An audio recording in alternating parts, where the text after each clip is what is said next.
I go or should I stay?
Good evening, everybody. It's Tuesday night speed running here on the Nick RP stream. We're back, baby.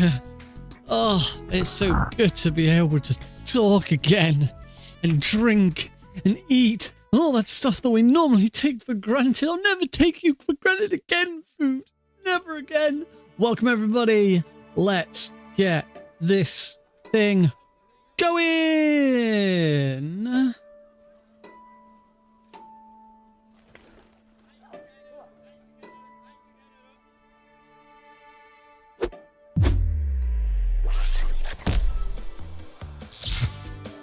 Hello.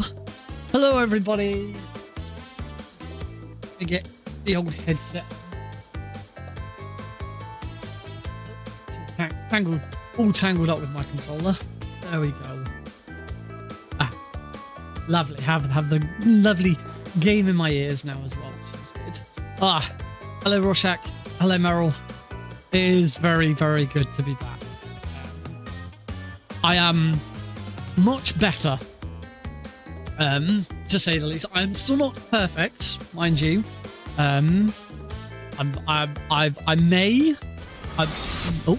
Something happened to me last Thursday when I was driving home.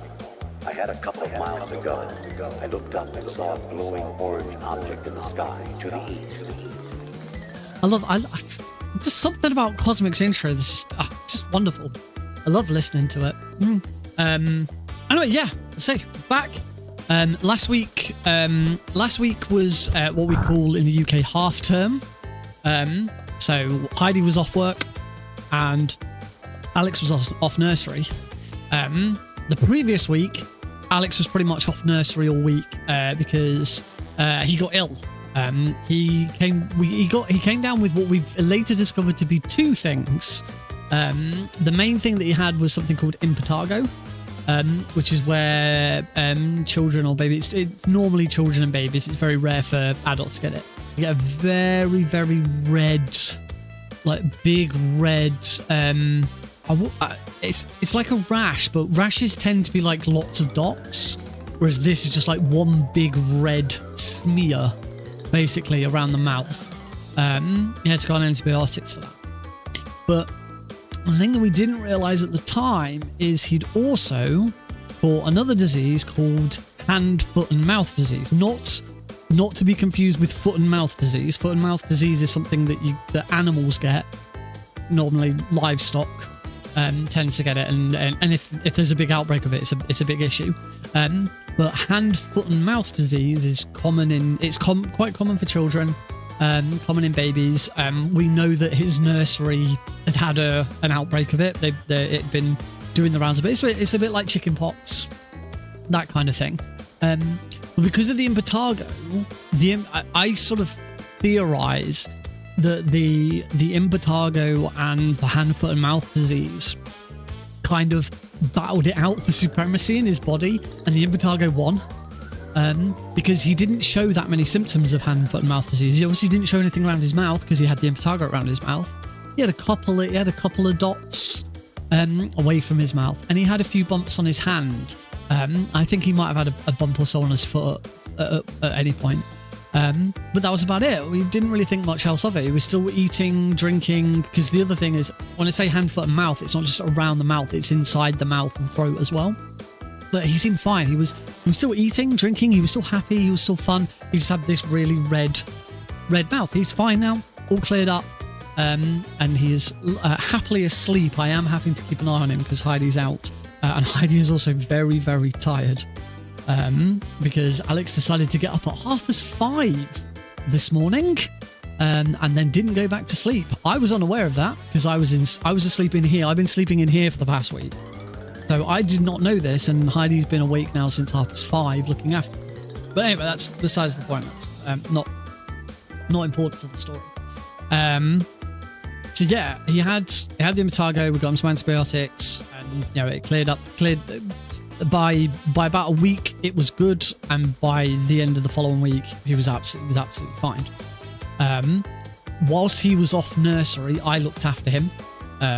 So I worked from home the whole week. and looked after him whilst I was working. So I tried to work around him, did lots of work whilst he was napping, stuff like that. On the Thursday, my mother-in-law, his grandma, came down and to help look after him so I could really get a decent load of work done, which was really, really good of her. And yeah, we spent the whole week together. And yeah, you can probably tell where this story is going considering I've been ill. I did not get impetigo, thankfully. Nope. I got hand, foot, mouth disease. And let me tell you, there are diseases out there, like chickenpox is probably the best example. Chickenpox is the one everyone knows. You may have heard things called chickenpox parties, where if a child gets chickenpox, they have a party, invite all the other local kids round, so that they can catch chickenpox. Because chickenpox is one of the things, once you've had it, you can't get it again. Your immune system battles it, and your immune system will then always know how to battle chickenpox. You'll never have it again. And chickenpox is not that bad in children. They get a bit of a rash, and they get a bit warm, and it's not very nice, but it's not that bad. Chickenpox in adults can be very, very dangerous. It can be deadly in some cases, but it's really, really bad. Which is why they have chickenpox bites. So children get chickenpox early, they fight it, and then they'll never get it again. Hand, foot, mouth, unfortunately, is not one that you can you only get once. You can get it multiple times. But I do believe that it is one of those things which is worse in adults.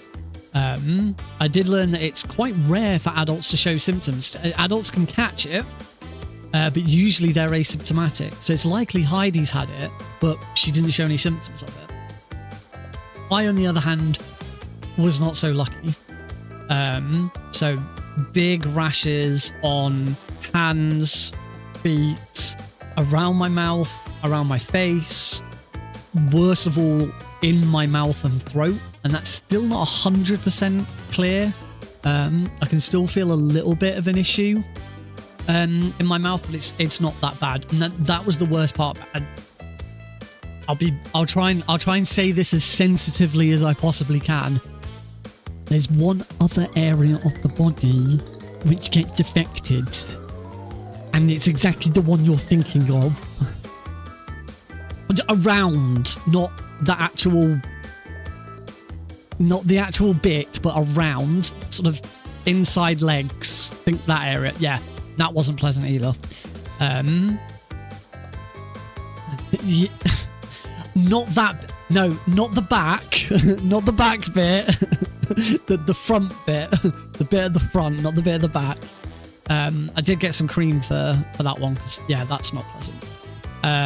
So yeah, but the worst part about it all is was the mouth and throat. Wasn't as bad when it was later on. It just became around the mouth, around my sort of gums and tongue a little bit. But when it was early on, when it was tongue and the throat, I stopped eating. I didn't eat properly for about 4 days. I spent 2 days last week just basically lying in that bed because it was the only way I could get comfortable. Because I was either itching or in pain. As I couldn't eat, I was barely drinking. I tried to drink as much as I can, because in those situations you try to drink. But it looked like I've lost. Maybe I may have lost. I don't think I have. But yeah, the whole of last week I barely ate and drank. I was tired all the time, and the other problem is even though I was tired all the time, I wasn't sleeping properly, because I remember since I caught it, the first day I caught it, I slept in my normal bed with Heidi. We're a married couple, we sleep in the same bed. Why am I making a deal of this? But since then, the rest of the week I've been sleeping in this bed. And the first couple of nights, the first night I had it when I was still sleeping in my room, I think I went to bed at about 9, fell asleep, woke up at about 11, and then I didn't get back to sleep until nearly 3 a.m. I was just lying there for like nearly 4 hours, just itching, uncomfortable, tossing and turning. It was just horrible. Eventually, it just got to and then I moved into here and still had similar. And eventually it just got to a point where it's just like, I'm not even going to try. Basically, I'm not doing anything throughout the day. I'm not eating. I'm not looking after Alex. I wasn't going anywhere near Crash music with this as well. I wasn't going anywhere near Alex. I wasn't going anywhere near Heidi. So I was basically spending, like, as I say, 2 days I was basically just in bed. So I just slept whenever I felt like it. Whenever I was tired, I went to bed. If I was awake at 2 a.m., I was awake at 2 a.m. I was either watching stuff on my phone, playing on my Vita. I've 100%ed Spyro 2 on my Vita this last week because I needed something new on my Vita. Well, I say new to play. I've played Spyro. I think this is the third time I've 100%ed Spyro 2. I love Spyro 2. It's my favorite Spyro. But yeah, I would not take that bed rest and Spyro 2 for the illness. I will, because I do still have some slight. Basically, the illness is gone. The disease is gone. It's dead. But because it caused so like big rashes and stuff, my skin's still healing. So I'll only do this once. And if you're a bit squeamish, it's not that bad. But you probably won't. You can kind of see. Yeah, you can sort of see in my hat. I try and block.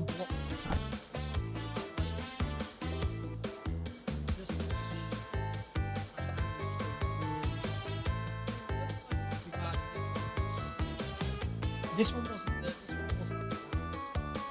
Yeah. Yeah. That's scurvy. Like, thankfully, it's not scurvy, so I'm happy. But yeah, I have been using some moisturizer and stuff. It's just now my skin just needs to heal. That's all. You know, it's slowly. It's a hell of a lot better. It doesn't itch too bad, which is good. So yeah, that's why I didn't stream for the whole of last week. Thankfully, say Monday was pretty bad. Tuesday, Wednesday, I was in bed all day. Thursday. Oh, and remember, I was on holiday last week. I had a week off work. So, famously, I almost never take time off work for illness. Back when before my current job, I don't think I've been in my current job now for just coming up to 3 years. Coming up to 3 years in my current job, and I haven't had a single day off ill. I've been close, but I haven't had a day off ill. In my previous job, when I worked for the Entertainer, I worked for the Entertainer for 7 years. And in those 7 years, I never once had a sick day. There were a couple of days where I probably should have taken a sick day, but I'm quite stubborn when it comes to that. So yeah, the fact that I got ill whilst I was already on holiday is just like a complete kick in the teeth. It's like, I would have had time off because I was ill, but I was already on holiday, and I never fucking take time off. Being ill, I know. Thankfully, my no fish speed run on the Saturday was before all of this happened, so that was fine. It wasn't too bad a run. I think I was a minute behind PB or something like that. So no fish went pretty well. I was really pleased with that. Thankfully, by Thursday last week, I was much better. I spent all morning and the first sort of half of the afternoon up and about doing stuff, building furniture, because we've been still finishing off our living room. And then like about 4 o'clock in the afternoon, I just crashed, slept for about 5 hours, woke up, did a few bits, and then went back to bed. By Friday, I was pretty much fine. There was still a bit of an inkling. I was still taking some like paracetamol, ibuprofen, and stuff like that. But thankfully, I was fine enough for my Linear C run. So Lifeline for Linear was last weekend as well. I know ESA have done it. People have taken IKEA furniture to ESA and done like a race to build like an IKEA desk, which is pretty cool. Yeah, so by Friday I did my Lifeline for Linear run. That was really cool. Went really well. It was a PB. It was only any percent. It wasn't all keratins. I don't know whether ESA used power tools. I always use power tools. I have a very, very good drill and electric screwdriver. I wouldn't do it any other way. I got a PB for any percent European Extreme during Lifeline for Linear, which was really good. And yeah, then the rest of the weekend, certainly the evenings, I have spent preparing for this weekend coming up, which we'll talk about that in a little bit. we'll talk about this weekend because I want to make sure there's lots of people around to talk about this weekend, because I'm really, really excited about this weekend. Any percent IKEA, just making sure you use all pieces regardless of how it looks at the end. I mean, you always get a few extra pieces. I guess so I'd say it's the other way. I'd say it's the other way around from that. It's not using all pieces regardless of how it looks. It's making it look exactly as it should do whilst using the minimal amount of pieces possible. Oh crap, I've accidentally pushed. IKEA's easy. The furniture we've been building, and we are straight into Crash 2. Whee. Anyway, we're not here for Crash 2. We're here for Crash 1. The furniture we've been building hasn't been IKEA this time around. We bought a new. Oh God. No. Quit. There we go. The furniture we've been building, we got from, I can't remember. It's some German. It's an English site, but it's some German furniture. But we've been building a entertainment wall display thing. So basically, in our living room, our TV is on the wall. There's two big cupboards down the side. There's a unit across the bottom, and then there's a shelf above it. It looks really nice. But yeah, that was tough. That took us several days to build. We built, because it came in 4 bits, we built bits at a time. That was a lot of fun. That was a lot of my Thursday. All right, let's flippy flop over.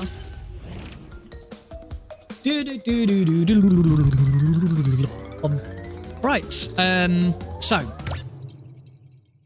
before we do anything with this run, one thing I haven't gotten round to doing is checking a certain someone.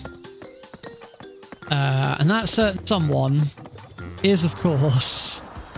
Oh my god, you go so far back to get anywhere here, don't you? Ripperoo. Sometimes we did all right. I think we did all right with this.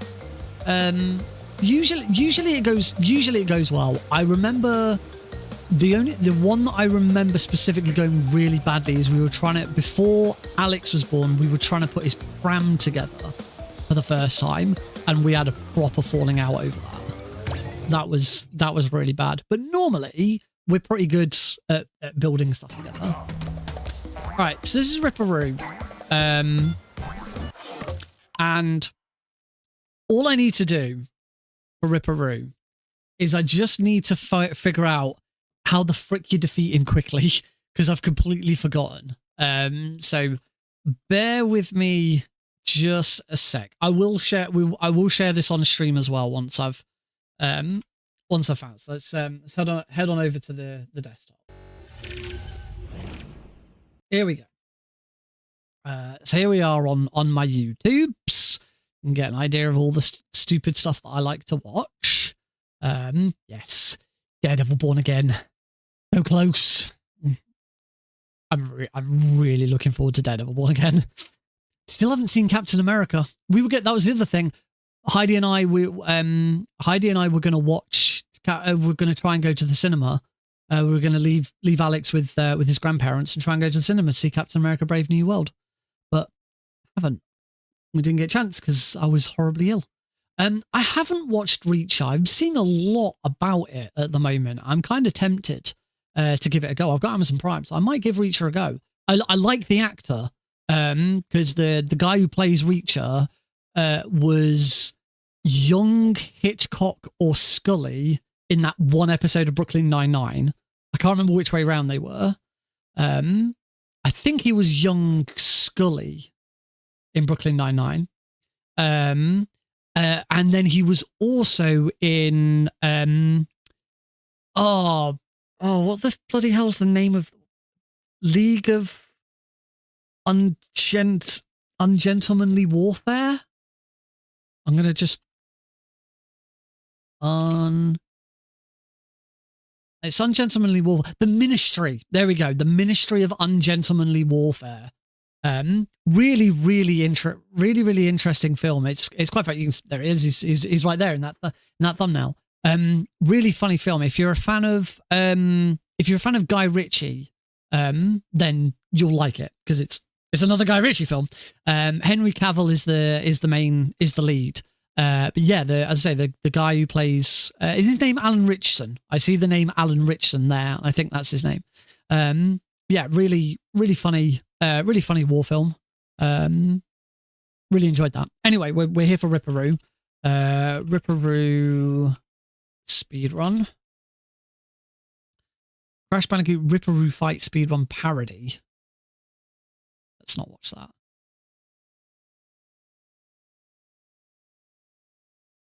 I may need to actually just... That's the original trilogy. All right, I might need to just look up a Crash 1 NST speedrun. That'll do. That's 105%. Speedrun world. Okay, speedrun world record. It's a formal world record. That'll do. Oh wow, look at that. Okay, so here's how we do Ripperoo.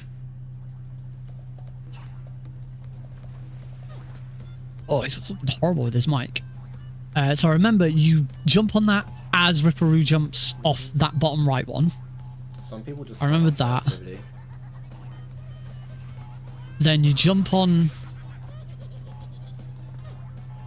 I'm missing Wriggler here for sure.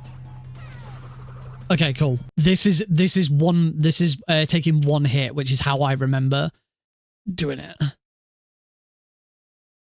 So then you take damage from that one, and then almost immediately For sure.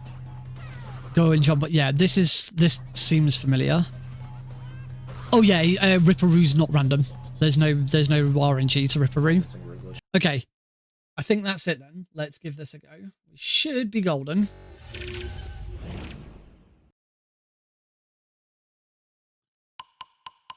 Okay, so first things first, we jump up here, wait for Ripperoo to land there.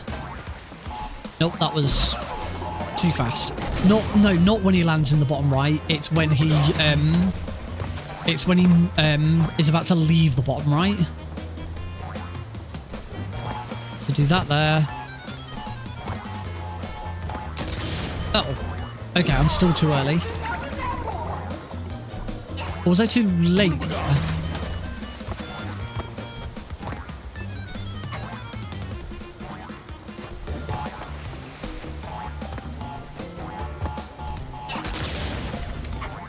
I missed him again. What?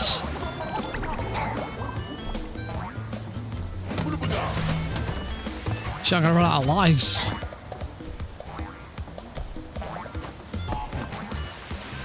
And this time the big TNT's not moving. I remember this. This is my last life. I'm gonna die.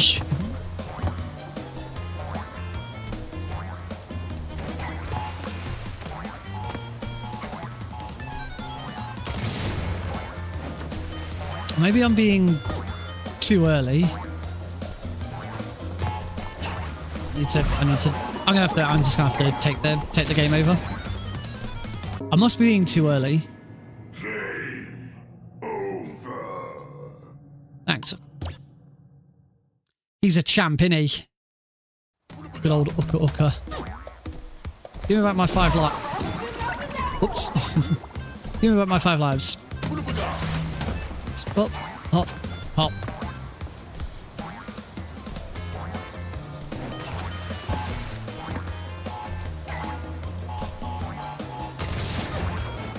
This is wrong. Is this because I'm... I wonder if this is because I'm at 60 FPS. I can't check.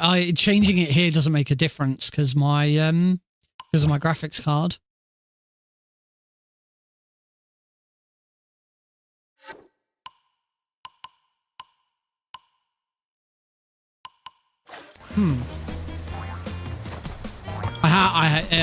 I have to run it at 60, but this was all. I do remember this fight.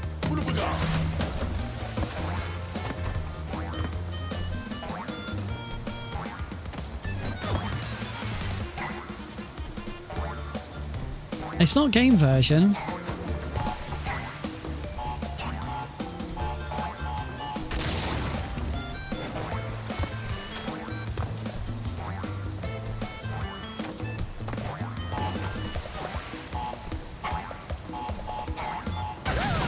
There we go.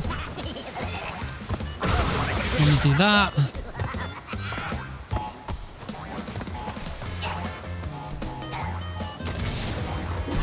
I think I'm still too late on it. It's like, I think it's like the moment he touches down. No, because then it doesn't move.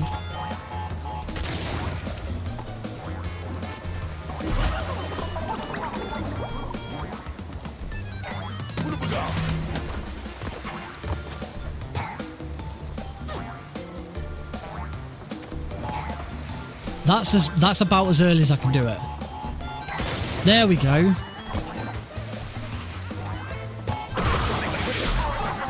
That's two hits. Yeah. It's not what I was thinking. It's really tight timing.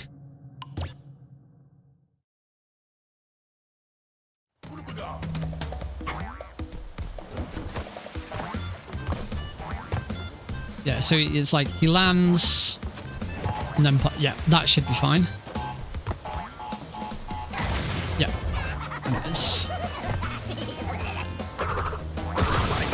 Oh, bloody hell, I missed.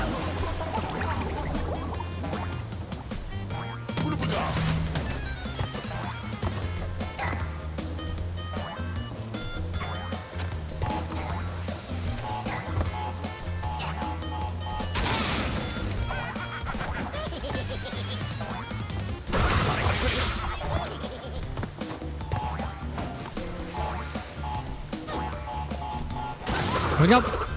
That's the fight. Yep, that's good. And that's with one mask. It's one mask use, so I only need to come in here with one mask.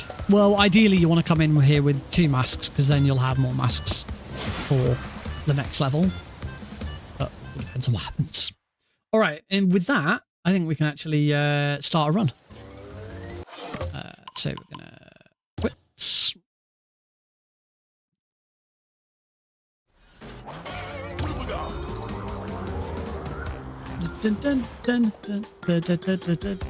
Make sure my live split is working. Which it is. Reset. Start. Reset. All right. Shall we do this? I think we should. Here we go. Crash Bandicoot from the Insane Trilogy, starting in 3, 2, 1, go! Start.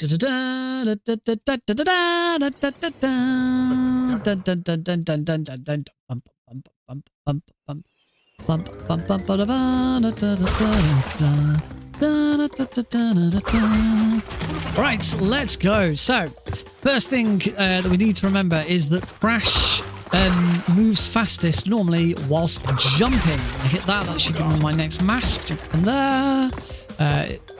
Smash through those, nice and fast. And we are going to get our first invincibility now. Up on the ledge, excellent, that's nice timing. Whilst we are invincible, Crash is not fastest while jumping, so I will be slowing down. Try and break as many boxes as possible, ideally.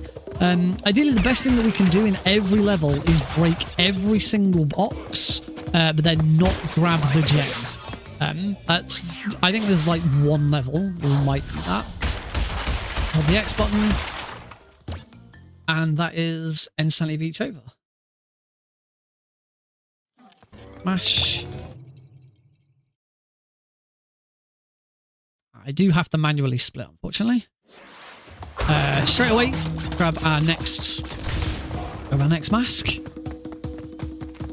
We have to be careful in this level because there is another mask coming up. But if you're already invincible and grab another mask, it doesn't count.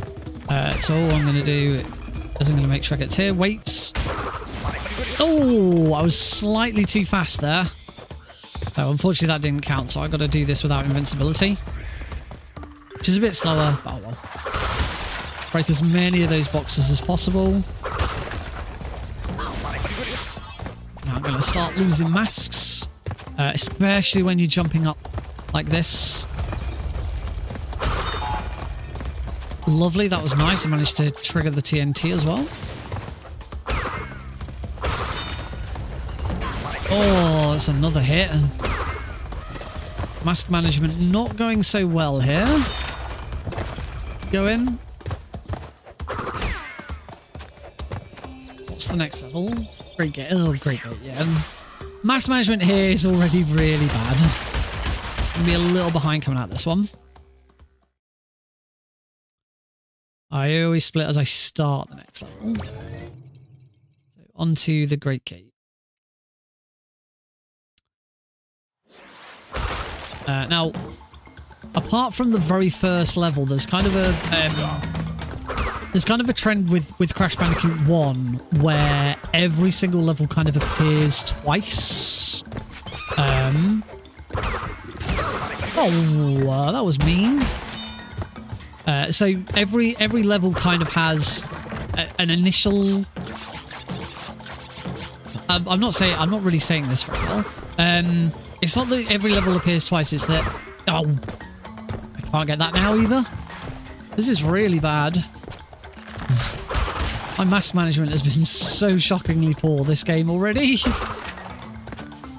Yeah, every single level, apart from the first one, there's basically two versions of the same sort of style.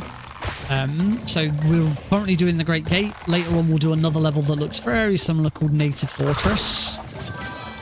Oh, that one wasn't going. Oh. Okay, a little bit slow at the end there, but we're all good. We're going. A brother and sister level. I like that. That sounds about right. So yeah, we've done the Great Gate. And as I say, in a little bit, we will do our next level, which is Native Fortress. We now move on to Boulders. Now, thankfully, Boulders is a mask reset. We do not... it doesn't matter that how many masks I finished the Great Gate with, because Crash always starts this level with 0 masks. And we cannot collect any masks in the level. Mask resets kind of dominate the first half of the game. They're not as frequent in the second half, though. Where mask management becomes very, very important.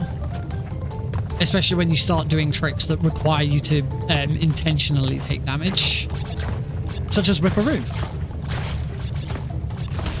Jump in here. Try and get away from this boulder as fast as possible. Got to stop just randomly jumping here because I want to keep moving forwards. Oh, if you're good, you can jump from that ledge straight onto the platform, which is the ideal thing to do. 2 boxes. Let's That's good. The less boxes, the less amount of time we spend waiting for that. But obviously, that's not always possible. And then here, grab this one. So sometimes, if there's a load of boxes together, then quite often it can be beneficial to go and break those, actually go out of your way to break those boxes. I know one very particular case where that is the case. Oh, come on, Nick. I wonder if you can't make that jump if you... You might not be able to make that jump if you go for this mask. Maybe that's what it is. So I'm going to stop trying. Log, hit the log. Dun, dun, dun. Lots of hops up there. That one you can't make. Gotta wait. So trying to break as many boxes and obviously not trying to hit those TNTs. You may notice that I'm doing a little spin off some of these jumps. And that is because Crash's hitbox like very slightly extends when you do a spin. So you can just sort of spin slightly off the edge of something. And Crash won't fall off. But there we go. That's upstream. I've been losing a lot of time because I've died a lot. We've only run one of the evening. We'll be doing this run a couple of times. Don't you worry. And we move on to our first boss, which is Papu Papu. Papu Papu is a very, very easy boss. Make sure we skip cutscene. Wait for him to hit the floor. Jump. And that's it. We're going to just do that over and over again. Wait for him to the floor. Jump. Wait for him to the floor. Jump on him. Wait for him to the floor. Jump on him. Ooh. And jump on him. And we're done. And then just before there we go. Try to get to the center. So he moves away quicker. I'm on fire. He's on fire. And the aim of the game is to fuel his flame. He's on fire. On to Rolling Stones. So Rolling Stones is kind of the second version of Jungle Rollers. Thankfully, I enter this level with 2 masks, so I can immediately get my next one. You'll notice nearby boxes break, so I'm going to be trying to sort of run close to boxes. This one, there is another mask there, but it's a very long wait, so we don't have to. So we don't wait for that. You can imagine how long I would have been waiting for if I'd waited for that. Oh, try not to get hit by any of the rollers. Want to keep moving as much as possible. I will slow down very slightly if I do feel I have to. And next mask. This is going a lot better now. It is possible still to die from falling in a pit, though. Come on, Nick. This has been a good start. Go. Gosh darn it.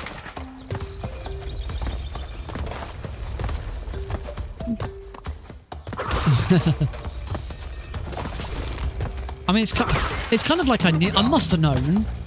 I even said it. I said, oh, well, I could. You can still die by falling down a pit, and then immediately fell down a pit. Oh, that was close. Lots of little jumps. The only thing is with this is the next level is another mask reset. The next level's hot. Come on, Nick. Count up. You could do all of them. The next level is Hog Wild, which is another mask reset. So it didn't matter how many blocks I broke. It didn't matter how many masks I ended with. We are going to be going into Hog Wild and losing all our masks. Good God, these times don't look very good, do they?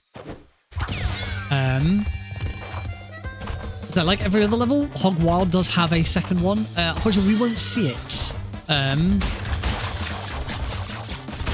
Because it's a sort of, it's a not a bonus level, but it's an optional level. You don't need to complete the second version of this for 100%. Oh, wasn't quite over enough.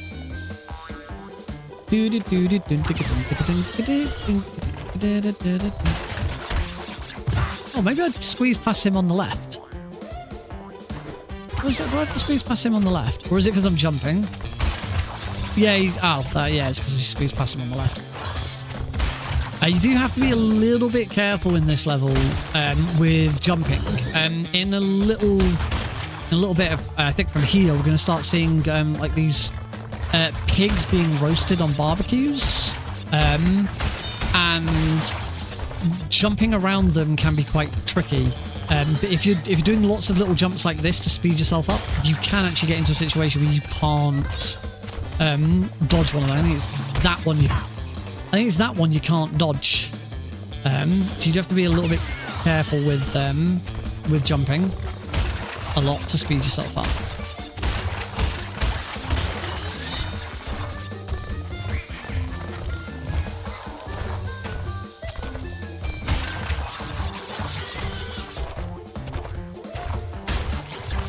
There we go. That was perfect. I missed only one box. Unfortunately, I lost 38 seconds, so that's not good. Now we move to Native Fortress. This is the sort of second half of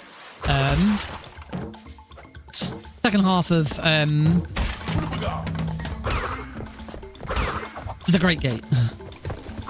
Words are tough.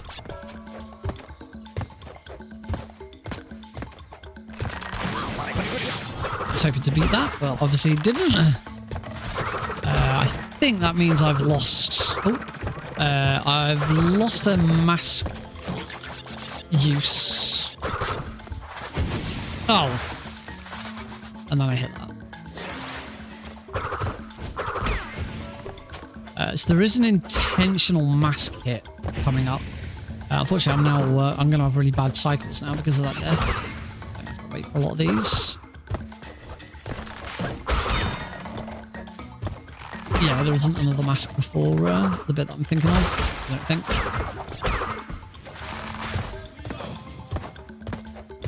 Lots of little jumps. Oh!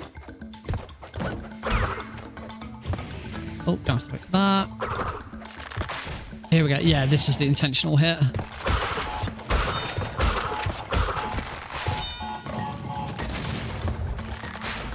That's really slow. But yeah, if you've got a mask there, you deliberately take a hit. Oh, I'm not doing very well with these. That's better. Much better. Right, there is a mask here that I do want, so we'll do that.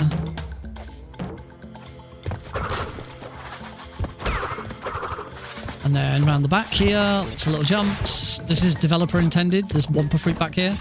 There's not like a glitch or anything. That is completely intended. Ooh. To get across these a lot quicker, you may notice that I'm spinning as I hit them and it stops Crash from bouncing off them for some reason. That one I do want to. Oh, okay. Damn it. That was not good. Oh. I got it, yeah. This is one of the biggest problems with dying in this game. Is obviously you lose time for dying. But the bigger thing is that the cycles will break when you die. And more often than not, you'll find after a death, cycles are just worse. So here, to get across all of these nice and fast. Yep. That little spin stops Crash from bouncing, and we can get across those nice and fast. Nearly done. Lots of lives.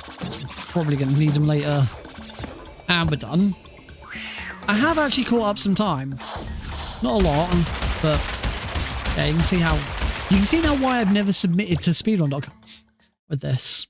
It's mainly just practice. I just need.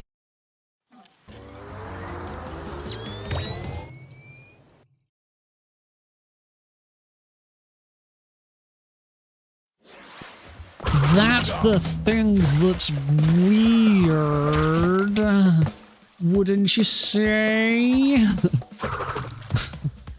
Oh, suddenly I don't feel very well again. Oh. How's that one for you folks? Go for him. This one's a kind of funky level because Ripperoo is next. We want to make sure that I have a mask going into Ripperoo so that I can actually beat Ripperoo correctly. This time screenshot. Ugh. I look forward to seeing that at some point then. So yeah, very, very important I try and beat this level all in one go without taking any hits. Oh, nearly got hit with that fish. That would have been mean. Since I don't think there is a mask. Another mask at all in this level. Which is why you kind of want to finish the great native fortress with at least one mask. That, because I've got to wait for the lily pad anyway. That's cool. That's that level all done in one. Who's the worst boss in the run? There is a special speedrun trick for beating Koala Kong, but you have to be able to run the game at 30 FPS in order to do it. Cool. I have a really bad time though with N-Gage. Sorry, N-Brio. Right, we're gonna move to here. Oh, I bloody jumped over it. Alright. That's going to be too slow, I think.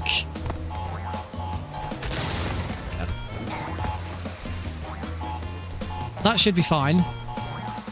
Okay, so this is going to be a little bit slow, but it should be okay. Oh, screwed this up big time. Oh, that hit him. That should be okay. Okay, I had to kind of...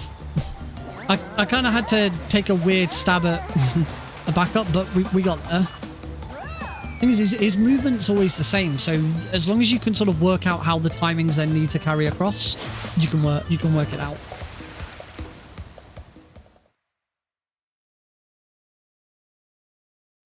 Onto the Lost City. The Lost City is our... We've managed to avoid drowning. We did manage to avoid drowning. And we've got a gold split, which is nice.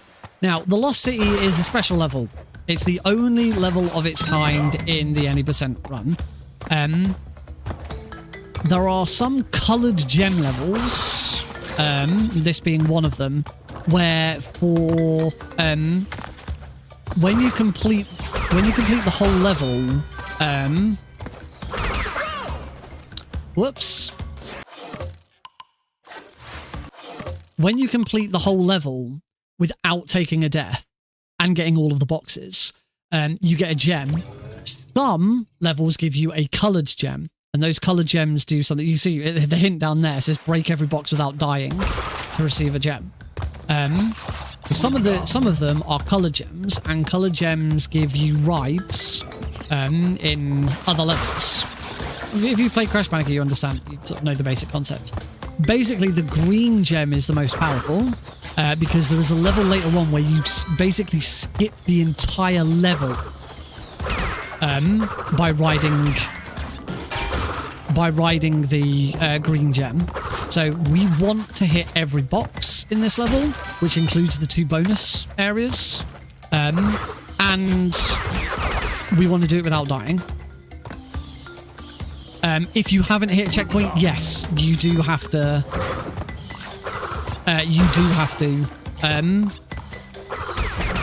Restart the level like that. I think I should double check that actually. I'm pretty sure you do. Thankfully, the level's not that difficult. The annoying part about it is if you die in one of the bonus levels, it doesn't count as a death. You can die and repeat the bonus levels as much as you like. The only thing is if you die in a bonus level, you still lose any masks you got.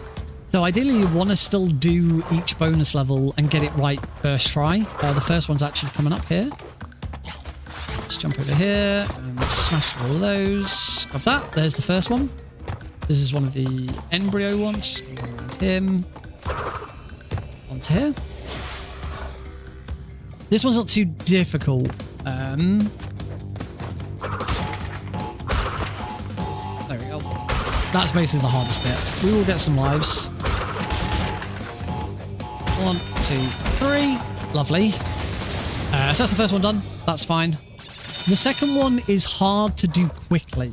The second one's got a load of really annoying... Oh, you can't... You have to jump on chameleons. You can't spin them. Jump around him. Clutch my anus whilst I do it. Jump that. Lots of moving through the 3D environment, which is a lot easier in this than it is in the original PlayStation version. Just gonna wait for those just to be on the safe sides. Got that one, and onto here. New speedrun tech, clenched anus. So I'm gonna try and do this one safe.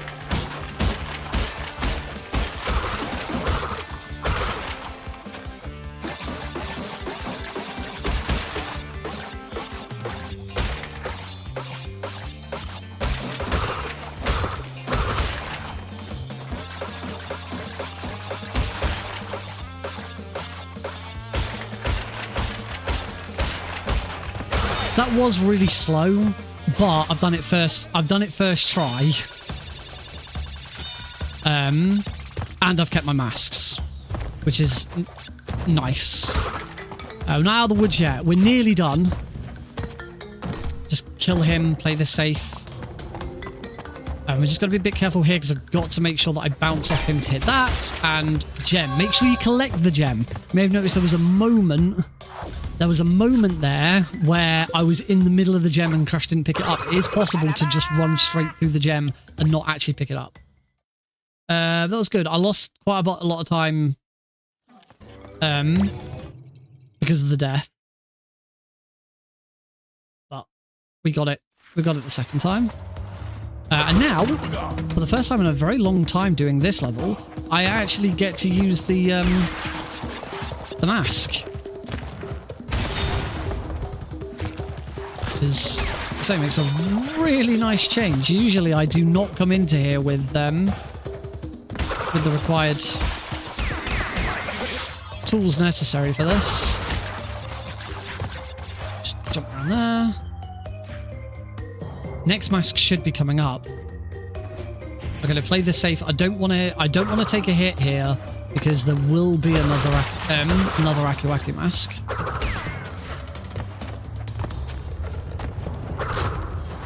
Careful, don't want to fall off and die. That would also be pretty bad. There's the next one. Oh!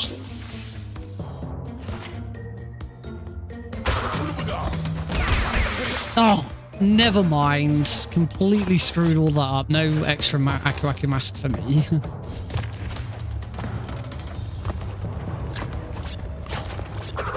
Wait, there's a spider there. Oh well, I got the first one. This is still going to be faster than usual.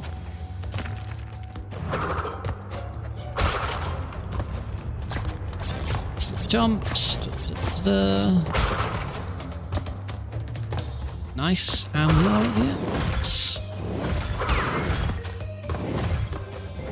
Wonderful. That should be a really nice gold split. In fact, you can already see that my time is going to reduce quite massively because that level went so well. It just goes to show how, like, all over the place my runs of this have been in the past. We've gone from 137 behind, 50-second PB. Yeah, if you can finish the temple level with 2 masks, then you immediately get 3 masks coming into here. Which is obviously really nice. It's not always necessary to be on the rope. I prefer to just be on the rope when the warthogs are around because they're a bit of a pain. But outside of that, it's well, there's lots of blocks to break. These ones are all right because they're pretty solid, but when we get to this, just swap and jump up into the rope.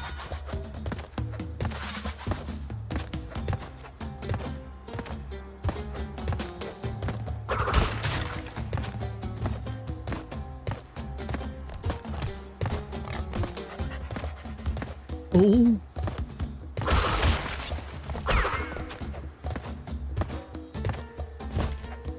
No, that was going so well. Oh, I thought I had that.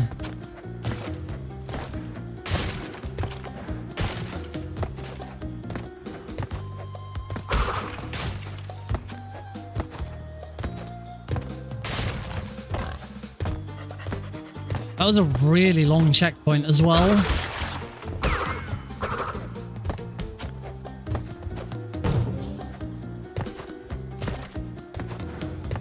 I remember I quite often used to take that last bit safe. If I'd done that in the previous attempt, that would have been fine. I missed a load of boxes, of course. But we're actually going to be in the green for the first time this run, I think. A message from SGT Deagle. Watch out, a hole in the ground. Hey, Deagle. Liquid! Snake, did you like my sunglasses? I clearly didn't watch out properly for that hole in the ground. Your own brother? Also, I have not deliberately gone and removed the Keratin Frog subtitles. That just didn't. I am gonna go and remove them because they never work. I don't know why. It's a really good idea, but clearly it just does not. Yeah, kind of crazy that after all that I'm now 1 minute ahead. I'm not going to be coming out of this because I've already died once. Lots of little jumps. See back, see back, see back, see back, see back, see back, see. Yeah. Yeah.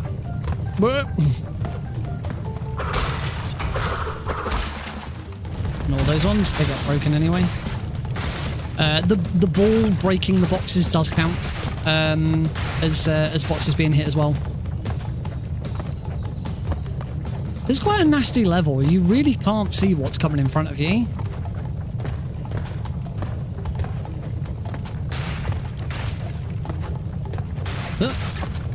Whoa!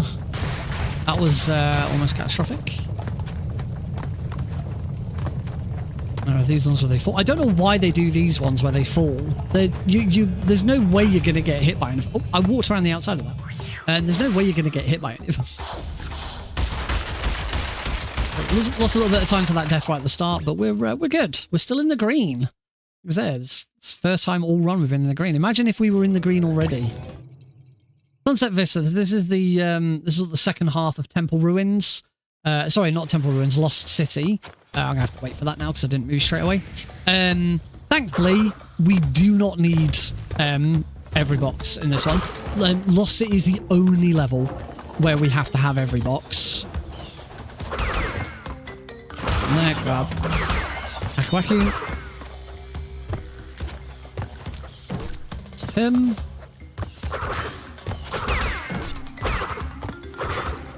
Okay, you can sort of attack the lizards.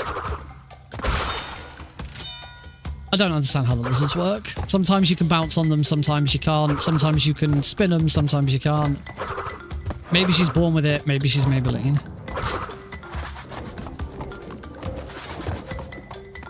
Wait for that one.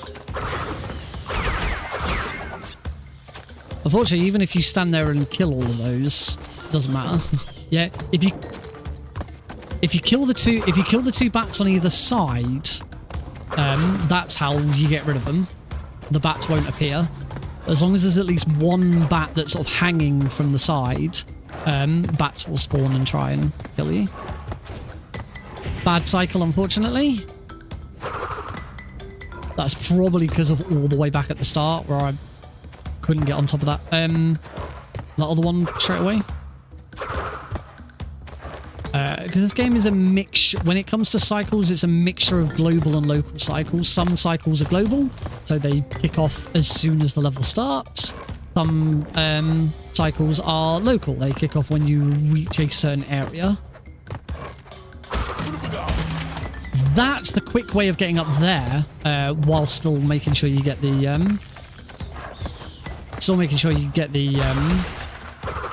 Aku Aku mask.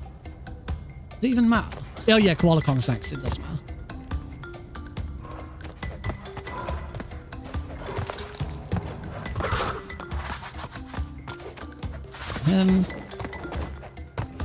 Them.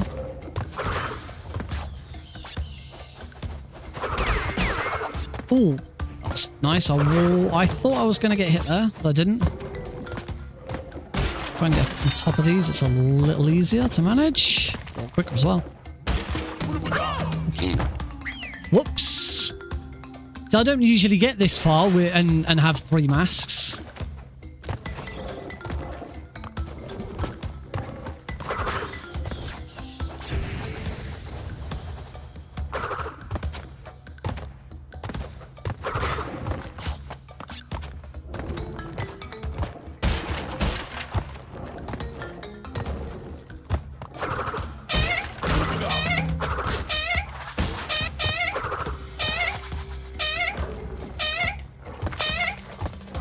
This bit's a bit slow. I'm pretty sure there's a faster way around this as well, but I can't remember what it is.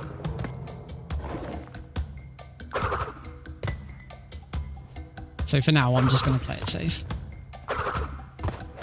Still not done. This is a very long level. Thankfully, these things start to speed up shortly. Because right now they're really slow. It's like in, out, in, out. We're going to get some more in a second, which are significantly faster. Whoops. Some of these turntables aren't quite synced up. Here we go. You can see these ones are a lot faster. We can move a lot quicker through those ones, which is lovely. Little jumps. Jump in the middle.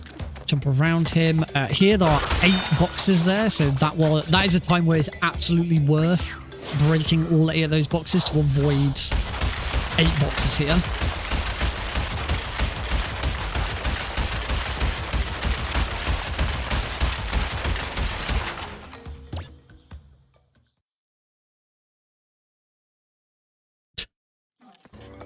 And on to the next boss, third boss, Koala Kong. As I say, there is a speedrun trick you can do with Koala Kong. It's very, very difficult. It's one of the hardest tricks in the game. But also, you can only do it at 30 FPS. And because of the way my graphics card works, my graphics card doesn't want the game to not be at 60. I have to do stuff to make sure it ran at 60 and not crazy other numbers.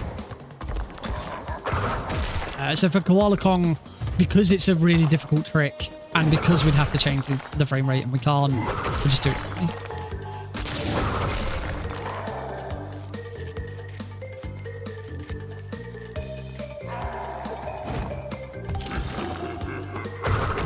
Nice, gotta be careful. It is possible to throw these rocks back at him, and they hit the minecarts instead.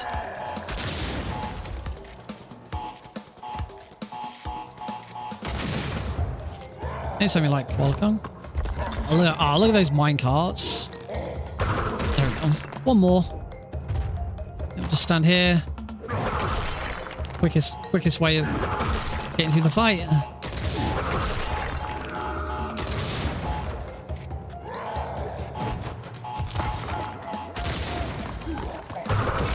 Oh, I thought I was going to get in front of that. That's sad. I should have waited. Actually, I should have moved around the TNT better.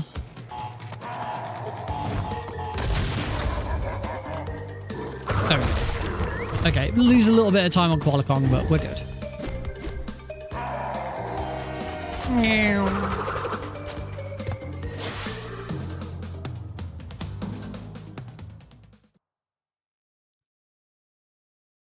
Okay, move on to heavy machinery. Third islands.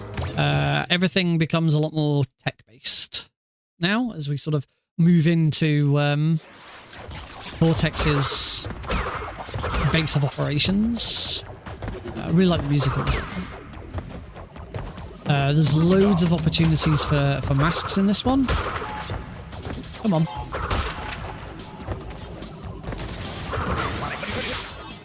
Unfortunately, I'm probably not going to get them now that I got hit by that. And that. Oh, that's not good at all, is it? And that's really bad.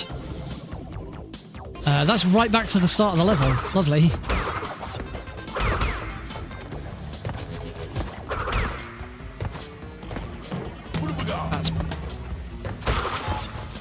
That's better. I should be on a better cycle now. Whoops. Mistiming everything. There's going really fast, and then there's, you know, going too fast and not really realizing what you're doing was wrong.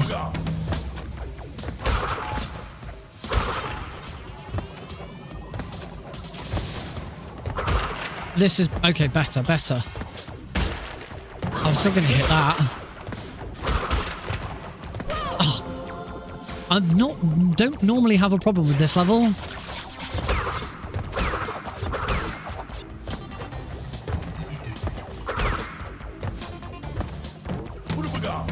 Come on, I'm going to just try a little bit.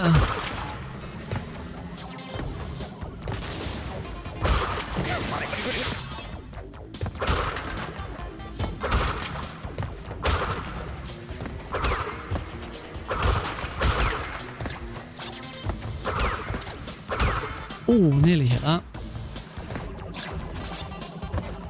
I have deliberately skipped a checkpoint there.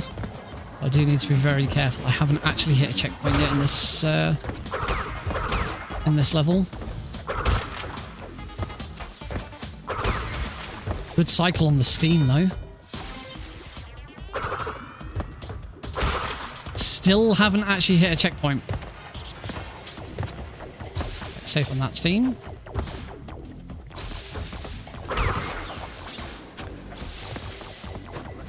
Yay, checkpoint! And an Aku Aku mask. Lovely. Avoid these. Avoid that trampoline.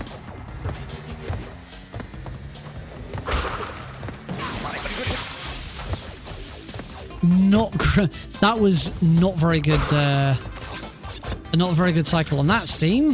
At least I had an Aku Aku mask. So that's okay. The next level is Vortex Power. I do still want masks.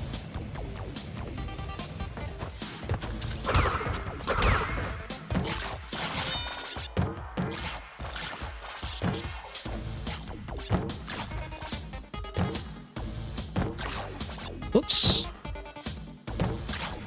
There we go. Ugh. That was not a very good level, and there goes all my time. How to kill your time in one speedrun level.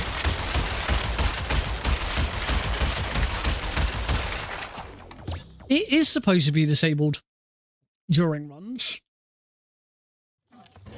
I'm not quite sure why that is available.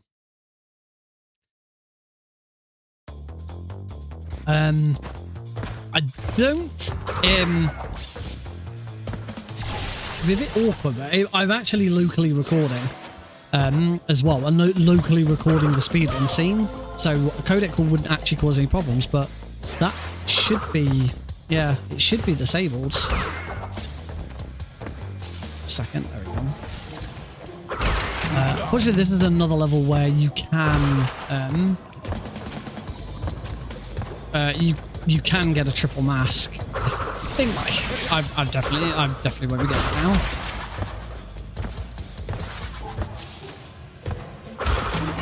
Left route this time.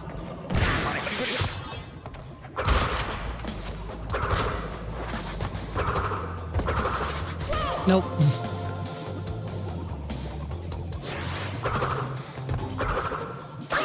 Nope. I have to just wait. Ugh. Waiting. We don't like waiting in speedruns, do we? Oh, come on. Nick, you're doing a poo-poo job of it. That's better.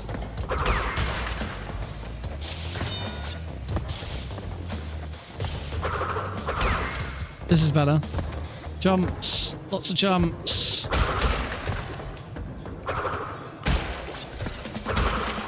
Okay, we're good.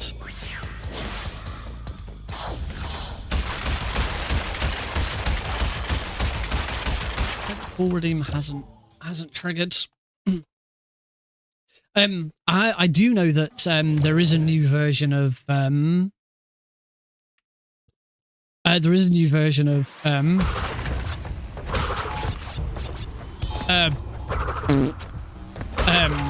StreamerBot available. It's got dark mode now.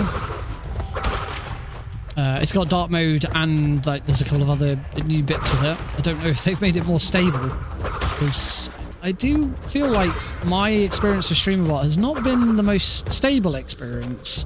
When it works, it's fantastic, but so often it does seem like something doesn't work.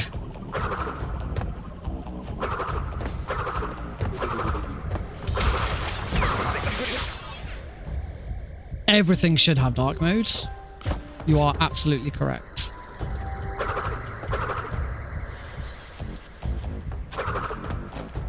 Oh, little cheeky jump there. No, not a bad jump.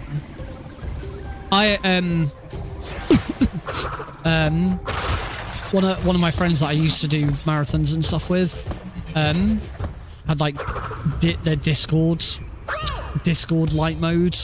It's like every time they posted a screenshot of something that happened on Discord, we'd like absolutely hate it. Like, I don't understand why anyone uses light mode for anything. Horrible. It is just horrible. Can't see anything.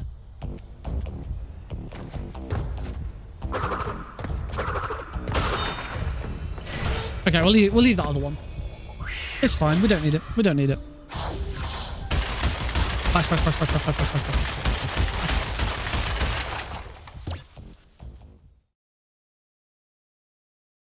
Alright, one of my favourite levels here is Toxic Waste. When Toxic Waste goes well, it's really cool, and it's also got really good music. So I'm just going to let the music play.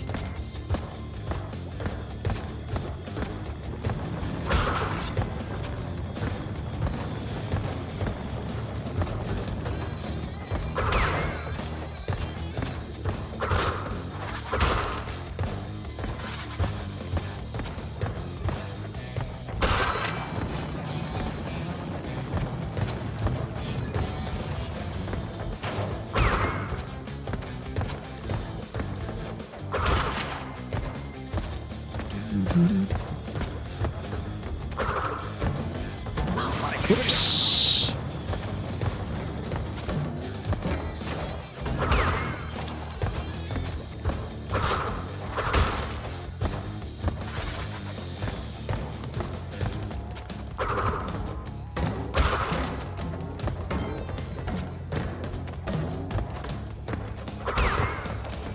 And done.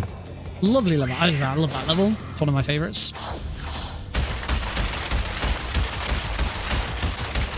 But we still lost a lot of boxes.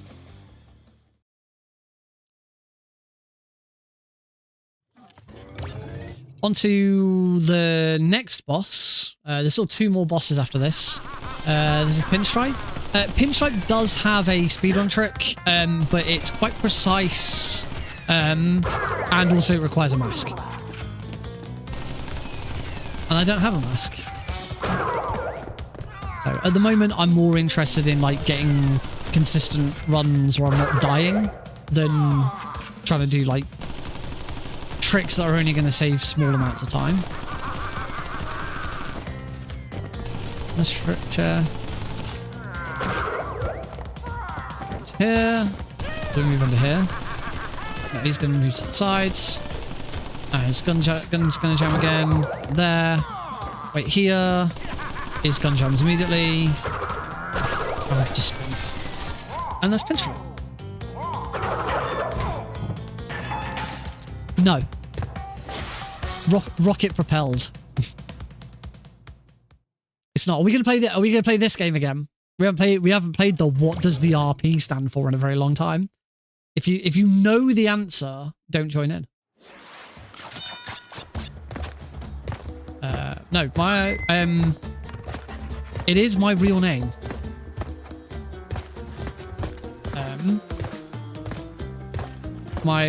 Because my family name, my surname is Green. Traditionally, members of my family have always had two middle names because Green is a fairly common name in the UK. Well, it certainly used to be. I've known a few other people with the surname, but not that many. But yeah, it used to be a really common name. So it's always been a tradition that that Green family members have two middle names. I don't know if it's only a male thing.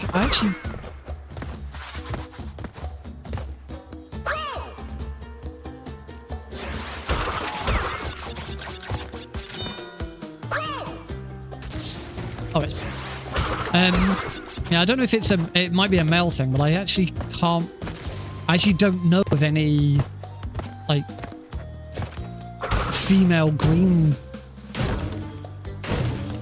Oh my god. I actually don't know of any Green family members who are female who were born into it. Most Green family members that I know were all male. Or they married it. Like, obviously, my wife's surname is Green, but that's because she was born in. She was wed into it, not born into it. But my surname doesn't have the E on it. So that's different.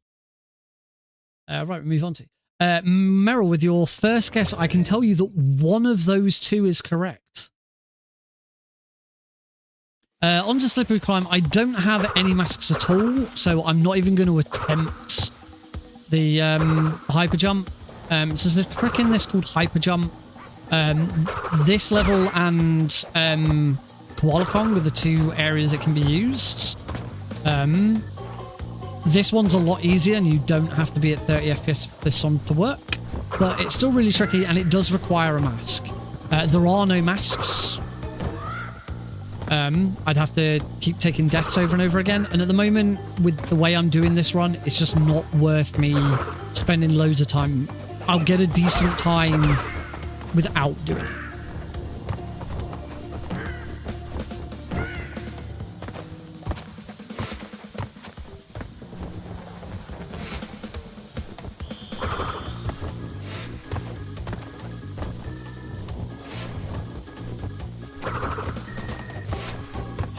Got there eventually. Get it! Nice. Now, Slippery Climb does have a sister level. We don't have to do it because it's the final bonus level, the like ridiculously difficult one. You are correct. It is Nicholas, and that is the correct spelling as well. A lot of people miss the H, but yes, my actual name is Nicholas. But ever since I was a teenager, I've gone by Nick. And yes, if I am in trouble, Heidi will call me Nicholas. Snake does look a bit different today. Oh, that was not nice. Crash didn't jump off the end of that, and we go all the way back to here.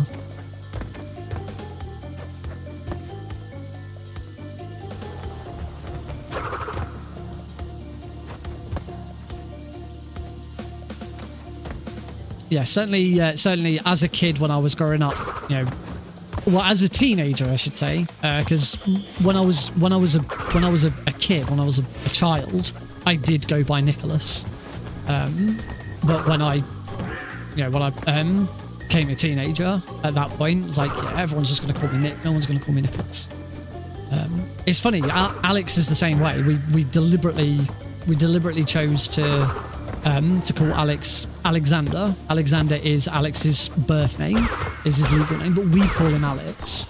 But his nursery only call him Alexander.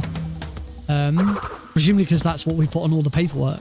So whilst we constantly call him Alex, his nursery always refers to him as Alexander. Alexander is great. It's a really nice name. It was tricky to find.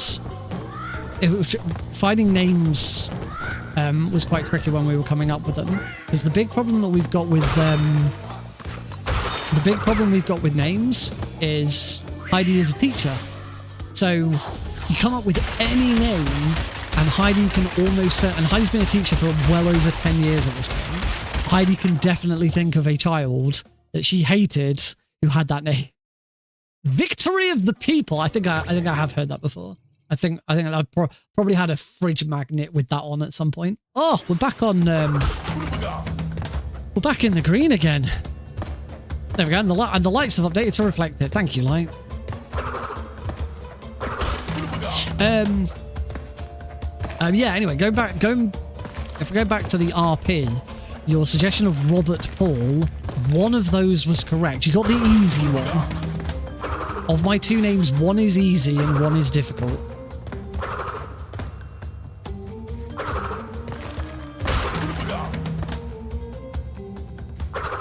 We have played this game on the stream before, so I know there will be people here who do actually know this. But to be fair, most people forget.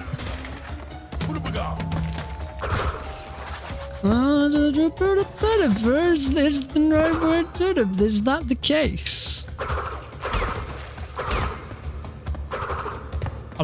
I'll make it easy for. I will make it a little bit easier for you. Robert is correct. The R in RP does stand for Robert, which was my grandfather's name and my mum's dad. Oh, I got caught on the wall. It's not Phil. The P is very difficult.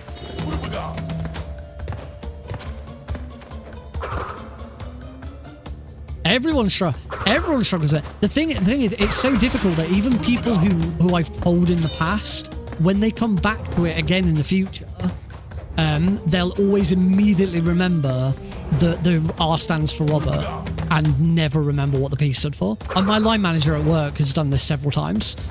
We've gone through this whole chat several times, where every time we come back to it, she remembers that the R stands for Robert, but can't remember what the P stands for. It is a I think so. I'm going to say yes, because I'm pretty sure it is like a proper English name. I don't think it's not it's not as posh as Percival. It's pretty posh, but it's not as posh as Percival. I try to say posh as Percival. That's not easy to say. We're back in the red again. It's not Perry.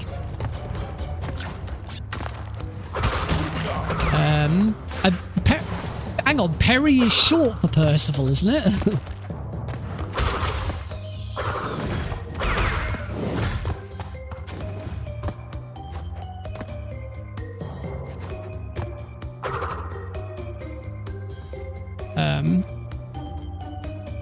I'll let some other. I've always got a really easy clue to give for it.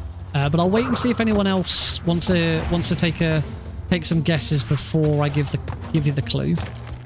Because usually once you get the clue, it doesn't take very long. It's not Patrick. If I'm correct, it's not a name that can be shortened. So it's not like, you know, in the way Nicholas can be shortened to Nick. It can't be shortened. It's like Patrick can be shortened to Paddy, which is shorter. Never quite understood that one. Oh. It's not Peter. Though my brother's middle name is Peter. Preston Presley? Nope. Presley. Oh, damn it. Presley, more of an American name. Obviously, Elvis Presley comes to mind. I always think of Presley from Jackass. I think I know. I think I know a name called Presley. Oh, these cycles are now bad because of that death.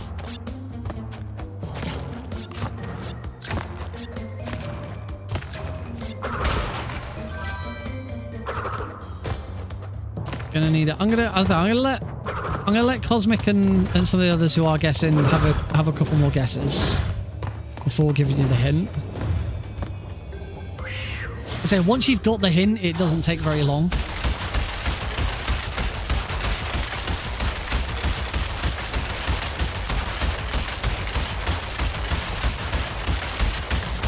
There's a lot of boxes in this one. But it looks like I'm going to come out of this one pretty well. That gold split. That was terrible, and it's still a gold split. Nice. Parker. That's this is why we take the green gem. Because that's that level complete. Yeah. That is why we get the green gem from Lost City. So we can do that. Ba-ba. On to Embryo. Now, Embryo I have fun times with. Sometimes Embryo goes perfectly. First try, no problems. Sometimes Embryo is atrocious. And I just die over and over again. I've got no masks. Which isn't ideal.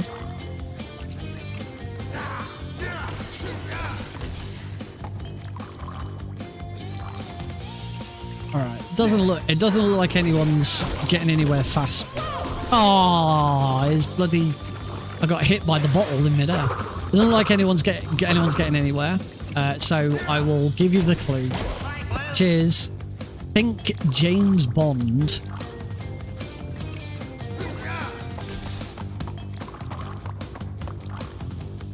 With that clue, you should probably get it.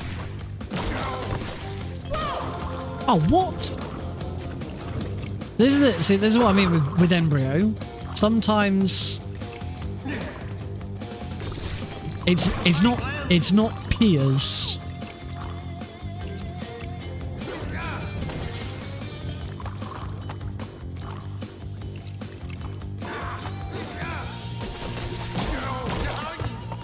That is correct. It is Pierce.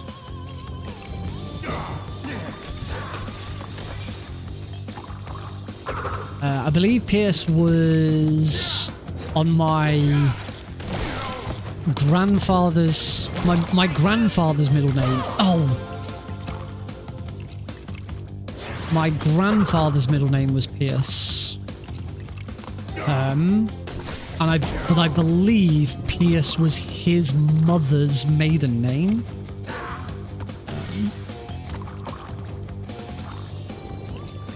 My grandmother always wanted him to.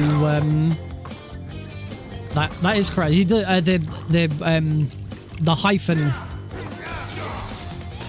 hyphen or the dash connecting Robert and Pierce isn't used. It is just separate names. But that is correct. That is my full name. All right, now for the second part of Brio. Well, I say yeah, second. Oh no, we still got the end of the first part yet. Not done just yet.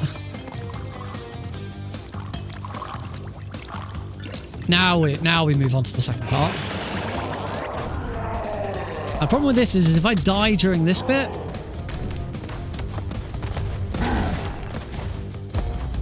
I'm good. Just have to keep running. Okay. Okay, so I've lost a bit of time in Bria, but as you can see, a heck of a lot better than my PB. Yeah. It's nice that we do get to do a speedrun trick in one of the bosses. It's only like nearly every boss has a speedrun trick, but we kind of don't do them because they're either really difficult or needs the game to be running at 30 FPS. The lab's a really cool level. It's a lot easier than it looks. This is the last traditional level. Careful, there's a TNT under that one. There's basically one major trick in the lab. And as long as you get that right, you'll have a good time. And is it here? Yes, it is. So all I've got to do is make sure that I hit that guy like that, because he breaks a load of these boxes. Check around him. We should be good now. Gonna wait for that just in case. This bit's a bit nasty because the floor falls out behind you like that. Oh no, and that's the now we have to do the wrong way. Victory of the people, bright fame, stone green. Yeah. So I was saying about my my grandma really liked the name Pierce. I actually walked into the thing.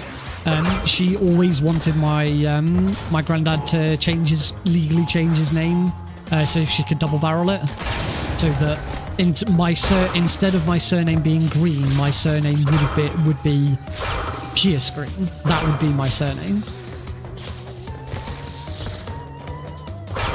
But he wouldn't do it. Right, come on, let's finish the lab. This bit is rather nasty because of that floor and the timing with that. Piercing green eyes. Sadly, I don't have green eyes. Not really. It's okay pace for me. I do indeed have brown eyes. Heidi has quite dull blue eyes. Alex has gorgeous blue eyes. Very, very regularly. Very regularly when new people see Alex, the first thing they say is, "Oh, hasn't he got lovely blue eyes?" And the hands of an artist. Not the moment I do. You saw my hands only. There is always something very nice about blue eyes.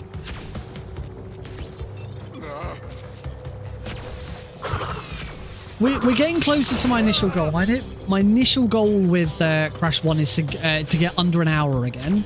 Back 4 years ago when I first learnt the run, I could do this in under an hour. I'm pretty sure my PB was something like 57 minutes.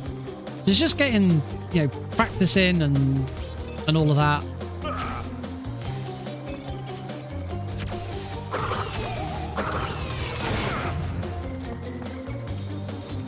Oh, I'm sure that's not true. Beauty is in the eye of the beholder. Oh! Darn you, Crash Bandicoot!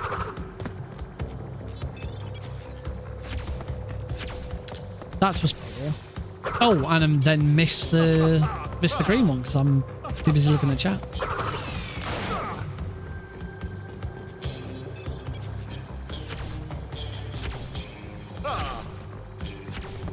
This is a really nasty fight because you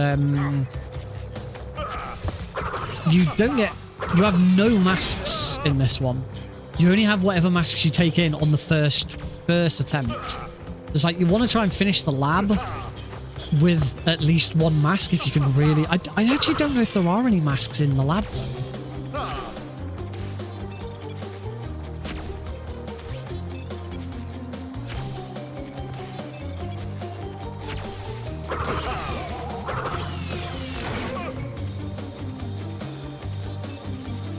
Yes, that is correct. Oh, what? Yes, we were told that as well with Alex. We were told that he will start out with blue eyes, and then over time, his eyes will either change to whatever their natural color is, or they will stay blue. I think it's supposed to be within like the first 6 to 8 months. So Alex will have blue eyes. His eye color won't now change. Yes, I was the same. I had blue eyes and blonde hair when I was born.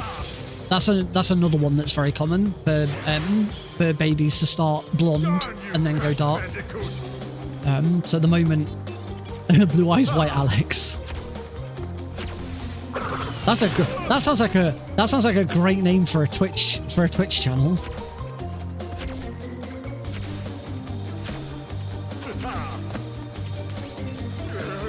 What I've been doing for Speedrun Tools UK and all my tech stuff, whenever I've done like examples and screenshots, I obviously don't want to use real people.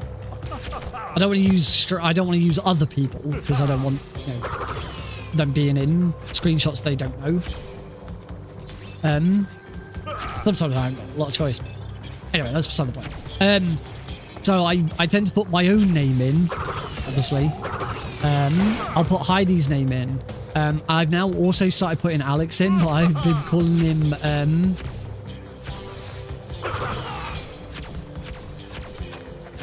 but I've been calling him ASR Gaming.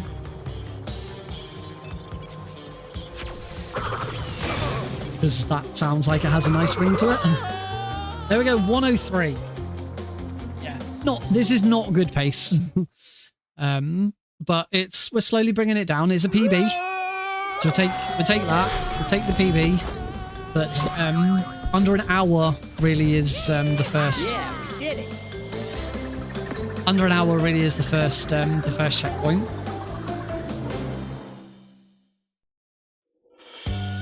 So we are going to do it again. Oh yeah, ASR Gaming, because just like me, Alex has got 2 middle names. And the R doesn't stand for Robert. Didn't do that. Okay, that's Crash. That's the run's done. I don't know what am I trying to say. The run's finished. ASRG. Those are indeed Alex's initials. Right. I'm gonna just quickly go and make sure that we go into speedrun time.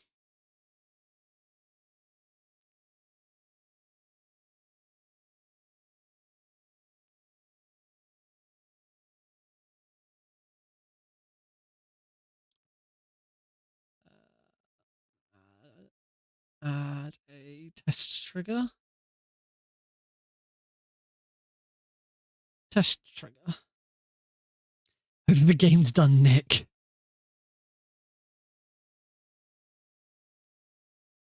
ASRG should be a speedrun. That does sound like a speedrun gathering, doesn't it? Right, we should now be in speedrun time. So hopefully no one should be able to redeem codec call. Codec call should be off the books. Yeah, shut up and concentrate is new, so that works. Right. So now if we go into the speedrun webcam mode.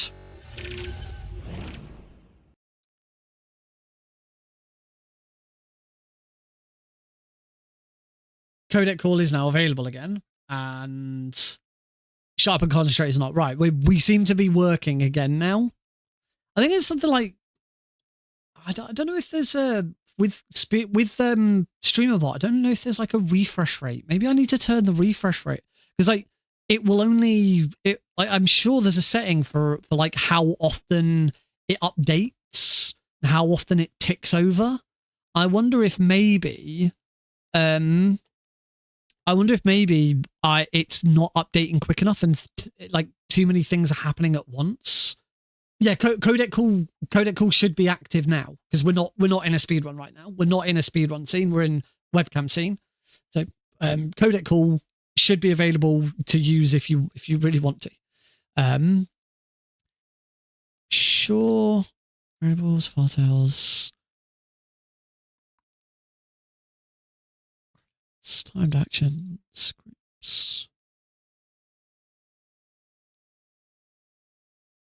Can't see. I'm sure there was a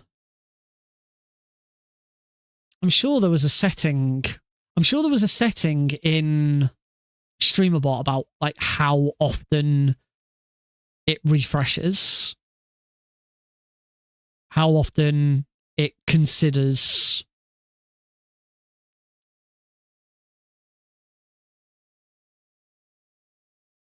Oh. Oh no, I think that's correct. But I can't seem to find it. I'm sure there was something with that, but clearly not. Because obviously the more often you ask it. Oh yeah, forced ad break is another one that is only available when when we're not in a speedrun. Voice control, hotkeys, integrations. Unless it's to do with platforms, like how often it's listening to. No, there's nothing about like how often it listens to Twitch and things like that. No, I don't know. I don't know what it is. I'm sure there was something for it, but I can't find it. Whatever it is, I can't find it. So we won't worry about it. I say there is a new version of StreamerBot. I think the new version of StreamerBot is only available for Patreon subscribers though. And I am genuinely the skintest I have been in a very, very long time right now. Like I've been out of money for plenty of times, particularly since Alex has been born, but this month has been like the worst. Partly because we've had this new furniture, we've had carpet put in, so there's been a lot of payments for that. So yeah, it's difficult. So I definitely can't afford another Patreon. I am subscribed to one Patreon. I am a Patreon of the Jimquisition. I've been watching Jim/Steph for what's been coming up for like 15 years now. Very, very long time. Back when they were working for Destructoid. Oh, right. Well, we've done one run. We've had one run, yes. But what about second run? Whoops, I accidentally joined a voice channel in something. That's okay. Nothing I need to be too worried about. Bro Carpy Green, thanks. Let me say you're waiting for some colleagues to do something for you to be able to advance with your work. They come through. Yes. Luckily, whilst I was off. I mean, waiting for colleagues to do stuff is kind of my whole job. Unfortunately, my job is very, very reactive to things happening.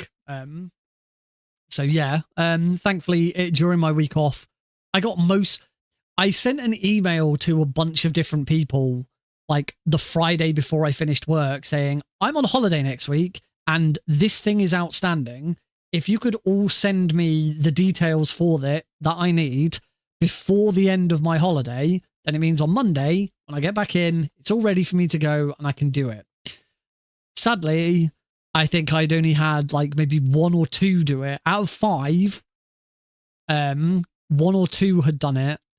1 or 2 sent it to me first thing on Monday morning. And 1 I'm still waiting on. End of Tuesday, I'm still waiting on it. So, yeah. I say colleagues. They're directors of companies. The people that I'm talking about. Yeah, they're the company that I work for is not really one company, it's 6 companies. And yeah, a lot of the time I directly contact the directors, the chief directors of the other 5 companies, and that's who I'm waiting on. So it's like, yeah, I can bitch and moan about it to you here. Can't bitch and moan about it at work. Luckily, no one from my work watches my stream, so no one's gonna pay. Unless if someone is, Jesus, we're a bit screwed. Quick, let's bring the stream back by having a quick game of Gakko or Keratin. Gakko or Keratin, Gakko or Keratin. Will it be a Gakko or will it be a Keratin? I have a prediction now live if you're on Twitch. Option 1, Gakko. Option 2, Keratin. Get your bets in now. What's going to happen is I'm going to push this random button on my stream deck, which is either going to play the sound of a Gakko duck or a Keratin frog. Whichever one it is, it will be the winner of the prediction. So get your predictions in. Get your bets in. It's always great if there's more than one person betting and they bet on different things, because otherwise one person just either loses everything or just gets back what they bet. We'll play a quick game of Gakko or Keratin, and then we will take a break. When we come back, we'll do another run. We could increase Gakko or Keratin, I think. There's another new thing with StreamerBot for cases where you can have okay, only one person bet, and they put it all on Keratin. So let's find out. Was it a Gakko or a Keratin? It was a Keratin. Da, da, da, da, da, da. There we go. Option 2 is the winner. Congratulations.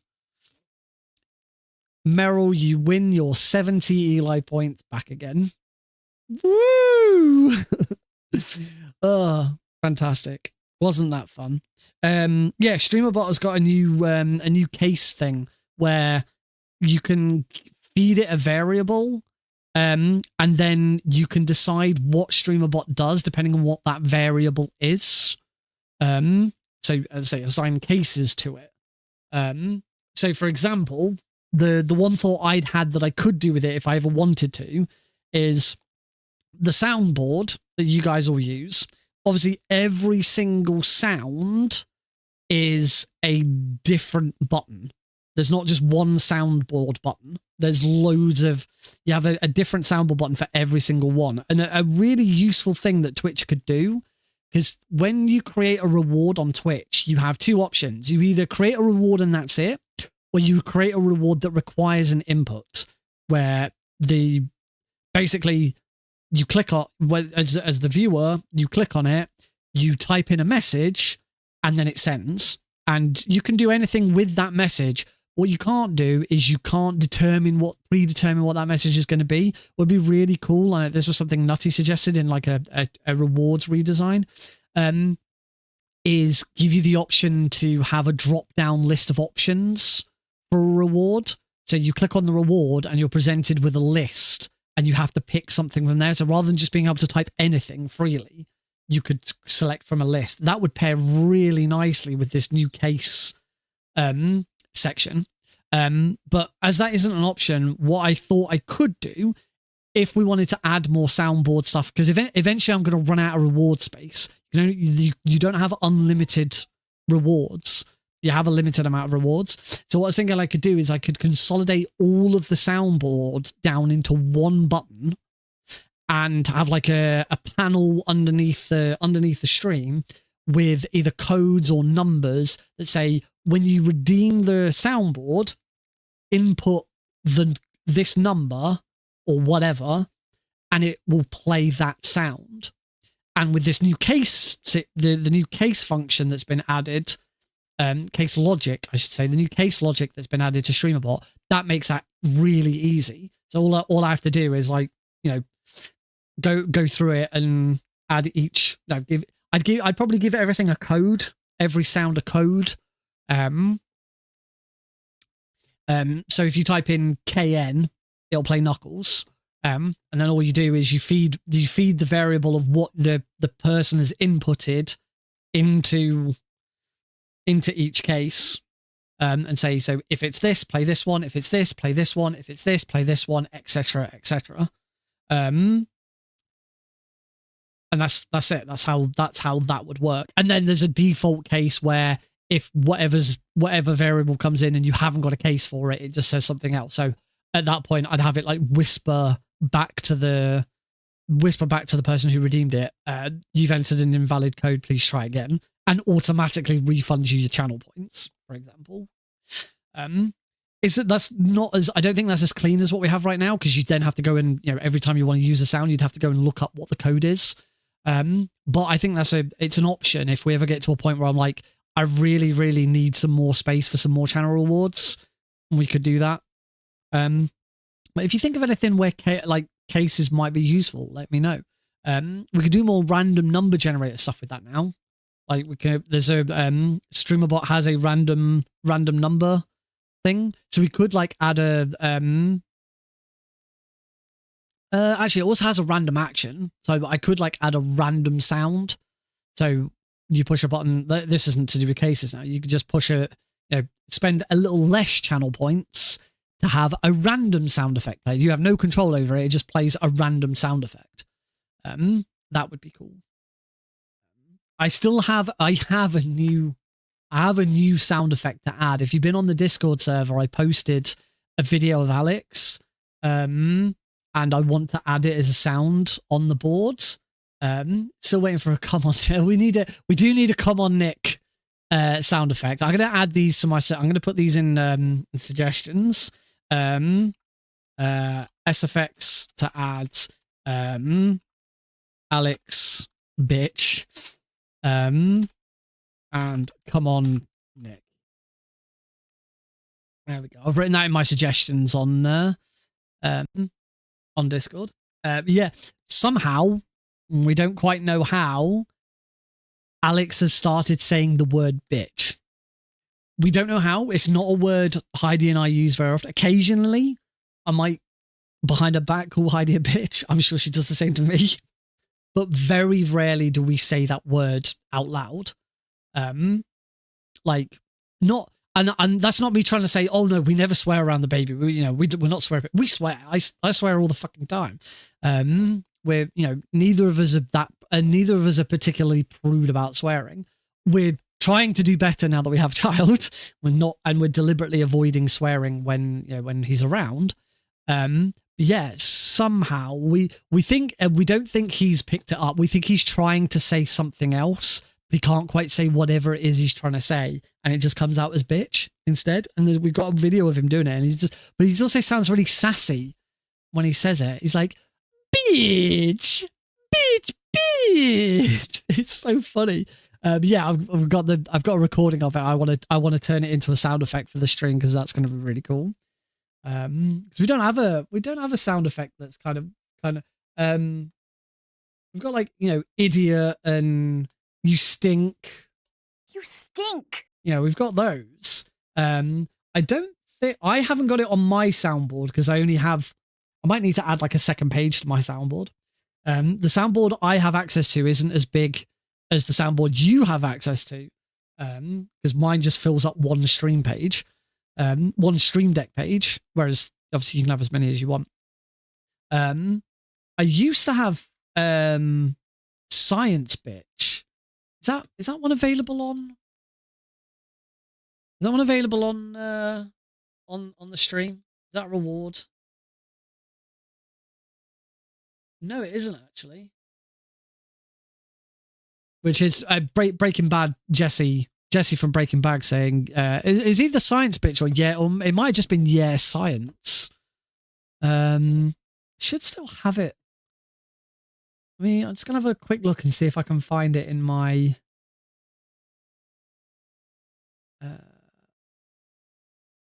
sounds. Should have it somewhere. I think I never added it again the second time around I did the soundboard because it wasn't worth it. No one was using it. Stream Deck. Nope. It's not in Stream Deck. Might be in Eli points. SFX. I've got a picture. I've got the picture to go with it. I've got the icon for the I've got the icon for the soundboard for the Stream Deck. But I can't actually see a sound to go with it. Ring as vapor. Drowning. Go infiltration.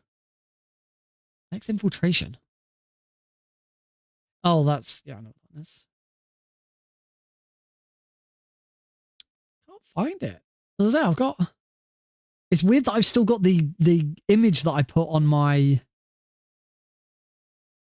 It's weird that I've still got the image that I put on my Stream Deck, but I don't have.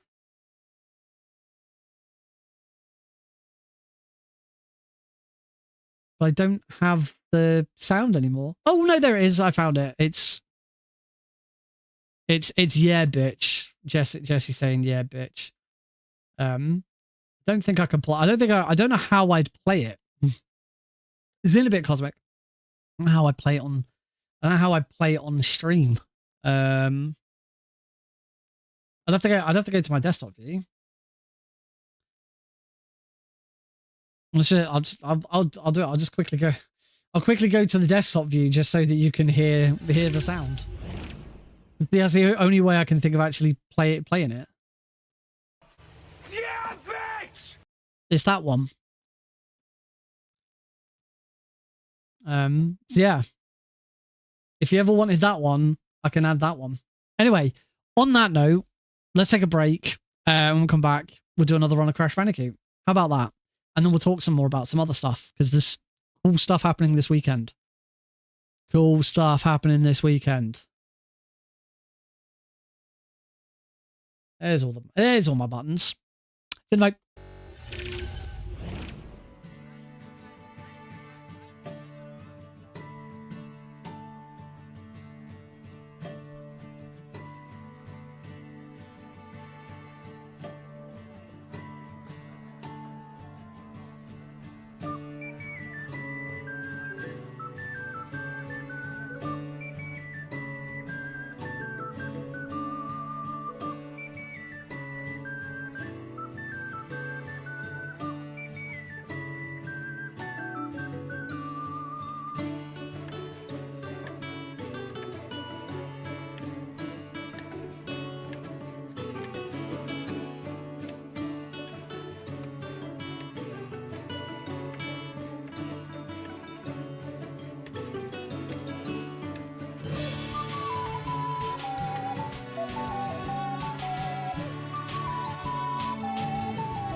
Alrighty, we are back with another dose of the Crash Bandicoot. All Australian for the occasion. Is that Australian? I don't know. It's part of the fun. I'm 35. 35-year-old man. Seriously. Welcome back, everybody, to the Nick Harpy stream, Tuesday night speedrunning here on the Nick Harpy stream, where we finished one run of Crash Bandicoot, The Wrath of Cortez. That suggests I have a time of 1 hour 22. What's going on? Is that average? Yes, it is. There we go. 103.49 is my current PB. Want to get it to under an hour. Is the intention. Under an hour is what we really, really want, at least as a starting point. Some of best is apparently 51 minutes. I'm going to double check that as well. Lose the sound for a second. I have to play the game in full screen. I can't play it in windowed or actually I probably can. Oh, let's try. I want to test this actually. Because we have an FPS counter on screen now, which is accurate. Which is great. The Crash has a weird thing where if you play in a window or play windowed full screen, the advantage of playing windowed full screen, of course, is that now I can alt tab out of the game and go and do other stuff without and it stays. One thing you may notice though is my max FPS is now set to 48. And I can only change it between 48 and 36. And that's because in windowed mode, the game has this weird thing where it will only match it'll only be a factor of the refresh rate of your monitor. So my monitor is 140, I think. So it'll only be a 120. But now that I have an FPS counter, I can and my graphics card kind of overwrites it. The only problem is if it's only going to run in 55. 55 might be all right. So no, it's 51, 54. It's not. Yeah, I don't think that's good. I don't think. I think I'm fine playing it in full screen. What happened? Just out of curiosity. What happens if I knock it down to 36? I bet it still does the same.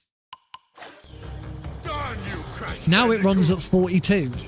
Like, what is it? What is going on here? I'd rather have a smoother, more consistent frame rate and have to deal with the fact that we're in full screen than anything else. The other option is to change the refresh rate of my monitor, but I don't really want to do that. Oh! Bernard, thank you very much for the super Bernard Morris just sent 5 Brazilian reals for a super chat. Their message reads, "Hi Nick. I just got 100% on UN Metal using your speedrun video. Thanks. Greetings from Brazil." Bernard, thank you very much. Thank you very much for the super chat. And I'm so glad that my speedrun video helped you get 100% in your run. When you say 100%, do you mean all achievements? Defo and echo on that sound alert. Are we now back to SpeakerBot and StreamerBot crossing over? I removed SpeakerBot because it seemed like it was playing through StreamerBot. Was it just the Prof? Was it just the sound alert, just the noise, or was it the speech that was echoed? If it was the speech that was echoed, I can understand that. It was just the voice. And now it seems like we're back to. This is weird. Back to this where StreamerBot and SpeakerBot are copying each other. So I'm gonna just mute SpeakerBot and we'll see what happens. It's very strange. Anyway, back to the game. We'll get started with another run. Throw a quick sip. And all right. Anyway, sorry, I'm gonna go back. So, Bernard, thank you very much for the super chat. I'm so glad my video helped. Just out of curiosity, was it like perfect, unperfect, or I'm assuming when you say 100%, you mean all achievements, which is probably my favorite of the unmetal speedruns. All achievements is really fun because you really have to go out of your way to do some funky stuff, and the routing for it is really interesting because it's like you don't need to get a perfect on every level, so it's like picking your battles. It's like all achievements, you still don't have to fight. You can still do the minefield. You can still do minefield skip on all achievements because you don't have to fight. Or do you? No, it's unperfect. The unperfect, there is a challenge to beat Turret Storm without shooting your gun. Without missing with your gun. But on all achievements, there is no achievement for defeating Turret Storm. So in all achievements, you can still do that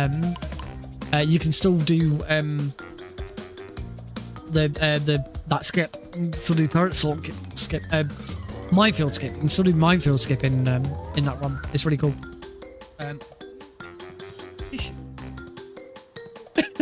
Excuse me.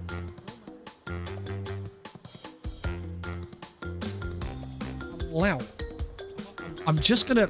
I will be just a moment. This isn't a bit. I promise. I genuinely just need to blow.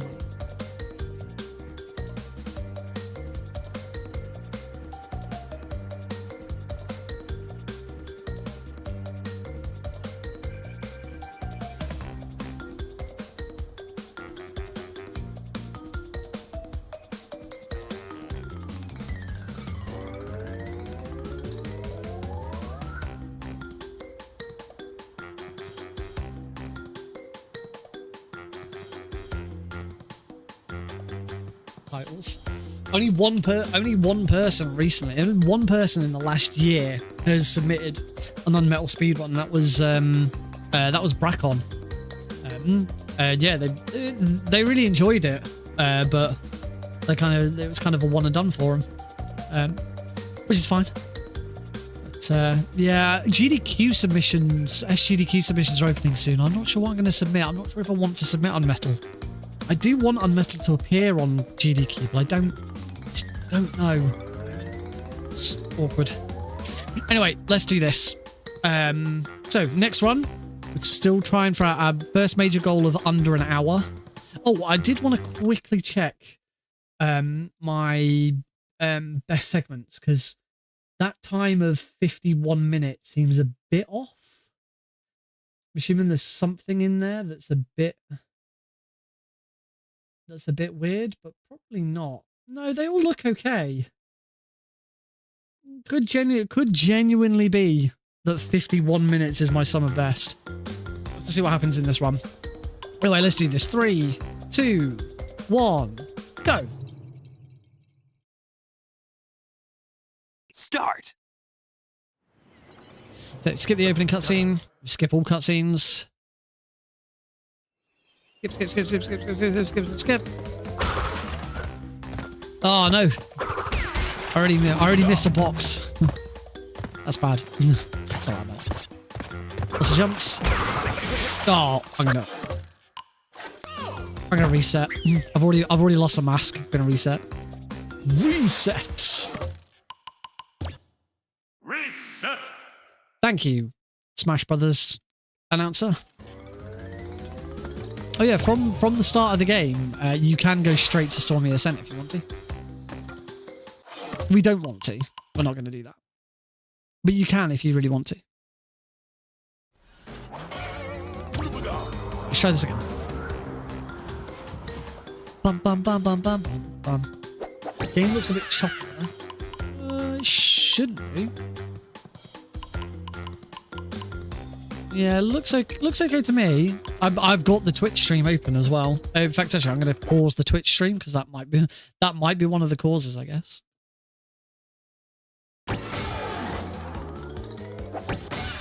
Right, let's try this again. 3, 2, 1, go. Start. Start.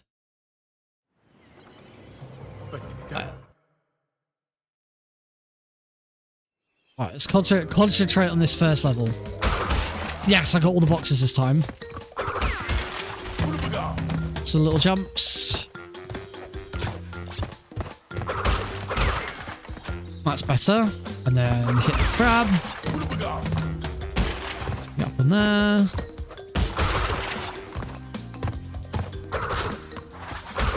That's nice. Try getting up onto that ledge with that jump and hitting that box is really nice. Break on the box. Break all those boxes. Oh no! Don't jump! Don't jump! Crash's fastest state is just running whilst invincible. Nice. Good first level.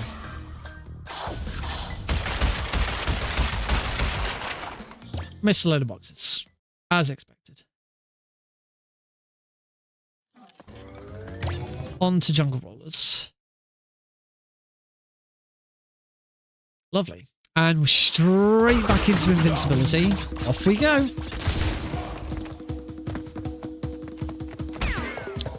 Hope we're going to want to try and chain these together.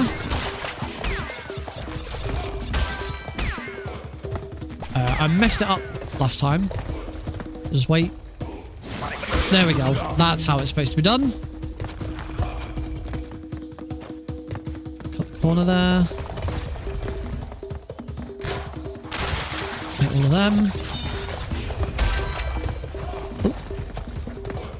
A little mistimed jump there. I'm just going to ignore those. You can, if you're fast enough, you can try and break those, but going to ignore them and just play that safe.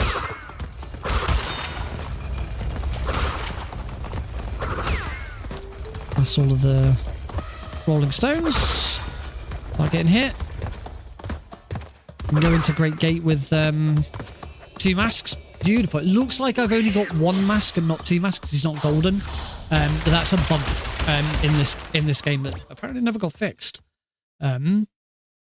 Yeah, Aku Aku, after invincibility is ended, it looks like you go back to 1 mask rather than 2. This is nice, and now we start the next level. You can see Aku Aku is back to 2, and we're straight into 3.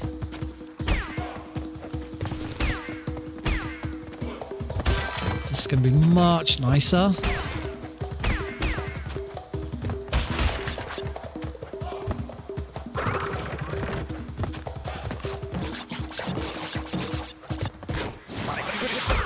Really good opening start to this level now, and on to the next one.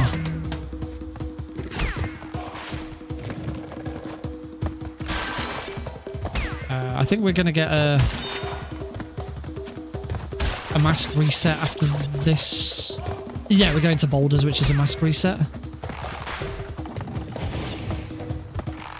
So it doesn't matter. It doesn't matter what I leave this level on. We're going to have 0 masks in the next level anyway. But that was great. This is a much better start. Smash.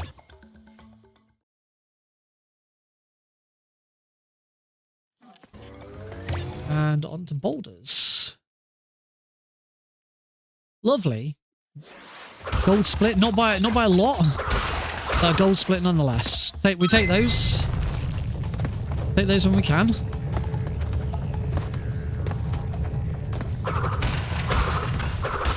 And smash. I've already missed one box. That's fine. We won't get the gem, which we don't want. Grabbing the gem takes longer because there's a little bit that plays out when you get the gem. Oh, really mistimed those jumps there. I kept getting hit.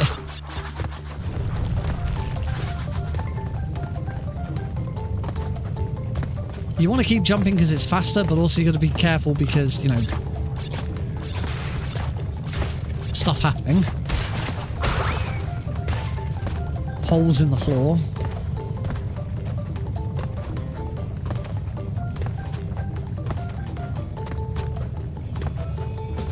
Oh, sometimes I can get that where you jump straight onto that.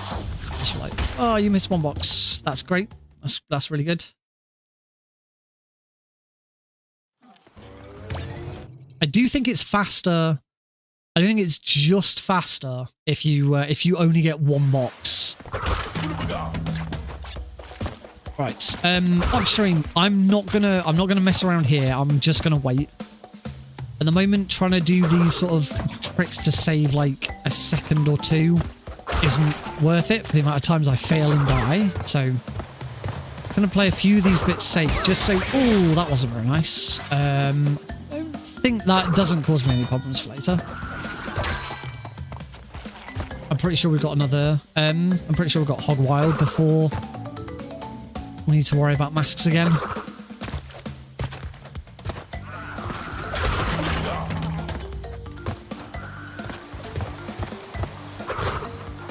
Press that one before it snaps. If you're wondering what the difference between the two plants are, because there's the purple one and the red one. The purple one just snaps every so often. The red one only snaps when you jump in it. If you didn't, it's fairly obvious after a while. Might not be that obvious straight away.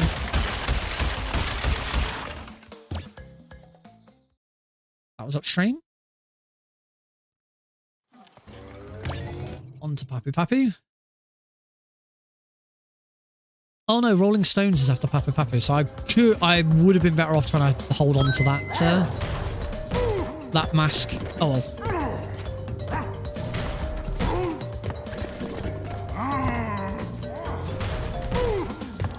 Papu Papu, nice and fast, boss.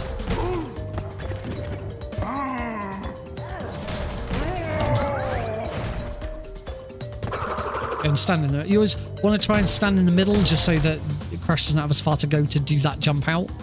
But most of the bosses he just like teleports out, but Papu Papu does that instead.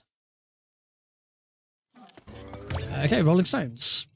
So we might lose a little bit of time on Rolling Stones just because I could be coming into Rolling Stones with two masks. I've only got one. So right now we should be invincible, but we're not. If we were like doing this, if we were on the right track. I'm gonna wait for that one, I think. But we can be invincible now instead. Which this is going to change things slightly because usually you'd skip that one. You wouldn't worry about trying to get the invincibility off. But I didn't break any of those boxes.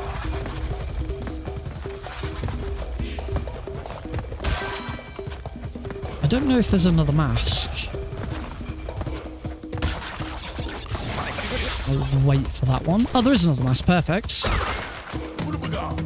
Cool. Now we're actually back on track. You would normally be invincible with this mask. Gotta be careful. There is that jump. I think it was just that one, or is there one more? No, I think we're good. This is a mask reset after this level anyway. We're on to Hog Wild, which is a mask reset, so didn't matter how many we finished with, but obviously it's faster to do it that way. It's nice. Lots of boxes. There were two bonus levels in that one. So lots of boxes missed there. And on to Hog Wild. Nice. Hey. Right, Hog Wild, best thing I can do is just try and finish the...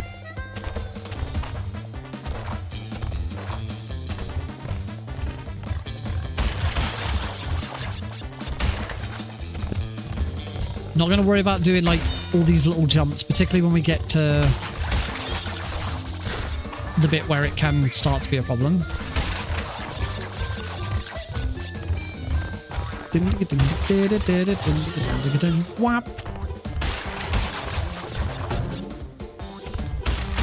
I do need to deliberately miss one box. I think the one I usually miss I've already got, so I'm going to deliberately miss that one. If you do get every box in this one, it's impossible to avoid the gem, I think. Don't think you can like jump over it. That's perfect. Only missed one.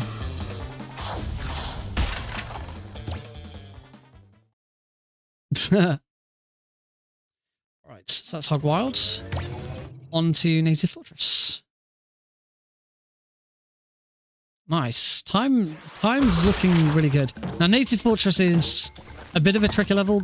Because of Hog Wild, we come into here with 0 masks every time, so there's no worries about like trying to come into here with this. It's one of the reasons why Native Fortress is a bit tricky, because there's nothing you can do to kind of make it any easier. Shouldn't have taken that hit, because that stops me from doing the one deliberate hit later on. Good, really good cycles though. Oh, I'm gonna wait for that though. Didn't really want to bounce off that. Cycles are not good. For that.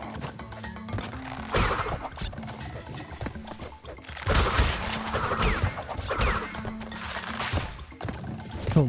Oh, that was nice to beat all of those though. That one though.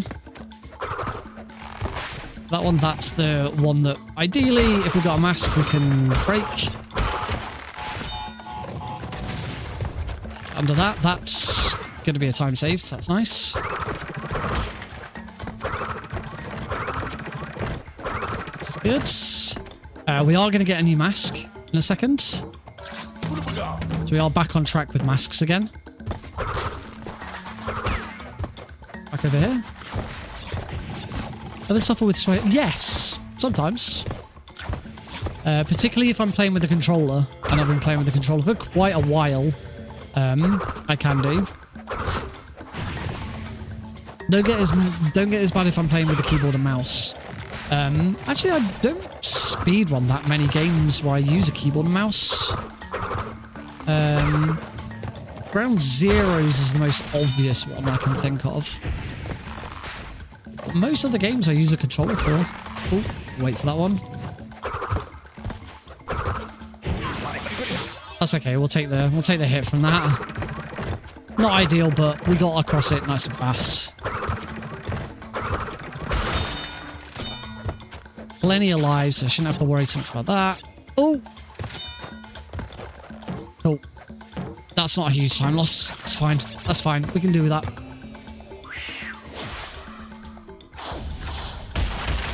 Yeah, the only major speedruns I can think of where I don't use keyboard, where I use keyboard and mouse are Ground Zeroes and Choo Choo Charles. Not that I run Choo Choo Charles very often. Right, on to up the creek. This is looking good. I want to jinx or anything. And that's another gold split. Lovely. I'm trying to think of other speedruns I've done where I use keyboard and mouse. Metal Gear Survive. Same engine as Ground Zero, so that's understandable. Can't think of it. There's certainly no other Metal Gear games I use keyboard and mouse for, because they're all originally console games anyway. I know Metal Gear Solid 2 and 3 in the Master Collection both support keyboard and mouse. I wouldn't recommend it.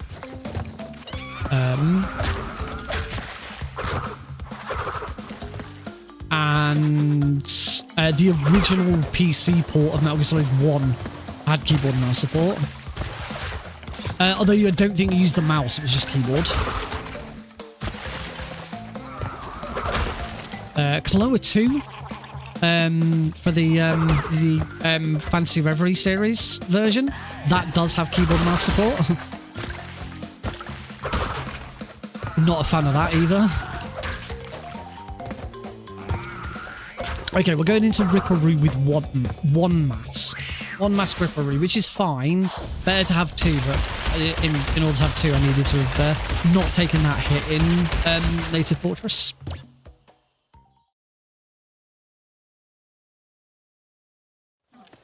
All right, into ripperoo. Let's hope I can get this right.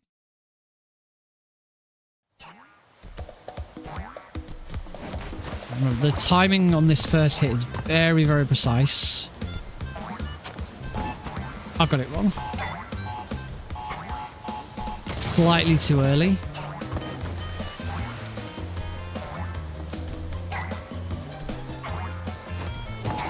That might be okay. I think that's going to be fine. Yeah. Oh, no. Just going to have to wait. That should be good.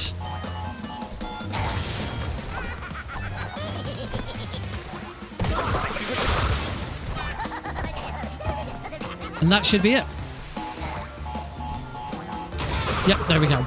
I actually got the combo in the end. It's just the combo started very late.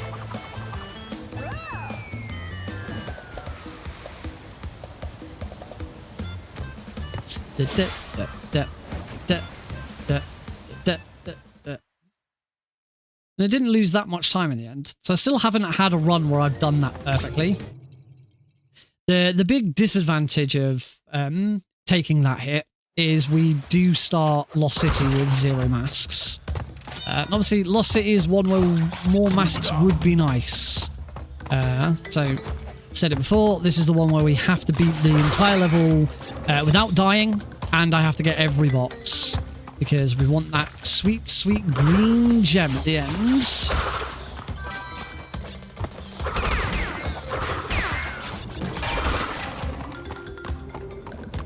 Luckily, it's not actually that difficult, and I've done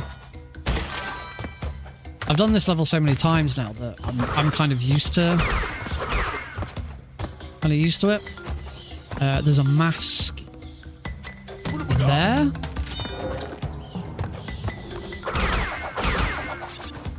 Let's get into here.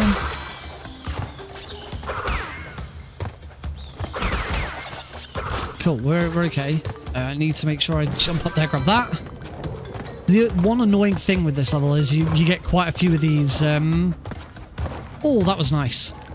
Quite a few of these areas where you only get one chance to jump off an enemy to grab something. And they can be really nasty if you if you miss them, that's it. You're done. Start the level again.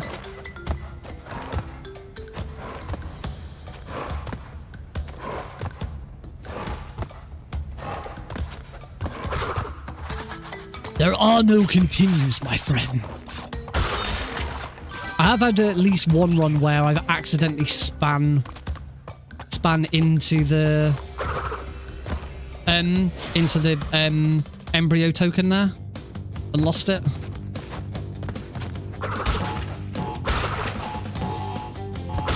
Should be fine here because that's the only...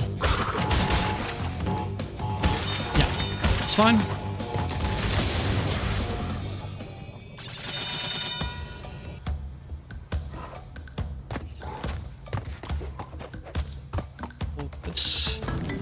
I don't think there's any more masks now. Those... I've had to wait for that anyway.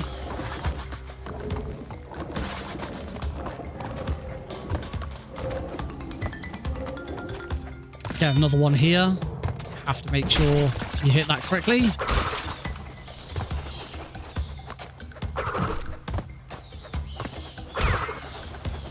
Hate those. And on to the second bonus. Please be careful with this bonus. There's ways of doing this a lot quicker, but you can very easily die and lose your mask. If you die in one of the bonuses, it doesn't... 1, 2, 5, it doesn't count as a death.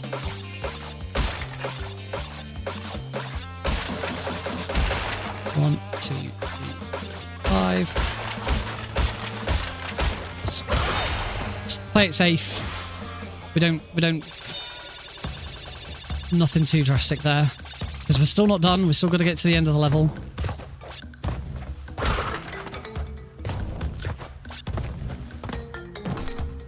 Okay, they're safe. For him. We're good. It is nice that you break that and it immediately breaks both boxes. Okay, our one and only perfect level. Ba-da-ba. You can see I lost a little bit of time there. That's probably because of that second bonus level. But hey, that's Lost City done in one go. That's always what we need. And now, because I've kept my masks as well, we go into Temple Ruins and can immediately start getting some bonus masks. As long as I don't make silly mistakes and die.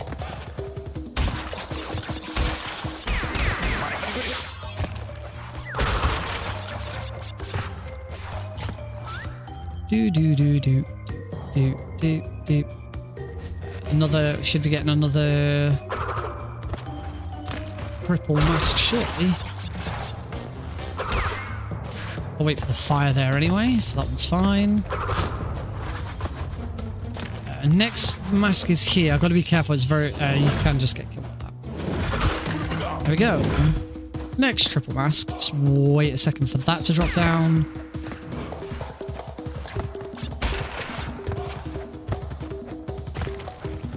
This triple mask isn't actually that helpful. It does mean I'm not going to get hit by that spider.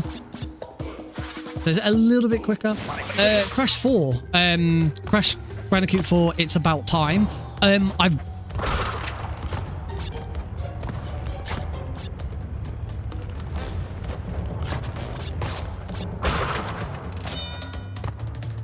Windows is only getting worse. It's back again. Shouldn't affect the stream, it just affects me. Yeah, beautiful. No deaths, really good Temple Ruins. We're getting somewhere. I don't want to jinx it, but this is a good run so far.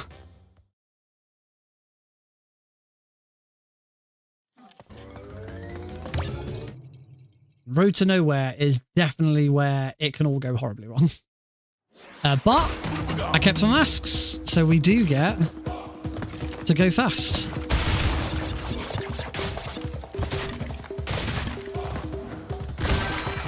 Which is nice, because it also means I don't have to rely on the rope.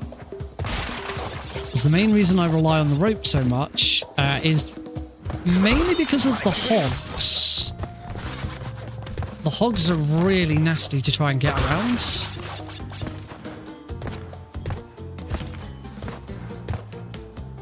Oh, that was close.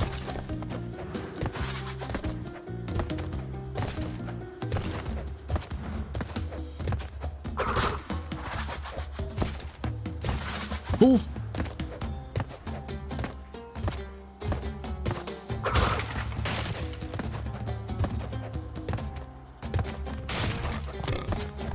Oh no, no, no, no, no, no. I know. Don't ever go on the left side.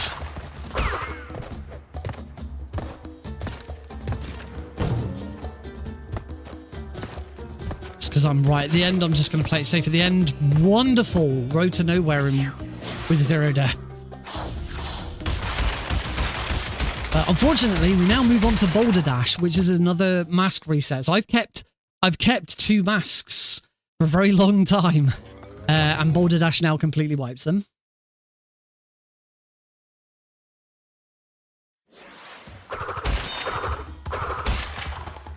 Gold split as well. Lovely. We're starting to see some improvement. Been a bit worried that I came back to this and was like so horribly behind. I mean, I got a PB earlier, but there's another death.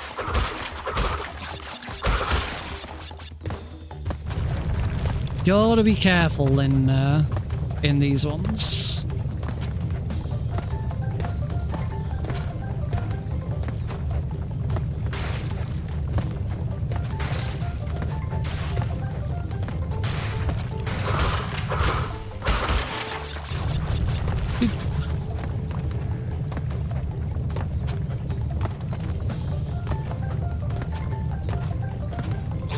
I kind of feel like I'm starting to get there.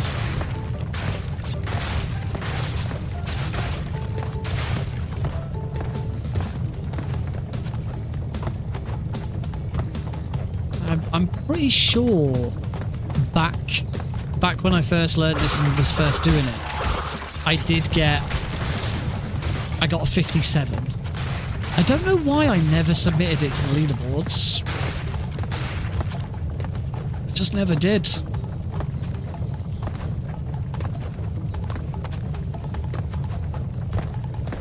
I got an email from a developer.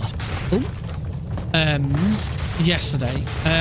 They've got as part of Steam Next Fest, they've got a demo out on Steam, and they've issued a speedrun challenge. It's not done through speedrun.com, but they've issued a speedrun challenge for it. The winner gets like €400 or something like that, and everyone who submits a time at least gets put into a raffle to win a cash prize as well. There's cash prizes for the top 3, but then one random person outside of the top 3 will also win a cash prize. There we go. Beating that plane there is only doable on your first.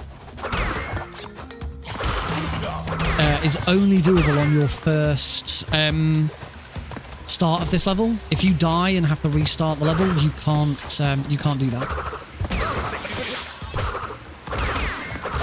Hate the lizard. I knew that one of those lizards would eventually screw me over. Okay, luckily there was a checkpoint just here.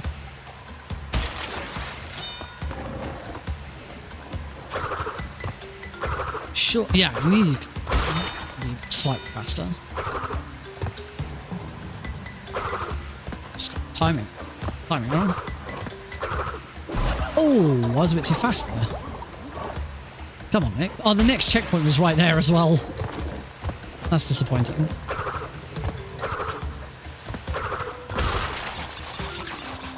So, you know, that first one jumping onto the second platform there probably isn't worth it. Because I then have to wait for the second one anyway.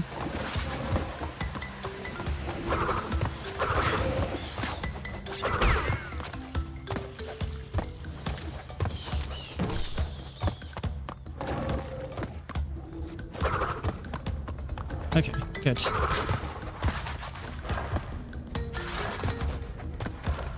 All good. Start the climb. I'd love to see like a level map for this. Ah, that's bad timing. I'd love to see like a level map for this. Whoa, what the heck happened there?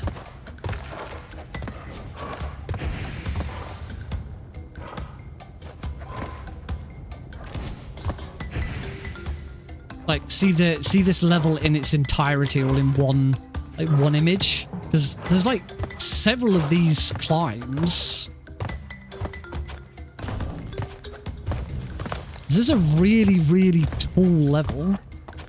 Checkpoint there that we skip, because it's a very long wait if you don't skip it. Oh, I messed that up.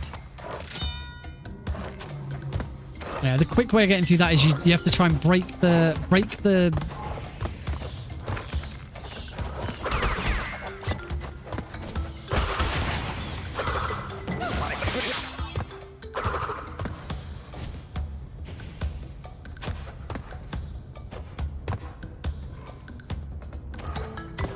Oh, that was close.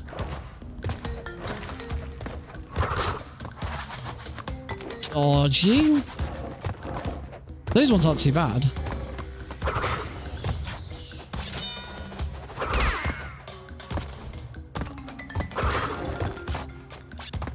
And go.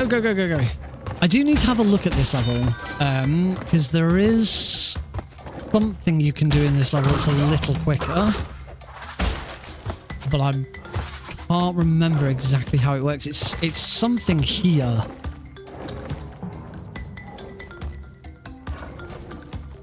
Oh, what? Come on, Nick. We need that sound, don't we? Really need that sound effect. Because I've got to wait. I might as well break that. I think it's here. I think what you do is you can jump behind. Yeah, you could. Ah, here we go. You jump behind here. Why did I ever do that? It seems really obvious now.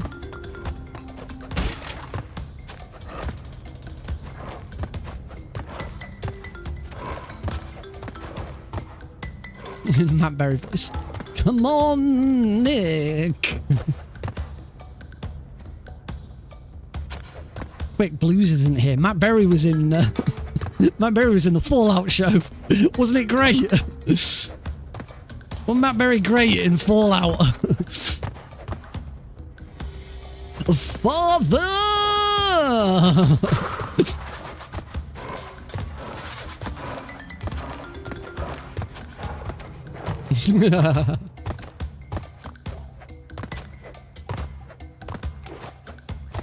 Break all 8 of those because that is quicker than letting them break. What? He just yeah. Right now, Blues is just like. What the fuck was that?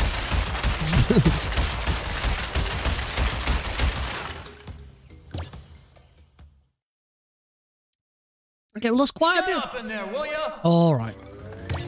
It's not fun to make fun of Blues when he's not here. Right, Koala Kong. In his honor. That's not making fun of him. That's mad respect.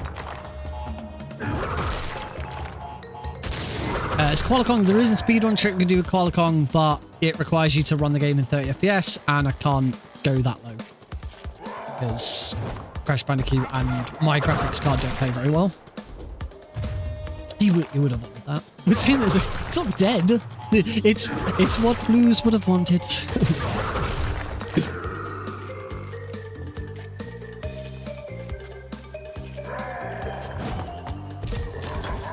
Spin. Bash. There is a time save here. You can beat Koala Kong without hitting any minecarts.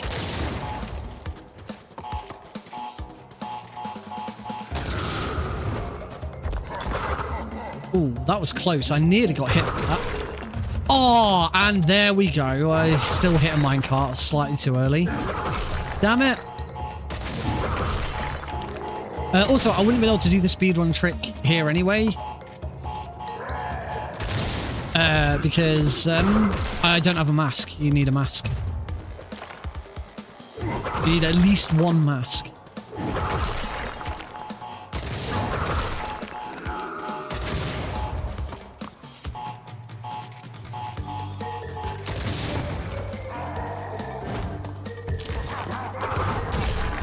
Right, that's Koala Kong. Meow. Bye-bye. Come on. So we're about still on track.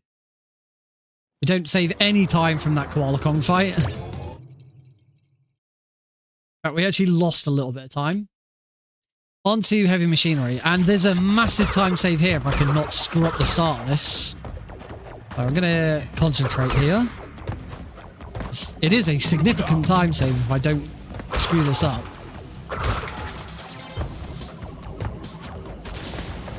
Try and keep my mask. That was great.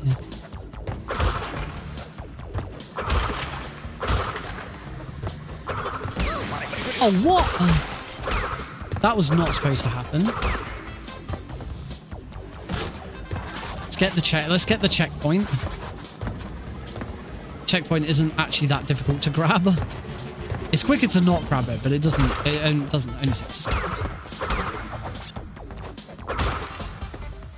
Just means without a mask, it's very like I had time. I could have beaten that Steam, but without the mask, you just don't know these things.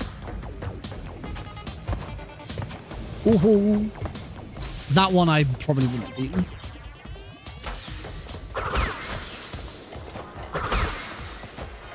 Yay, checkpoint. Yay, mask. Nice. Avoid the trampoline. This just goes up to a bunch of boxes and a wumper fruit.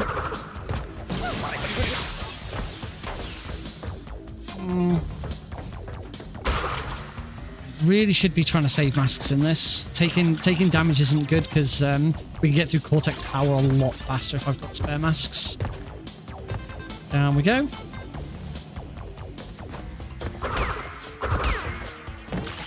Ooh.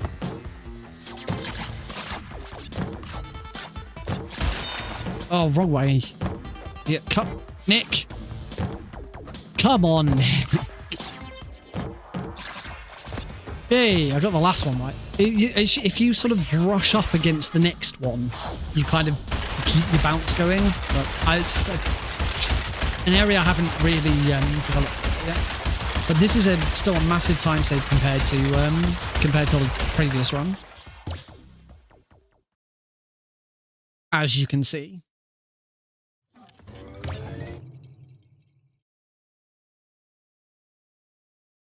Nice. Cortex Power is weird in that it has that. Wait, that one.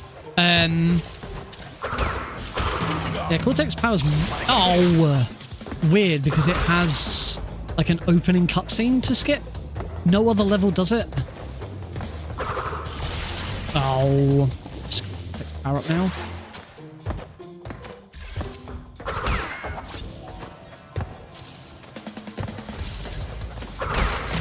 In fact, there's part of me that thinks you're supposed to skip the cutscene at a certain time. You're not supposed to skip it straight away because the all of the cycles in the level are tied to the cutscene is included in the timings for them.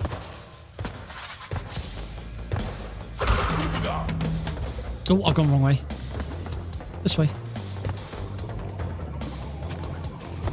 Whoopsie. I did screw this level up quite a bit in the PB run, so even though I've made some errors, it should still be fine.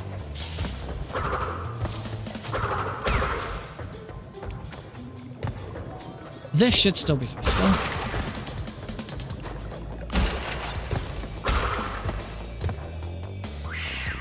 There we go. Yep, you can see my timing is still faster. Where we go? Might have time for one more run after this.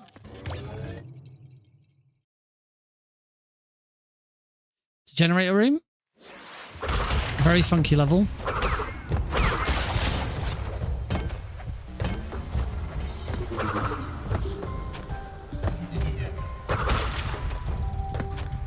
This is a level where you can get to 3 masks, but you kind of don't want to.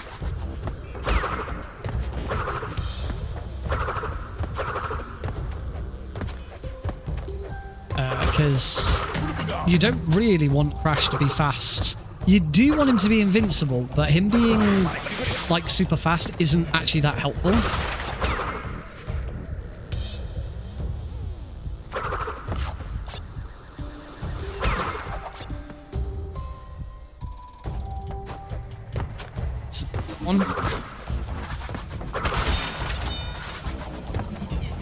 So actually that hit that I took a minute. It was fine.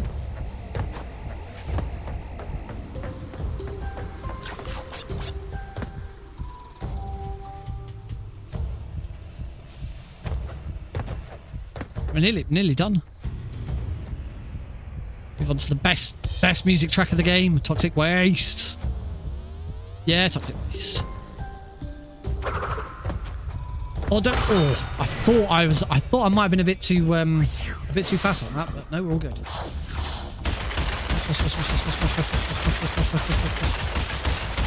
Is that going to be a Cortex Power gold split? It is. It is a Cortex Power gold split. Yeah, it could be at gold. I could be at golden. I could be at invincible right now if I'd done everything correctly to this point.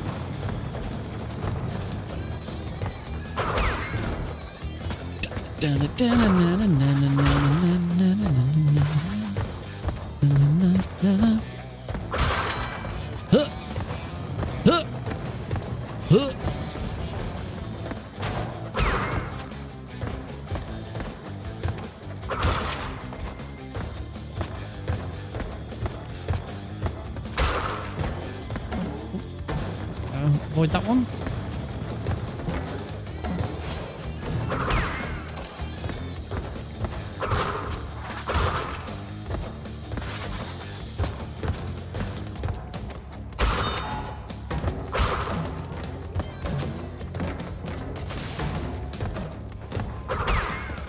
Lovely.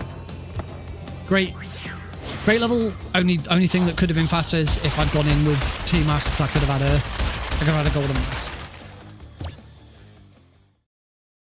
But it'll do for our splits. On to pinstripe. I do have spare masks. I could try the speedrun trick in this. Let's try it. Nah, I messed it up.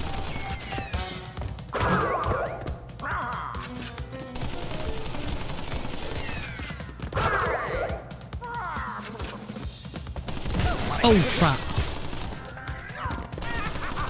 Mistimed everything there. That was really bad. Lost both masks now. That was very silly.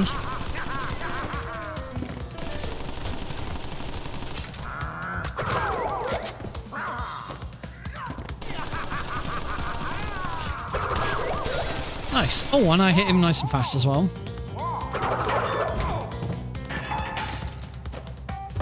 Yeah. Good job, Crash. You did it. You're the real hero.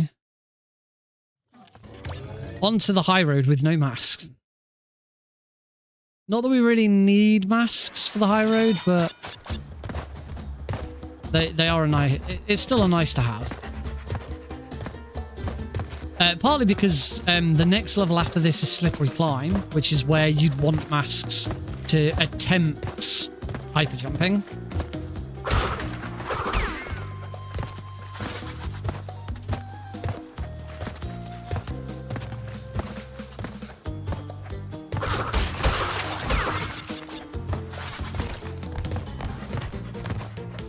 And the box.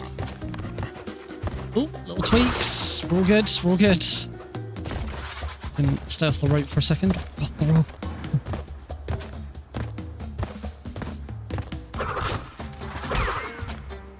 Oh, okay. It's straight after a checkpoint. That's okay. I think this is the really long one as well.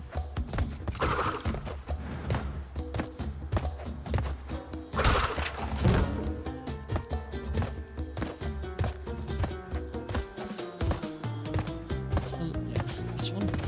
Oh, I'm going to play that. Super safe. Cool. One death. One death in the high road. That's okay. That's not too bad. Sorry, Crash. Poor guy. It's so horrible in this one. In the original, he just takes it. In this, they absolutely pound him and smash him to the floor. It's horrible. Slippery Climb. So Slippery Climb and say there is the hyper jump. We're not going to do it because A, I haven't got any masks, and B, getting a decent time to put on the boards is not going to be done attempting this over and over again. It's going to be done primarily just getting through this level quickly. Once I feel more confident at the game, that's when I can start going back and looking at hyper jumping here. Get my confidence up with things like that. That's what we really want.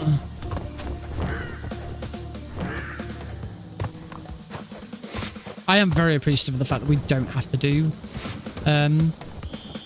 the final one of these for the speedrun. Oh. Oh, phew. Okay, I still made that cycle.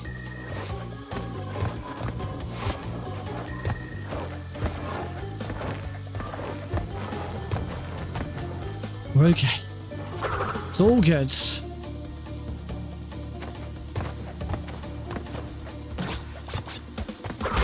That's it. Here's where we do the hyper jump. We've got plenty of lives. We could like just die repeatedly to get a mask. It's just not worth it. amount of time it'll take me to die repeatedly to get a pity mask, and then the amount of attempts it'll take me to actually get it right, I might as well just do the level normally. I think certainly for a little while that it'll be a case of if I've got a mask, I'll try it once, but if it doesn't work, then I won't bother.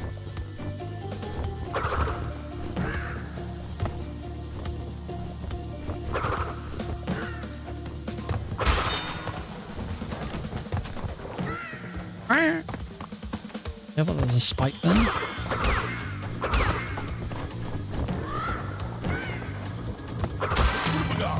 That.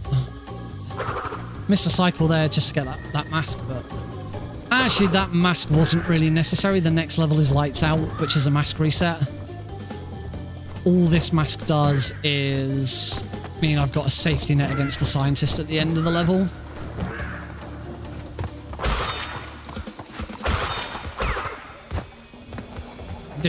Didn't need it.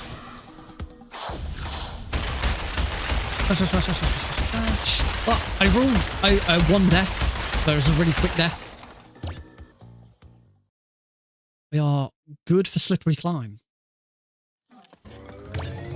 Onto Lights Out. 5.5 minutes ahead. Nice time to be on. Let's move.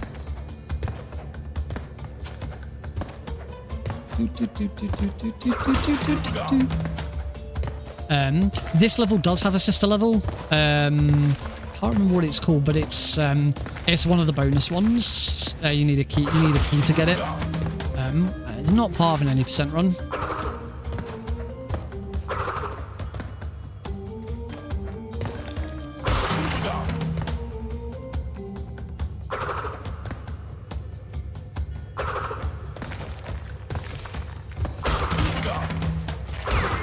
Rats.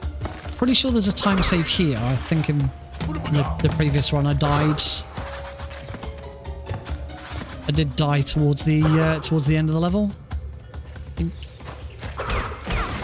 Oh, lost my mask. I died there because I didn't know where the hole was. That's why you don't want to lose your mask in this one. So there goes potentially any time save. I think that was a worse death than the one I had.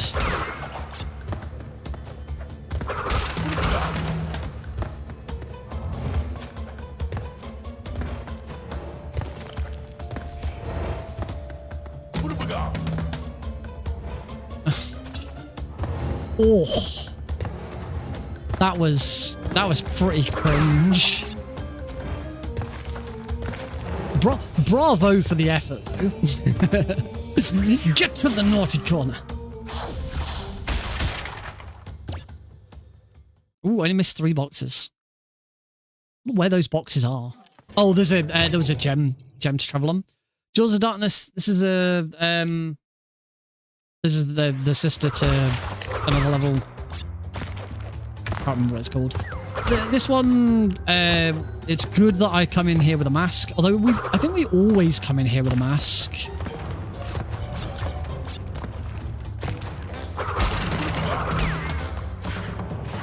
I do just want to kind of make sure I hold on to the mask, because I think there's a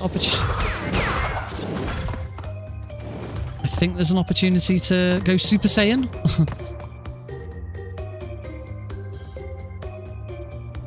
That's what I'm going to call it from now on. Oh, damn it. I've just realised a great comeback for Naughty Corner for Ye.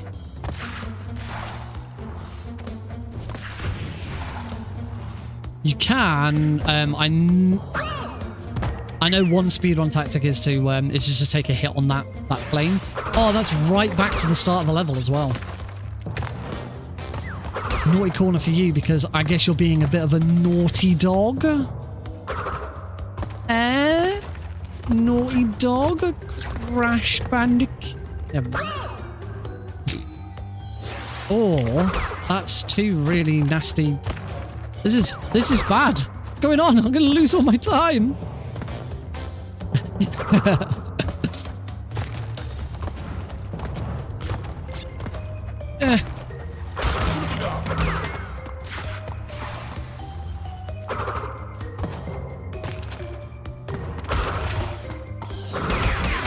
Oh.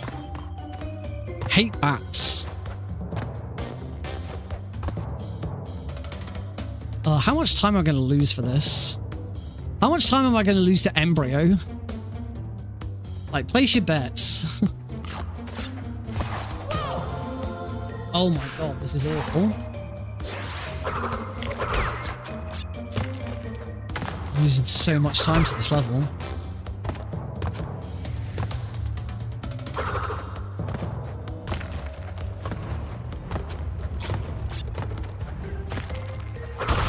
No, no, not the pyramid of sub. We were. I think I still am. Those bloody bats. I was spinning. I think I'm still on sub-hour pace. It depends what it's like at the end of this level, because I'm losing so much time.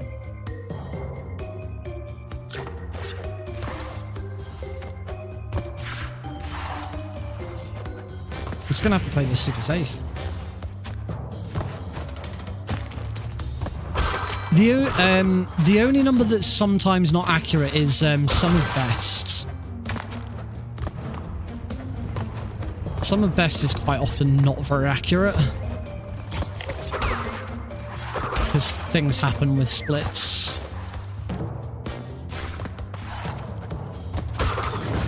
Yep, here, haven't I? Yep. Knew that was coming.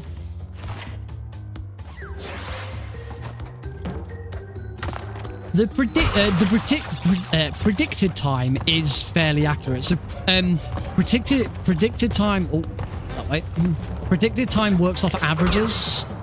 So basically, it takes. Because there's a few different ones you can use. There's like predicted time. There's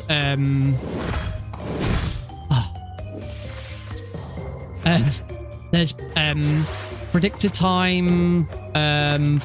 Pace and some other ones. I prefer predicted time because predicted time basically takes your average and adds it onto whatever's left. So it's like if you do an average run, this is what you're predicted to get. So predicted time you can beat. You can definitely beat a predicted time.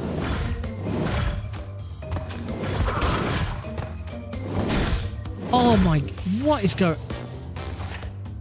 How much do I have to wait for these? This is crazy. The only thing is predicted time will only update once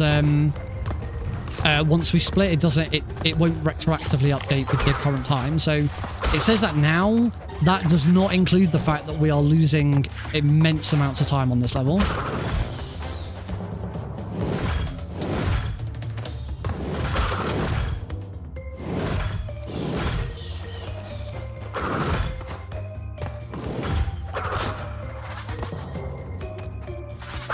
Oh my days. At least I hit a checkpoint.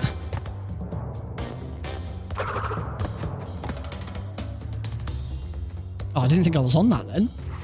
It takes ages to start moving. Let's stop making silly mistakes, Nick.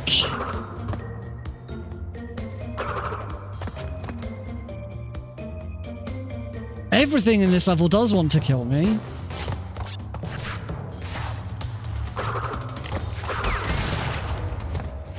The lab is easier. The lab is easier than this one.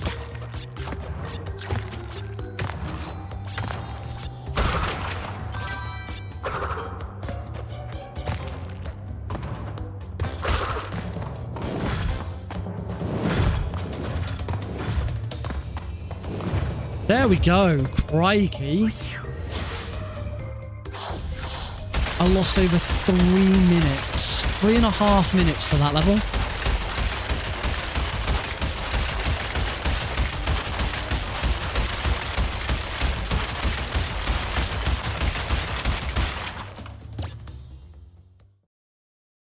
I think if we were gonna have something from the Fallout show, it'd have to be Okie Dokie. That's the only sound I can think of that's kind of very specific to the show. Cast machinery. See, we just do that. And that's cast machinery. Worst part is Jaws of Darkness. Finished it with 0 masks, so we go into Embryo with no masks. It has kind of become an integral part of my own lore. Yay! Gold split. Right, there is plenty of time save in Embryo if I can get it right first. First jump.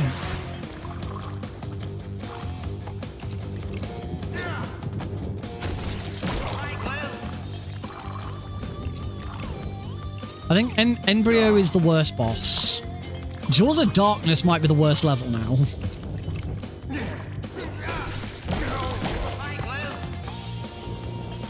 Yeah, I should probably do a bit of practice on Jaws of Darkness and try and see if I can finish it without, like, losing all of my lives and health so that, you know, I can do it. I can at least have a safety net for Embryo. I love the noises he makes. Blind. Come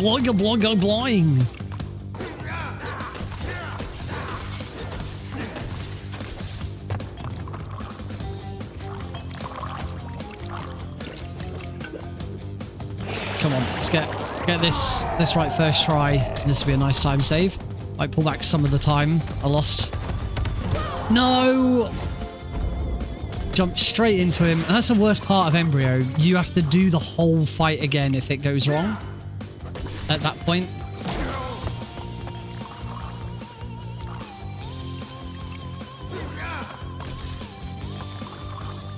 Want to stand nice and close to him. Not too close. He'll kill you if you're too close to him. He does.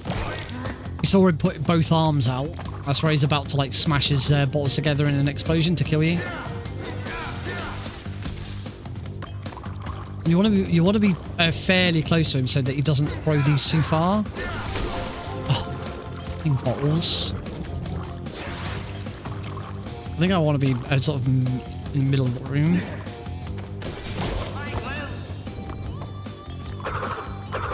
This fight does my head in. I've been having thoughts about what I might do after Crash Bandicoot 1. I posted on Discord recently a screenshot of the Wrath of Cortex.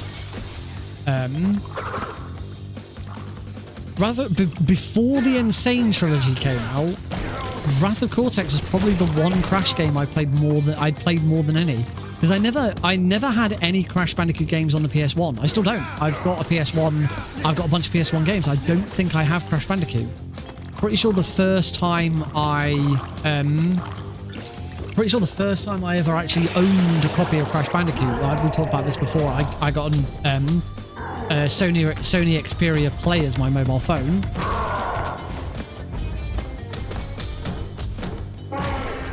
There we go, we're good. I'm pretty sure that's the first time I actually owned a copy of Crash Bandicoot. So yeah, before that, Wrath of Cortex was actually the one that I owned and had played the most. Wrath of Cortex is notorious for its loading screens. The loading screens are ridiculously long. Right, we could really do with a good lab to try and get back to sub-hour. We're actually not on sub-hour pace anymore. Right now, this lab's not going that well. I don't seem to have very good cycles.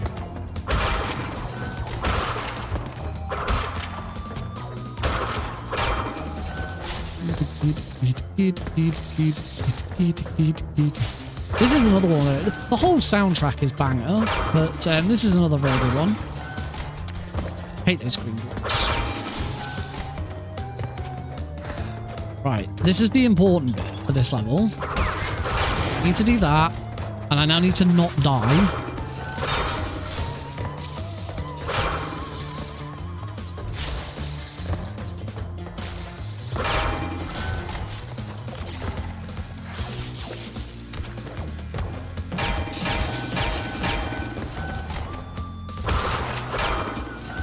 The not dying bit is important here. Phew. Cool, we're good. We are golden. That was a good lab. Very good lab. It's not very good. Yeah, Wrath of Cortex is notorious for its loading screens. They are very, very long. Nice. 30-second PB. 30-second PB. 30-second gold spot. But you are allowed to run it on emulator. So I would run it on emulator and it's faster. I'm pretty sure it uses load and remove time anyway. Right, Cortex. Cortex first try will be another time save. Right now we are on for sub-hour. Again, that lab did indeed bring us back to sub-hour. So as long as I can do Cortex in one go, this is definitely sub-hour. In fact, probably might even be a 58.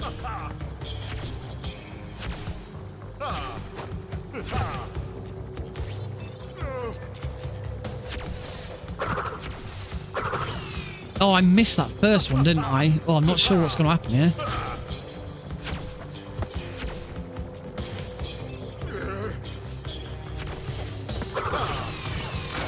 Oh.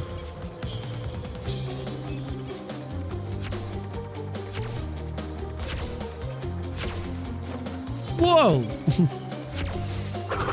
Nearly screwed that up. Now they're going to start going down.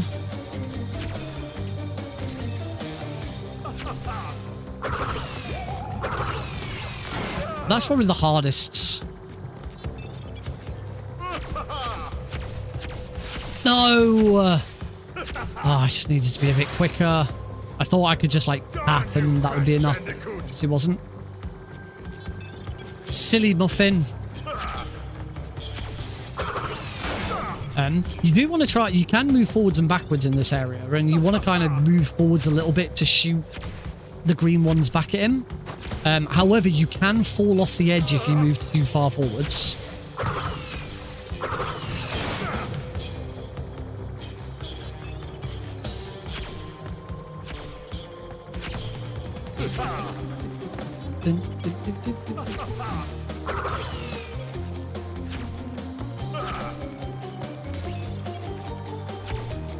Yeah, you still need to be a little bit careful. But yeah, going further to the front so that you hit the greens a bit quicker is there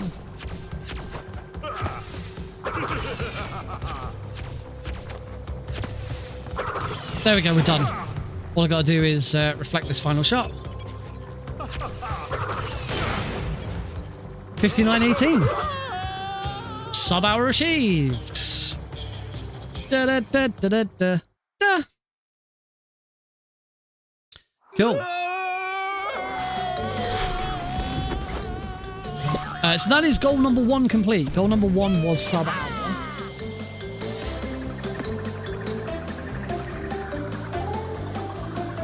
But if my summer best is anything to go by, apparently I've got a whole 10 minutes to share. Certainly, I'm not going to submit this. There's plenty more work to be done. And yeah, I do want to do more speedruns. As I said, I've had some thoughts about what I want to do next. But I'm not saying that. Oh yeah, that's it. We've done. We're just going to move on. I am intending on doing this for a little bit. I've done very long stints of Metal Gear games in the past. This is going to be for, I imagine like at least 2, maybe 3 more streams. It depends. It's kind of, once I've got a run that I'm really happy with, then yeah, we're kind of done. But I love it. I love this game. It is my favorite Crash Bandicoot game. I've moved away from I've minimized the game, so you can still hear the music, but you can't. It's paused. Don't worry about it. I do want to have a quick look on speedrun.com and actually look at now that we've hit the first target of sub-hour. The next target is something that I'd be happy to submit. The world record is 39 minutes and 24 seconds, so I'm 20 minutes behind world record right now. Just that's insane when you think about it. I mean, 59.18 would not even put me in the top 100. That gives you a bit of an idea. 59.18 would place me when speedrun.com wants to load. When speedrun.com wants to load. Anytime you like, speedrun.com. Bloody hell, come on. All I tried to do was load the second page of runs. There we go, I've got it now. Right, 59.18. 59.18 would put me joint. Wait for it. 172nd is a 59.18. 172. Was there major glitches on the submission on the leaderboard? The filters that are shown. Loading remove time is what the runs goes by. You do have to show your RTA as well. Obviously, date, platform, the PC runs are separated due to load and remove time. But there's a major glitches, whether you use any major glitches or not. What's that in the rule?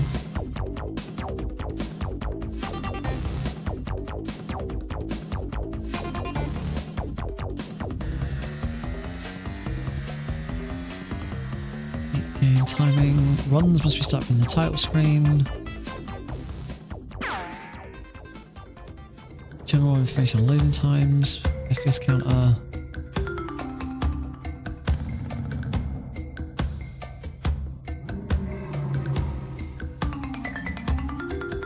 Must be lagging the game. Also for controller configuration, up to 2 buttons may be bound to one action.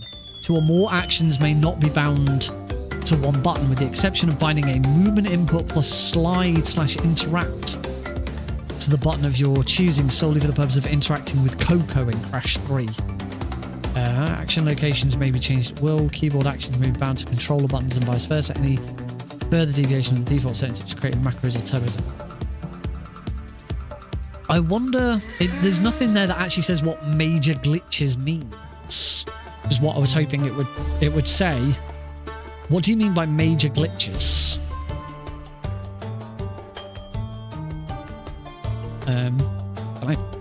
So anyway, as I said, 172nd would be this time.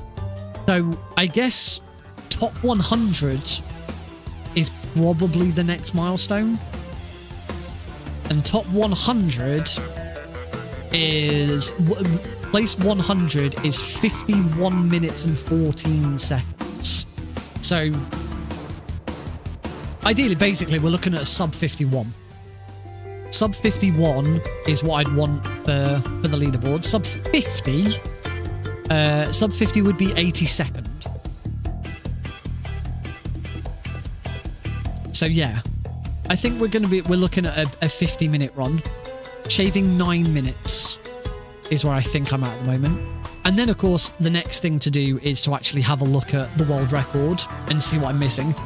I can definitely see where, with current strats, maybe 20 minutes comes from, but I'm not sure I can get the whole 20 minutes out from just these strats. There's definitely stuff that I'm missing.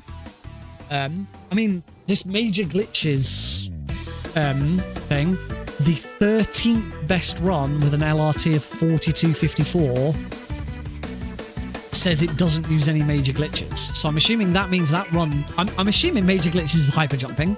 I don't think of any more. It's a shame that there is no screen at the end which tells you. It'd be useful to know like, how many deaths did I actually have. There's like definitely Jaws of Darkness and Embryo were huge time losses because of deaths. Obviously, there's a few more. If we look across the splits, you know, we can see at one point I was ahead by 330. and that went down to 238, and then we went all the way back up to 552 ahead, and that went down to 213. So there's definitely plenty of time. Just the best thing I could do, I think there's two kind of goals. Whichever one of these happens first would be my submission. Either a 50-minute run or a run where I have 0 deaths. I think that's probably the goal. We'll see what happens. Anyway, let's swippy swap on over. As you can probably imagine, I'm not going to do another run now. It's 11:30. Swippy swappy on over to him. Just enjoy the music whilst we're just. Oh, does that mean the credits are finished? If we're back to. Oh no, we're still going. Yeah, oh my, and he's on fire. Aim of the game as a fuel his flame. Burning! I'm burning! It's so hot! Right. Oh. And yeah, as I was saying earlier, I've got ideas for other games that I do want to do. Crash Bandicoot, The Wrath of Cortex, potentially one of them. I know it's like not one of the ones that people like, but I have a lot of experience with the game. I really enjoy it. It's anything like that. It will definitely be a case of I'm gonna play through the game casually first. Crash Bandicoot PS1, I've actually started playing again on my Vita, and it's a lot more difficult because the time, the movement and stuff just isn't as neat. The main thing that I noticed, so far I got up to the Lost City. Lost City is the one where we have to complete it without dying and getting all the boxes. And you may recall with Lost City, there's times where you've got these panels that like push out towards the screen. And if Crash runs in front and gets pushed, you can jump and sort of jump round. Can't do that on the PS1 version. As soon as you get pushed, that's it, you're off. So I kind of haven't gone any further than that yet. I am playing an NTSC copy. I would not play the PAL version for that.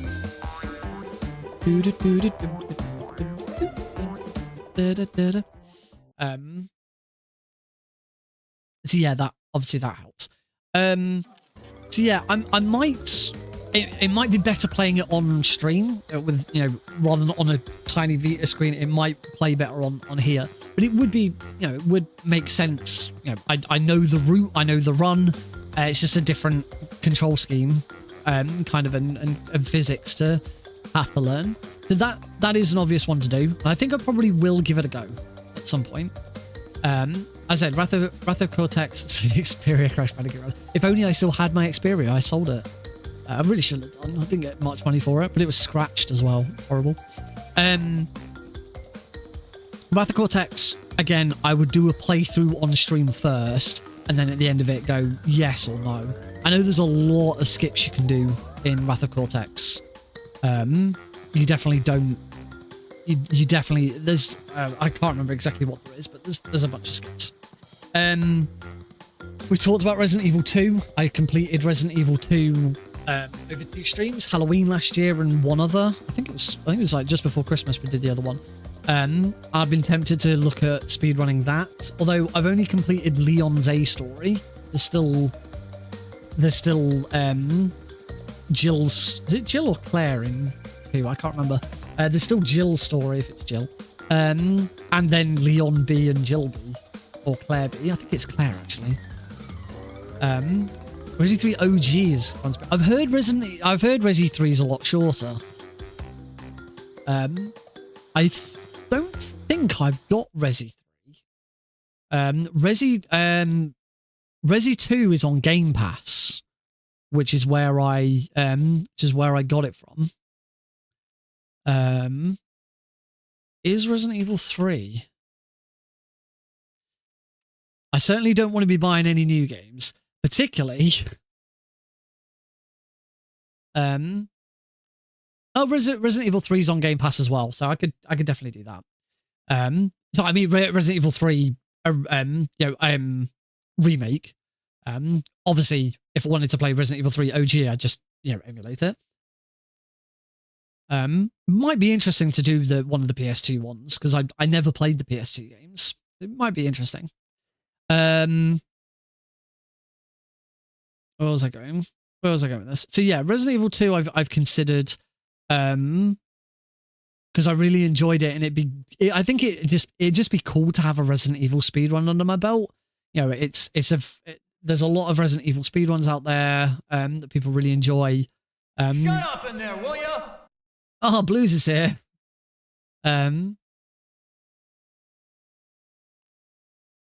Meryl actually played that for you earlier. In your absence. I'm a bit tired. I'm still recovering from last week's illness. I'll show. I said I wouldn't show it off again, but now the Blues is here. I'm still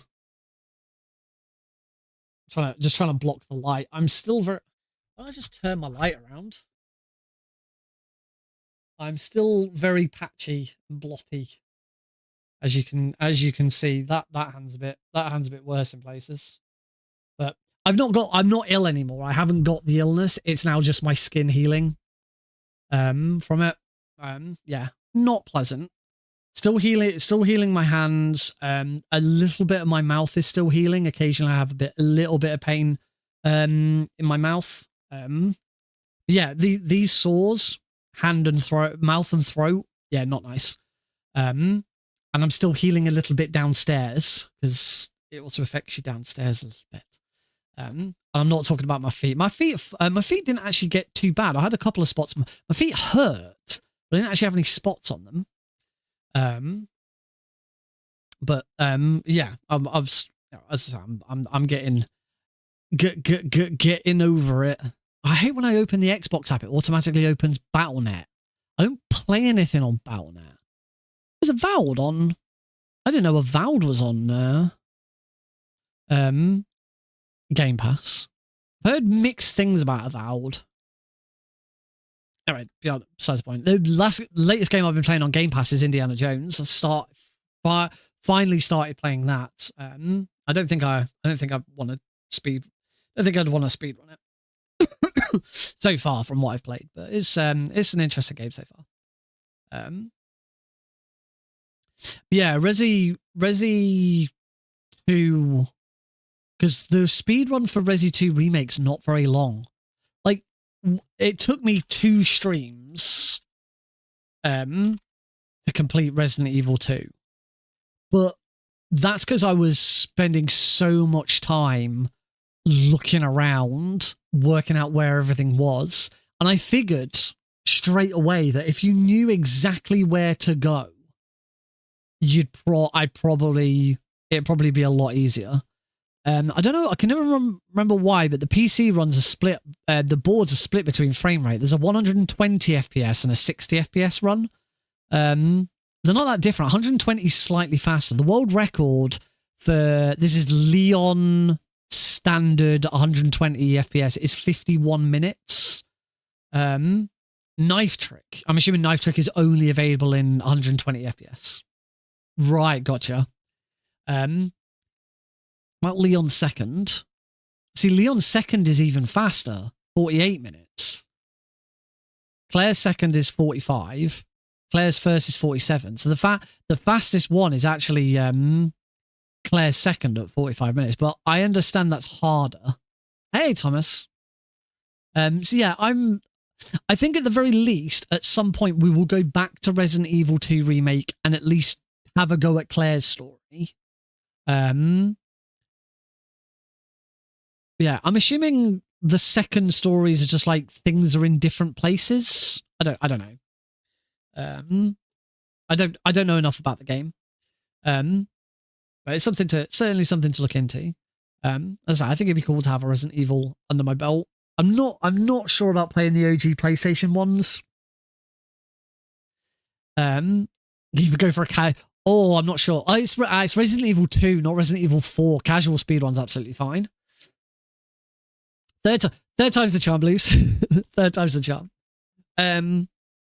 Yeah, if anyone, I don't know if anyone remembers or even knew this, there was a bit of controversy with Resident Evil 4 a couple of years ago, where the moderators put out a post basically saying, if you're not fast enough, we're not going to verify your run. And so it basically said there is a minimum time that you have to hit in order to submit to the leaderboards.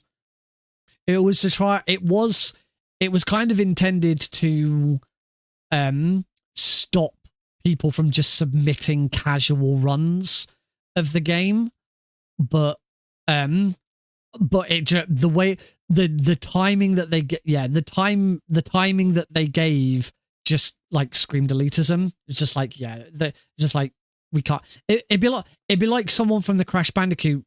It'd be like Crash Bandicoot saying, I can't submit this run because it's not sub 50. It is a very popular series. I mean, Resident Evil 4. Let's have a just quick look at the stats for. Have a quick look at the stats for Resident Evil 4. Why don't we go? Let's go over to the desktop, shall we? And you can see what we're looking at. So Resident Evil 4. This is the 20. Oh, this is the 2023 version. That's not what we want. We want the original Resident Evil 4. Resident Evil 4. Why is only 2023 here?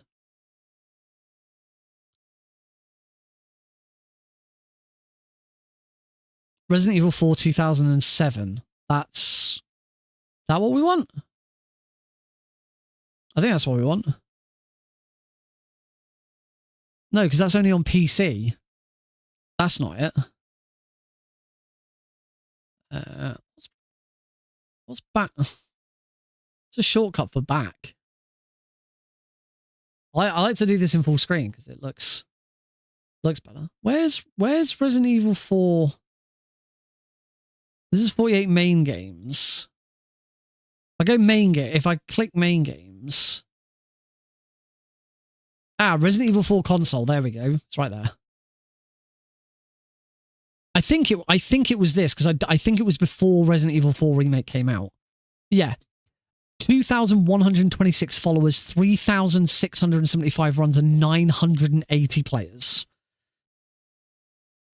And New Game Professional is not the most popular speedrun. It's probably New Game Plus. New Game Plus normal, 71 runs. 52. Again, it's separated by platform. This is insane, isn't it?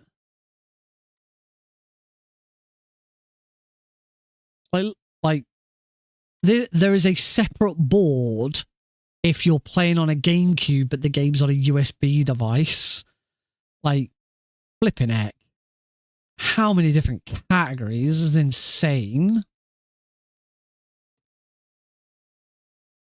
Oh, this makes my head spin a little bit. Well, apparently nobody plays the PS2 version. That's surprising. Is it because the GameCube version's the best? I'm pretty sure the GameCube version is considered the best version.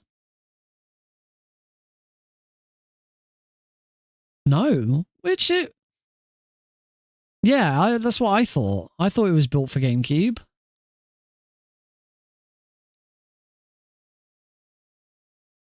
Maybe it's because it's better to play it on. I don't know. The Wii version's really good. The Wii version doesn't have that many runs either. I wish there was some way of like. Oh, there's more game stats here. Will you like show me what category has the most runs?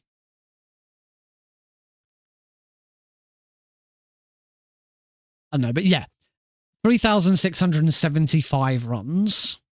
So yeah, it's kind of understandable that they wanted to at least. Here we go. Oh, here it is. 2 years ago, the rule has been removed and all rejected runs have been re-verified.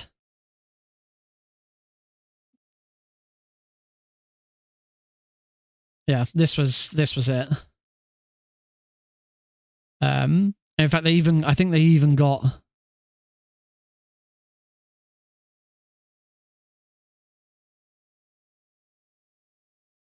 So even the speedrun.com admin got involved. That's how serious it got. Because yeah, it got out of hand. But yeah, as I say, it just came across. It just sort of screamed a little bit of elitism as, you know, you can't submit. As I say, if absolutely, I completely agree with the idea that you should not be submitting casual. If you do a casual playthrough of a video game, you should not submit that as a speedrun. I've only ever done it once, and that is because the main moderator of the game watched my whole playthrough, so could already automatically verify it, and he peer pressured me into submitting it because he said, you'll automatically get 3rd place on the leaderboard. So yeah, I had not only did I have the express permission of the moderator to do it, but they were the one who pushed me to do it in the first place. And that was Metal Gear. That was Metal Gear 100%. I think I've probably beaten that since. I don't think my 15 minutes 34. This is not it. If I go back to the leaderboards,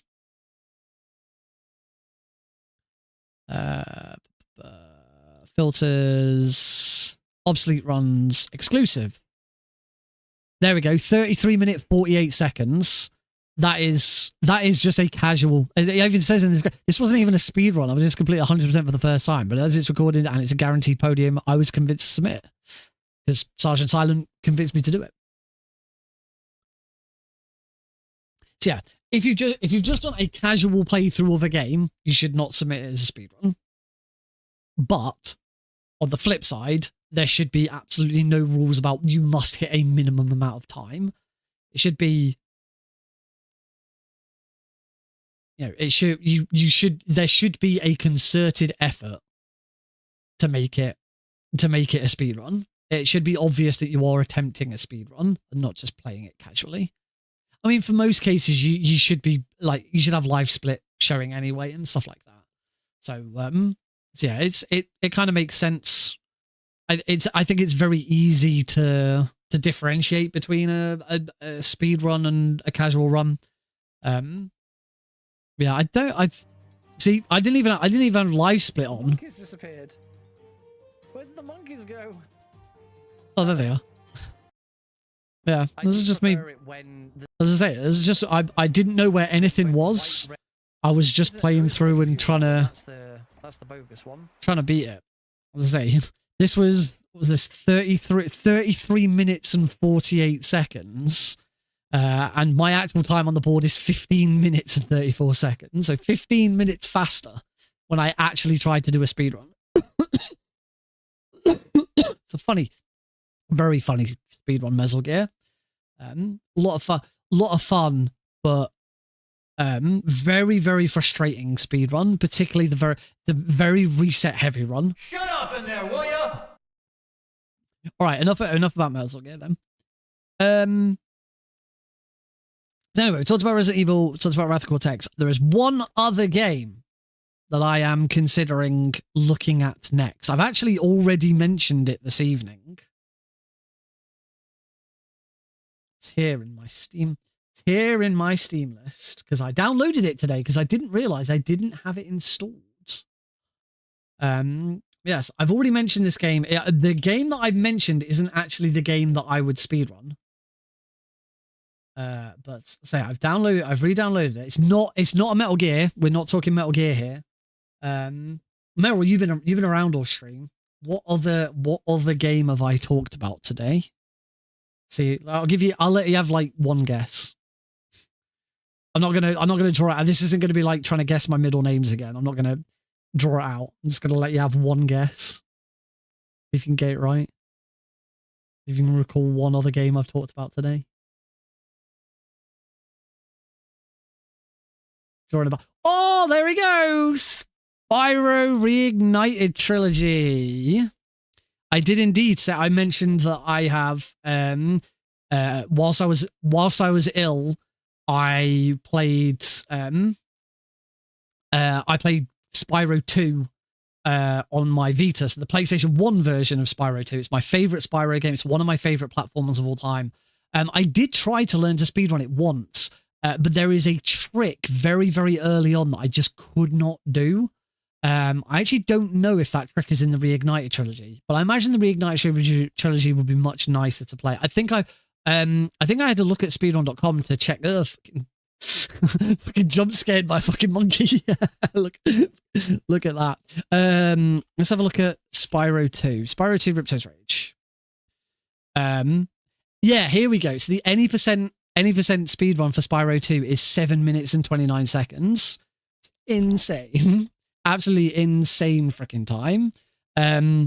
But the any percent speedrun for the Reignited trilogy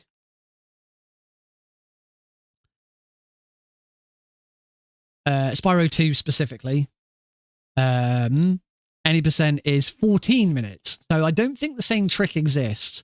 And to be honest, I probably wouldn't go with any percent. Any percent is kind of dumb. It's very, very fast. You don't see a lot of the game. There's two major categories. These are the two most popular: 14 Talisman and 40 Orb. I don't know what the significance of 40 Orb is. But 14 Talisman is getting all 14 Talismans. There's three. If you know Spyro 2, there's 3 hub zones. You've got the summer one, the autumn one, and the winter one. In the summer, in the summer and autumn one, in order to get to the bosses, you have to complete every level within those hub worlds, and for each level, you are awarded a talisman. Once you've got every talisman in the world, you can fight the boss. The final area, the winter area, isn't the same.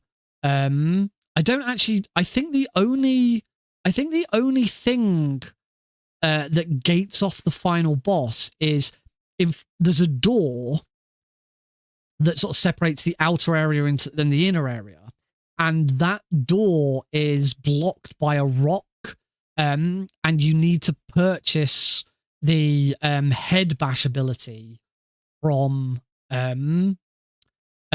Moneybags. It's not very expensive either. So, and then once you bash the rock, the door opens and you can go and fight the final boss. You actually don't have to do any of the levels in the third area to fight the final boss and finish the game. However, I assume there's 64 orbs in the game. I'm assuming 40 orbs is kind of I think there's kind of 3 endings to the game. There's no extra cutscenes or anything. It's just there's 3 different circumstances when you beat the final boss. Either you beat the final boss with less than 40 orbs, and once you've beaten him, that's it. Nothing else happened. You beat the game, but you're then free to go back to any level and do anything else. You need the 40 orbs to fight the final. Do you?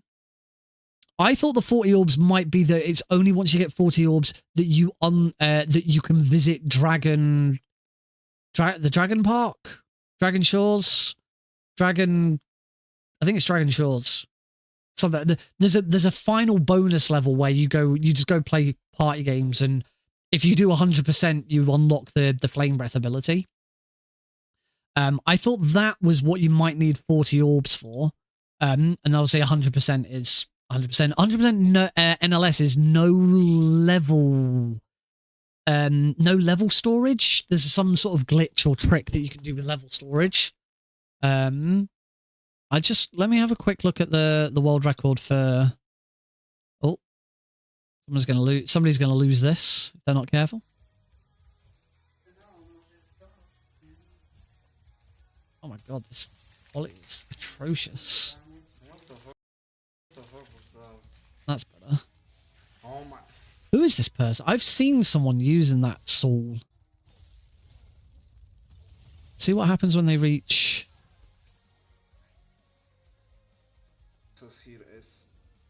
I will actually have to grab this. So here they're returning. They're still returning to Autumn Plains. This is still Autumn Plains. The other advantage of doing Spyro 2 is that it's fresh in my head. It's fresh in my head. I've just 100%ed the PlayStation 1 version. So now coming and doing this, oh my god, it looks so much nicer. I think this is still Autumn Plains. Yes, because this is the second. Well, they took a death there.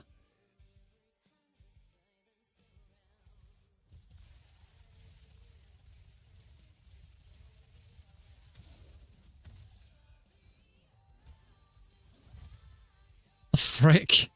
Okay, there's some interesting speedrun stuff to learn, apparently. Yeah, and he's already into... Mouse mid, but it's okay. Let's see what happens here. Yep, so this is the start of the winter area.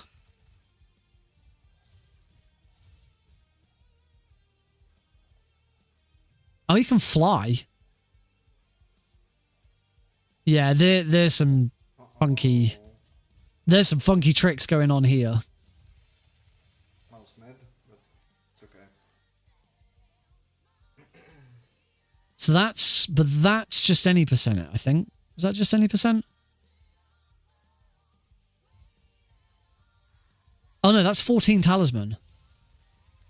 Okay, so yeah, 14 talisman, you do have to do tricks to get out of... Like, out of bounds tricks to get to the final boss. So maybe you're right. Maybe 40 orbs is to officially unlock the final boss.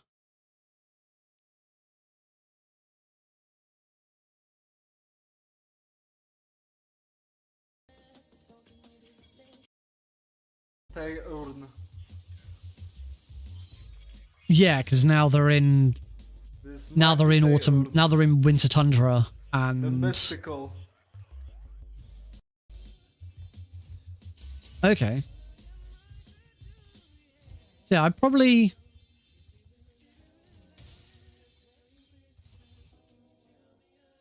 I don't know. I'd probably... Okay. The problem is the... I don't know if the guides... I had a look at some guides. There isn't any, like, a good introduction. I think the website... For some reason, the website just takes you to the category extensions, which is a bit dumb. There's no like really good introduction. I'd like an introduction to, right, here is what all of these different categories mean. But yeah, just because the game's fresh in my head, I think now would be a really good time to have a crack at this. I say Spyro 2, I'll show you.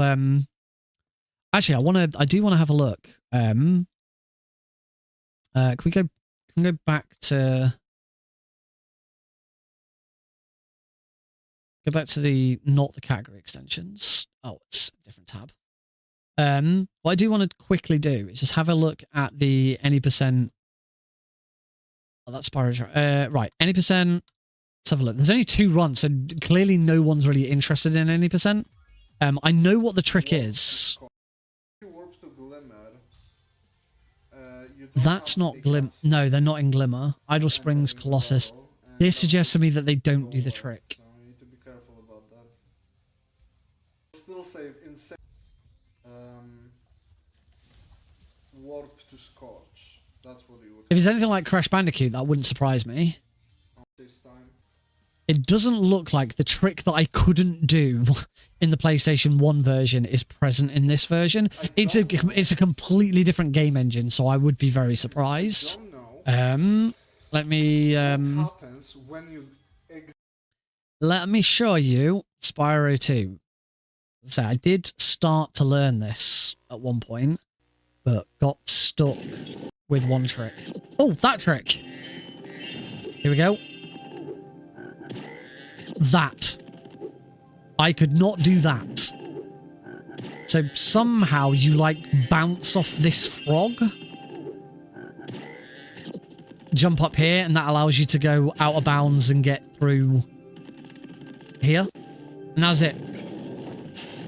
Anything over 50 doesn't work. I'm pretty sure I can limit it to less than 50.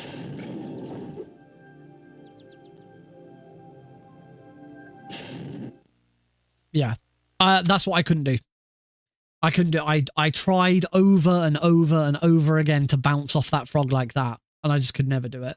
And so I gave up. So as that's not in the Reignited trilogy, then I think we'd be good. I think we'd be good doing the Reignited trilogy. I can't actually... The only other thing with the Reignited trilogy is it does include New Game Plus, which wasn't in the which wasn't in the PlayStation version. I'm just gonna have a quick look and see. Just want to see if New Game Plus is definitely used. There's nothing that suggests. There's nothing showing New Game Plus like in your submissions. But I'll know straight away if they're playing New Game Plus. That's the first thing. If you're taking, I know Jumpy for 7 years. Since, no, they're not playing New Game Plus. So presumably it doesn't make a difference. If you know Spyro 2, at the very end of the game at 100%, if you 100% the game, you go to Dragon Shores, and there's a door that will only unlock if you have all 64 orbs and all 10,000, either 10,000 or 100,000 gems, whatever the maximum number of gems is. And when you unlock that door, inside is the flame power-up. You quite often in levels get the flame power-up, which instead of Spyro having a small flame, he has a big fireball instead. When you activate that, it then permanently gives Spyro that upgrade. The problem with that is that by that point, you have 100%ed the game. There is nothing left to do. You could go back and redo levels if you want to, but there's not really much point. There's no incentive to use this power-up. It's really dumb. So they fixed that in the Reignited trilogy by allowing, once you've 100% in the game, you can do New Game Plus, where you have that flame attack from the start. And the advantage of that is it allows you to beat some of the bosses a lot easier, because they'll any boss that doesn't normally take damage from your flame breath will take damage from the fire blast. But this world record for 40 orbs isn't on New Game Plus. You can do it. I've completed it. I'm playing Ripto's Race. I'm playing the NTSC version. I couldn't see anything that suggested there was a New Game Plus. I had to look online and I couldn't see it. But yeah, so I again, when I start having a look at guides and stuff, that'll obviously explain it. There's a guide here about how to use it during run and or for New Game Plus runs. Why is this a... Anyway, there's loads of weird tricks and stuff. So there'd be a lot to explore with it. So yeah, that's my other... because the game is so fresh in my at least the PS1 game is so fresh in my memory, I think if I do want to do this, this is what I want to do next. I still want to look at like Resident Evil 2. I still want to look at like either Crash 1 on PS1 or Crash Wrath of Cortex stuff. But I think I'd want to tackle Spyro 2 just because the game is reasonably is fresh in my memory. So yeah, that's where I'm at with that.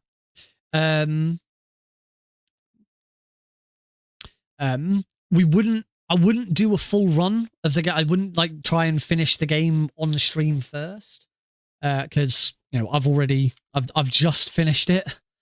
We can close that. I don't think I actually have. I've reinstalled it.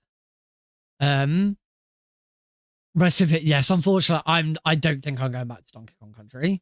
It was not a very good experience trying to learn the speedrun for that. I don't think I have a 100% run. A 100% save on Spyro though. It's actually, I'm gonna have a quick look. Let me, game focus, and we can hop on over to this one. Be a bit of a nicer view. Oh, my camera's in a very weird spot. Everything went everywhere there. That was very strange. What the heck happened there?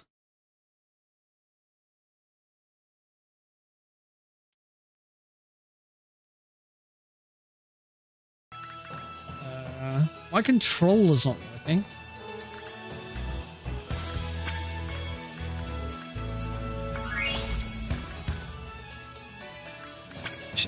Graphics. Full screen 920 by 1080. That's not good.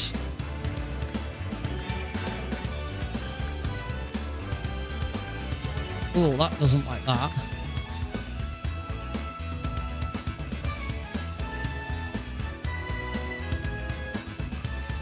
Oh, what is going on?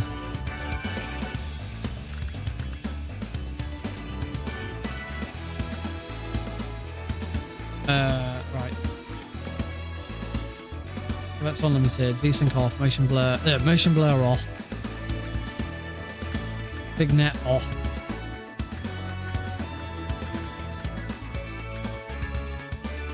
Right.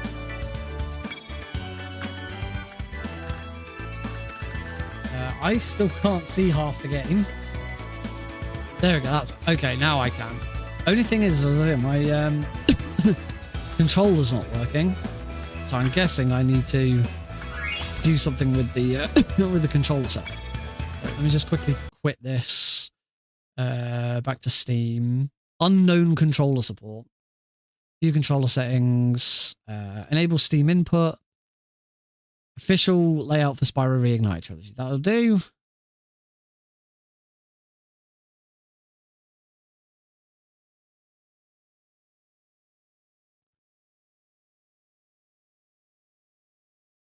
Okay, I've got Steam input on now, so hopefully that fixes it. Try this again. Ooh, my goal area looks really done in this view, doesn't it? That needs fixing at some point. Come on, game capture.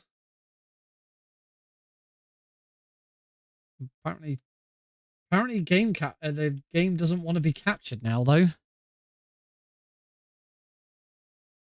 Oh, there we go. Got there eventually. There we go, and I've got controller support now. I do have a 100% save. I never started Year of the Dragon.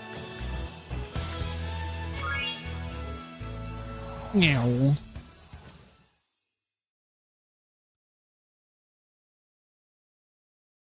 So I've still got Year of the Dragon to play. I really need to fix this scene, don't I? Like the goal is completely bought. My camera is in the wrong place. It's in like a full-time job.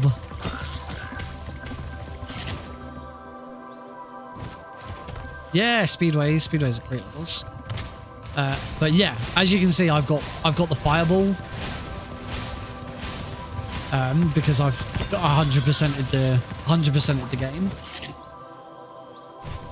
I've only played this on. I don't think I've got the Switch version of this.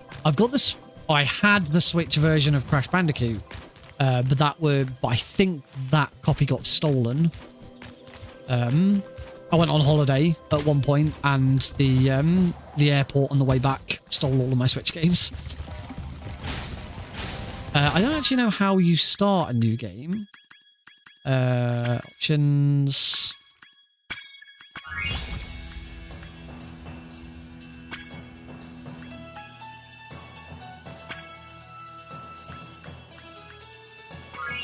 So that just goes into that. I'll have to have a look at the a guide to see how you can do New Game Plus.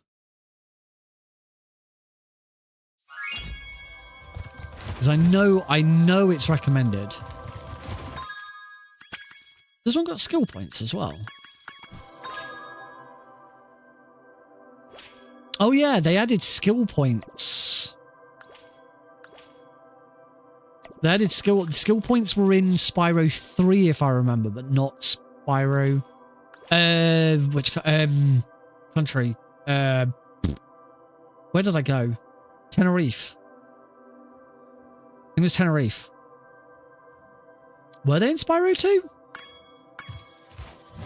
Or is that like an updated version of Spyro 2 that I don't have? Because I definitely didn't have skill points to do in the Vita version that I played. I did play Ripto's Rage rather than Gateway to Glimmer.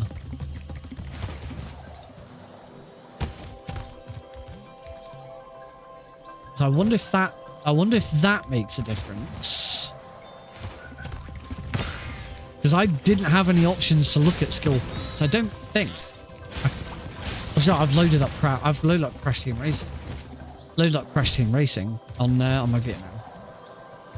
Oh, I know there were skill points were in 3, but I haven't seen anything on 2. But I'll have another look.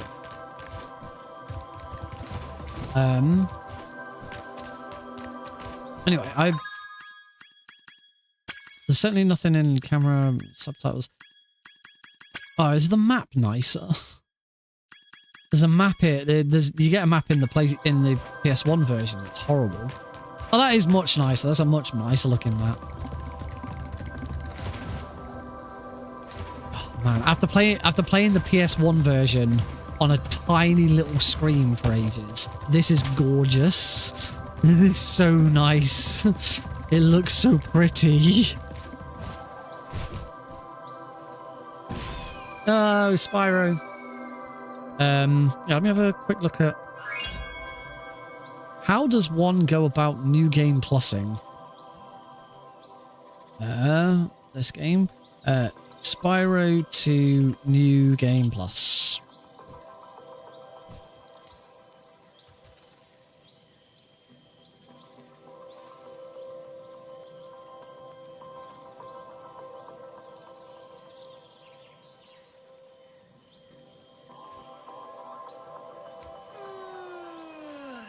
Does this start a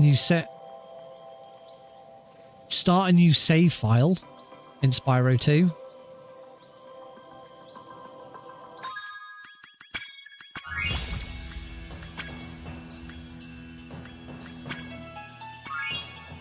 So presumably if I start a new save file now on this, because I already have a save file with it completed.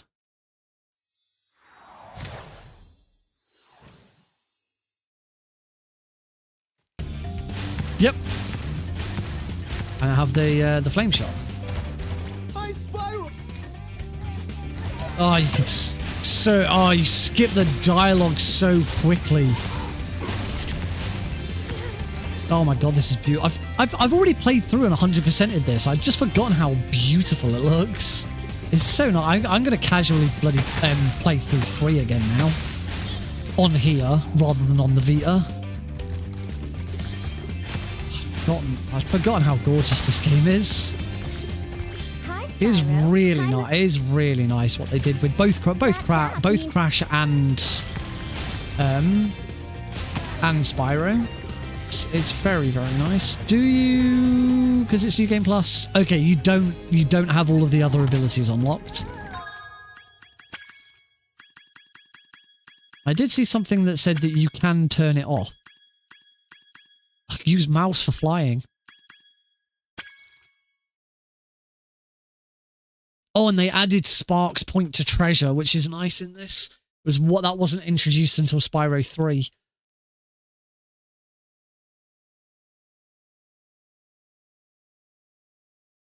I don't think there's anything. Oh, there's a slide roll. I don't think we had that in there. Yeah, that wasn't in.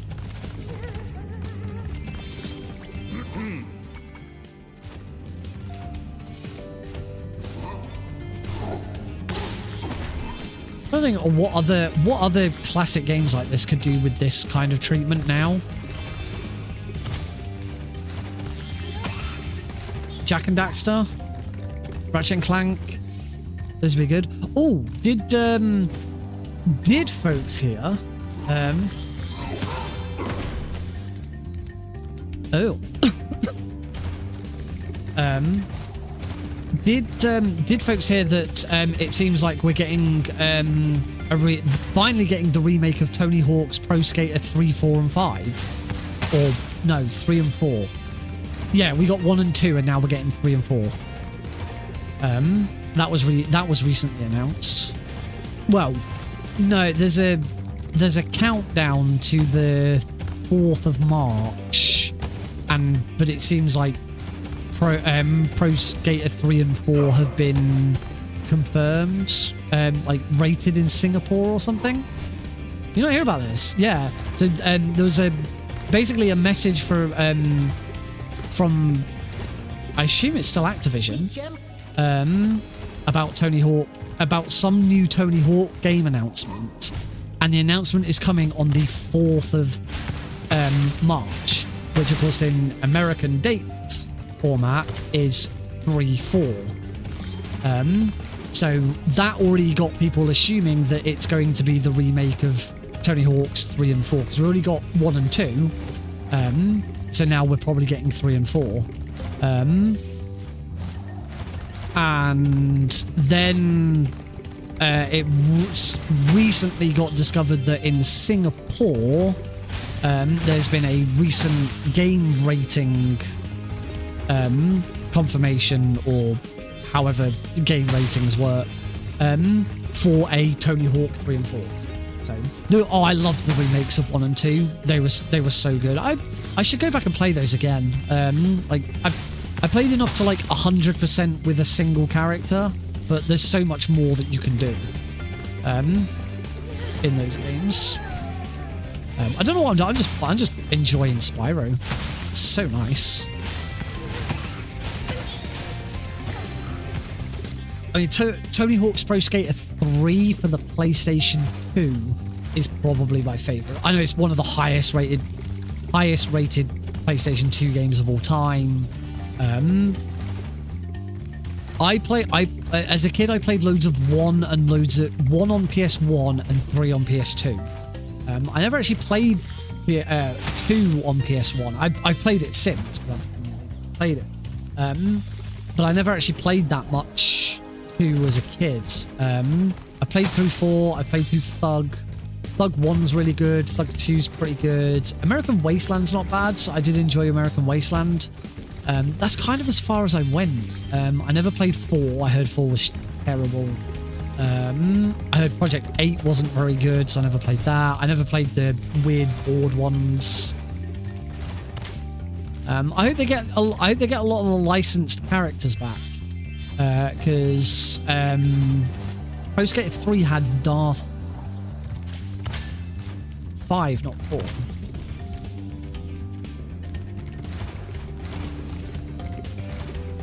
Jackpack 2. Well, 5 on what? Oh, sorry. Yes. No, I got you. Yes, I haven't played Tony Hawk's Pro Skater 5. That only came out a few years ago. I heard that was terrible. 4 was great. I think 4 is massively overlooked. Massively overlooked.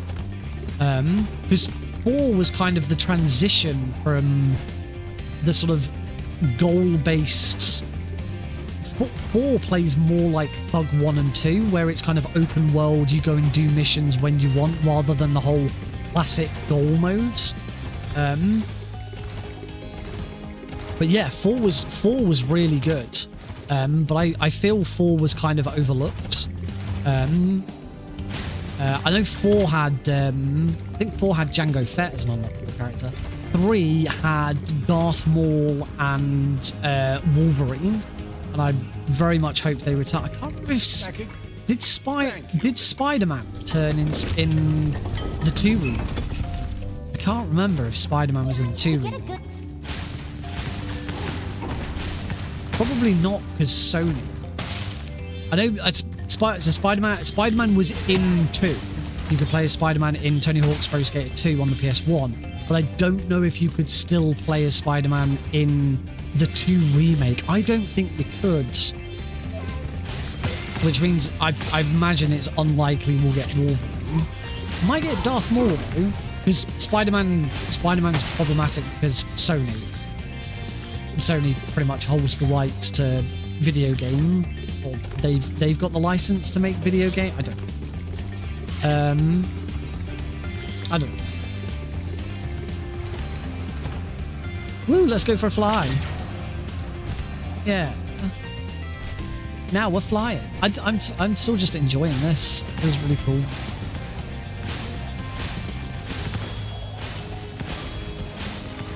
It's so pretty. So yeah, we're getting that. I'll definitely want to. I don't know if I'll want to stream it, but I'll definitely be playing it when it comes out.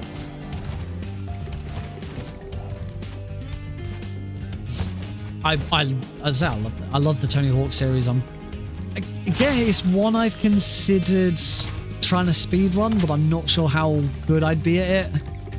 I did used to be pretty good at the Tony Hawk series, but I don't think I'm like speedruns.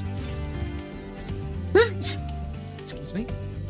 Speedruns of Tony Hawk are like insane. You are looking at like, what's going on here? Oh, yeah. Tony Hawk speedruns are like ridiculously accurate. They're like crazy, scary good.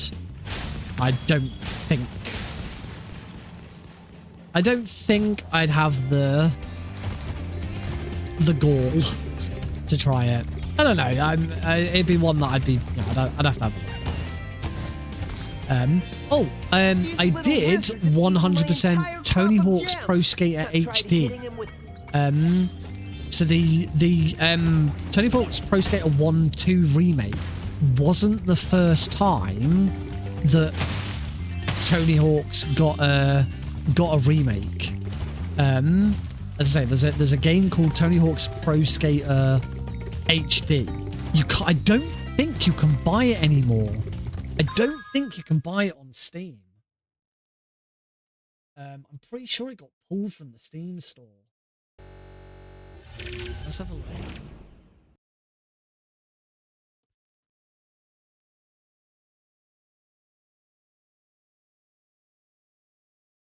There's 1 and 2. So there you go. The only Tony Hawk game listed. Yep, there we go. The only Tony Hawk game available to purchase on Steam is Tony Hawk Pro Skater 1+2. Just to confirm that this game exists, I type in Tony Hawk. Hey, where's Pro Skater 1 and 2? I own Pro Skater 1 and 2. Anyway, here is Tony Hawk's Pro Skater HD with Steam support, achievements. I can install it. This game does exist. So it's just a collection. It's just a collection of, if I recall correctly, it is a collection of Tony Hawk's 1 and 2 levels. And then, I'm pretty sure if I click view DLC in store, you can't see it. There was a revert DLC pack, which gave you the revert function. I think it might have given you some levels from 3. I can't remember. Yeah, I 100%ed this.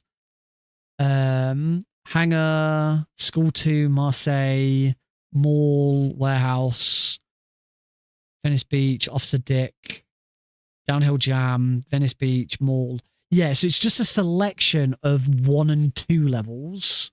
There aren't any 3 levels in it.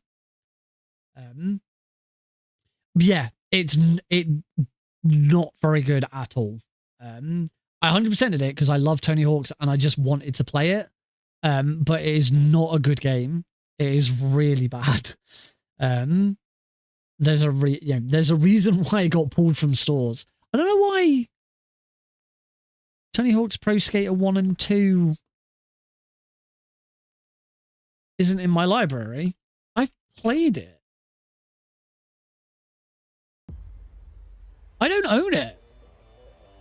Was it on Game Pass?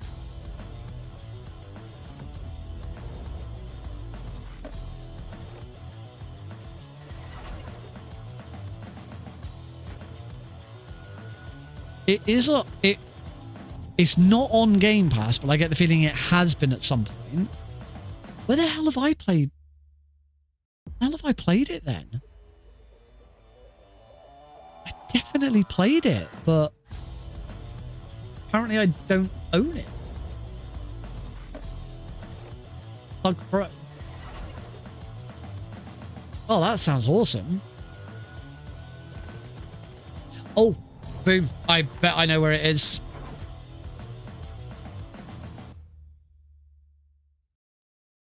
We're gonna do the unthinkable, folks. We're gonna open the Epic Game Store. Oh, there we go. I'll just advertise my email address to everyone. That's great. Do that on a stream. Ah. Log in. Authenticator up on my phone. Really shouldn't have this on stream. No one else has my authenticator app, so that number does nothing for them. That was annoying as hell. I would definitely check that out. Oh, and now that I've done authenticating, now it's telling me, oh, check your email inbox.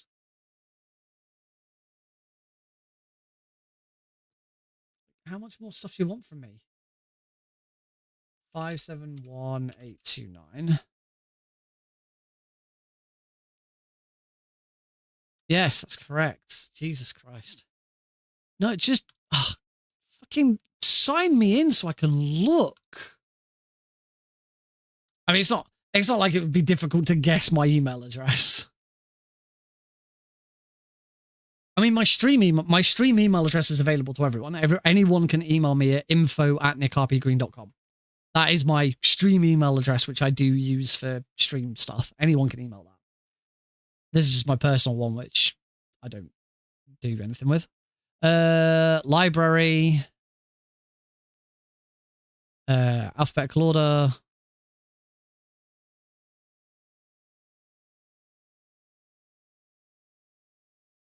It's not here. Oh, here it is. Oh, that's because these are all the. Yeah, that's because these are all the. There it is. 11 hours and 31 minutes. No, I don't want to install it. I just wanted to look. I just want to look at the game. Whoa. Base, send backup. Alert. Incoming raid from ILL_Pazzo. 10 raiders. Hi everybody. Welcome raiders. Sadly we are coming to the end, towards the end of the stream. Yeah, we're just talking about Tony Hawk's, because if you hadn't heard, Tony Hawk's Pro Skater 3+4 has been, it's not been 100% confirmed, but like there's an announcement coming on the 4th of March, 3-4, and also Tony Hawk's Pro Skater 3+4 has been rated in Singapore, I think it is. I was trying to find where I've got Tony Hawk's Pro Skater 1 and 2 because I definitely played it. I couldn't bloody find it. And I was like, oh, it's the Epic Game Store. That's why. I'd have had some voucher. Like show my progress, all right. There's nowhere that sort of shows my progress or how I got on with it, which is a bit annoying. All I can see is I played 11 hours of it. That's it. It is a perfect remake. We've been talking about remakes because I've been playing Crash Bandicoot. I've been speedrunning Crash Bandicoot Insane Trilogy today. And I've recently completed, recently 100%ed Spyro 2 on the PS1, the original Spyro 2 PS1 on my Vita. I've been very ill last week, so lying in bed playing on my Vita has been quite comfortable whilst I've been ill. So I decided to 100% Spyro 2 for the 3rd time, I think. And it's made me think about learning to speedrun it but speedrunning the Reignited trilogy version because it's a much nicer game. But yeah, so we're kind of talking a lot about remakes. Obviously, the one big remake that we haven't talked about today is Metal Gear Solid 3. Not that there's really much to say about it. Keyboard controls are weird. Ugh, I don't like it.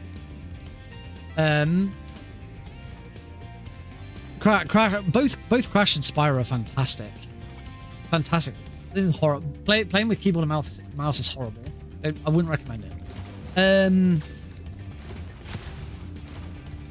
where was I going? Yeah, I don't think there's any more news on the Metal Gear Solid 3 remake since we've not been here for the last time. This is Toys for Bob. Toys for Bob remade this. I can't remember who remade Tony Hawk's. Who did Tony Hawk? Developer, no, Vicarious Visions. Which Vicarious Visions did. Oh, unless Vicarious Visions did do this, because Vicarious Visions did do Crash. But did they also do, was it just Toys for Bob? Here we go. Vision. Oh, that's just Activision owns it.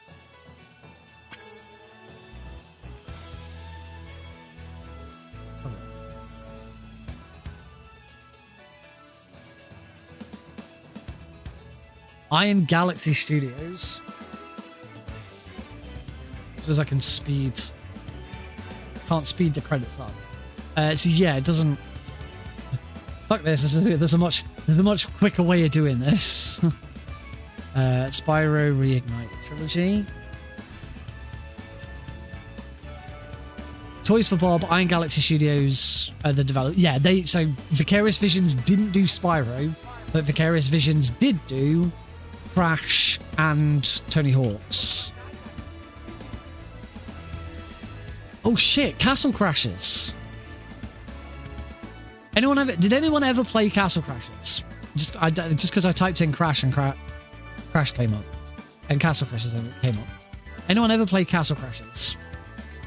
This is a game that was released in September 2012. I played a bunch of it on my Xbox 360. Really good co-op battler. It's a bit like sort of Streets of Rage, Teenage Mutant Ninja Turtles style side-scrolling beat 'em up.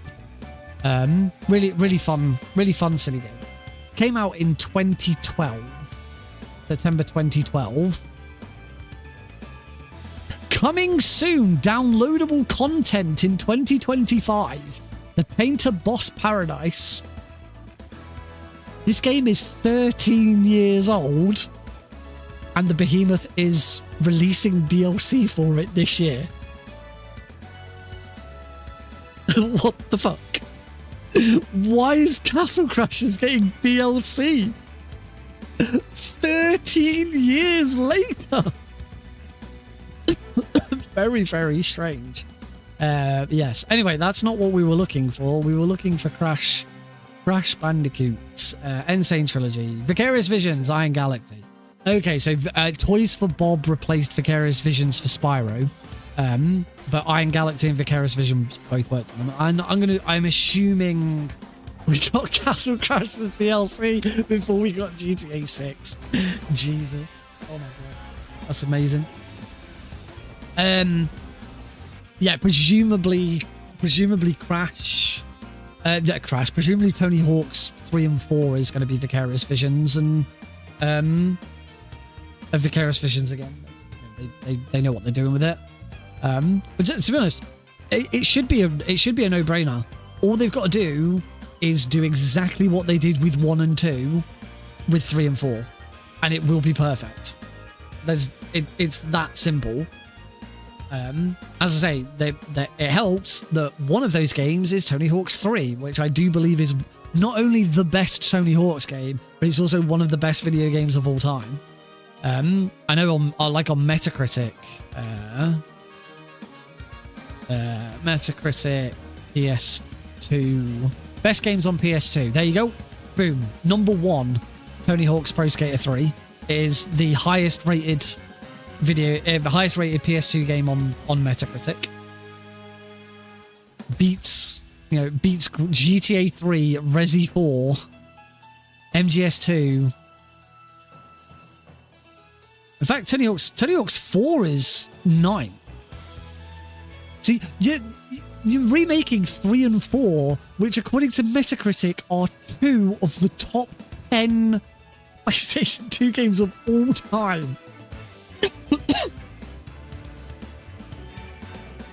On the subject of remakes of PS2 games, remember when we got the remake of 3 Vice City and San Andreas? Yeah, which finally did get patched and apparently they're good now. But yeah, that was kind of funny, wasn't it? I've played the Vice City remake on mobile because Netflix released them. So I have played Vice City on mobile. One day I really should play Resident Evil 4, shouldn't I? I really should play this fucking game. Yeah. Yes, I think they did. I've got the mobile version of San Andreas on my Vita. It doesn't work. But yeah, someone ported the Android version of San Andreas to Vita, but I can't get it to work at the moment. It was working at one point, now it doesn't. Yeah, I'm looking forward to GTA. Try that again. I'm looking forward to Tony Hawk's Pro Skater 3 and 4. Said Pro Skater 3, one of the best games of all time. Really looking forward to it. Look, there's our boy MGS2. MGS3, where's MGS3? It's criminal that MGS3 is so much further down. I rate MGS3 way higher than MGS3 is 2 spots below Klonoa 2. What the frick? Fucking hell. Klonoa 2 is rated higher than Metal Gear Solid 3. Why? That's insane. I think I'm probably more excited than Delta. Although I know Delta's just going to be good for streaming. Here's a question. Here's a question for everyone. What am I streaming on Thursday? Because Thursday we're back to Metal. Thursdays is still Metal Gear. It's everything else Tuesday. Metal Gear speedruns on Thursday. I have no idea what I'm streaming on Thursday. I've got no marathons. I'm done. I'm done for the. We could start learning Phantom Pain. Yeah, I've done all of the only marathons I've got left are this weekend. I've got a marathon. I'm going to talk about that in a minute. This weekend I've got a marathon, and but I am solely doing tech. Oh, we could do Ground Zero. We haven't done Ground Zeroes in ages. That might be fun. Yeah, I'm solely doing tech for that one. Let's we don't need to be on the list anymore. Do we? No, we don't need to.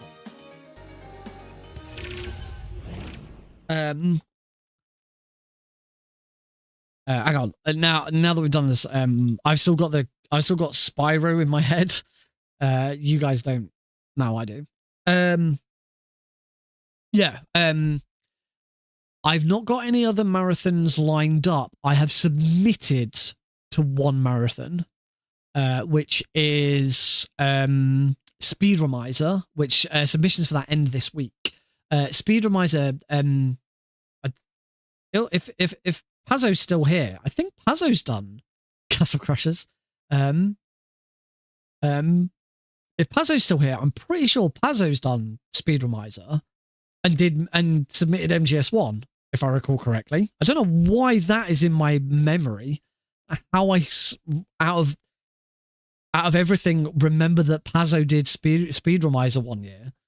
But Speedrumizer is a speedrun marathon where you submit a game and somebody else learns it and showcases it. So you have to learn and showcase something else someone else has submitted. Speed Romizer. Let me find the Angus page. Speedrun. Submissions open. Speed Romizer 7. Yeah, it shows how well they're doing. They're on 7. There you go. Have a link, everybody. So yeah, I've submitted to this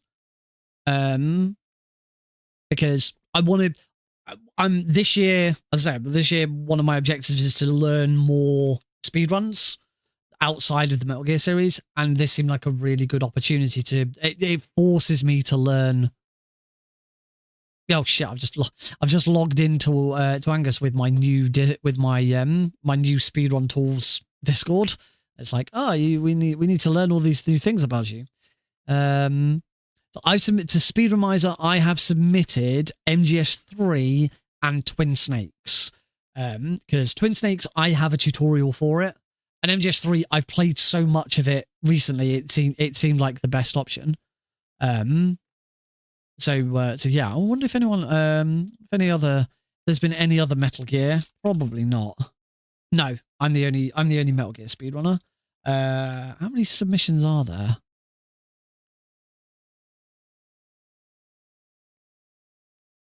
It's a fair amount, not like super excessive.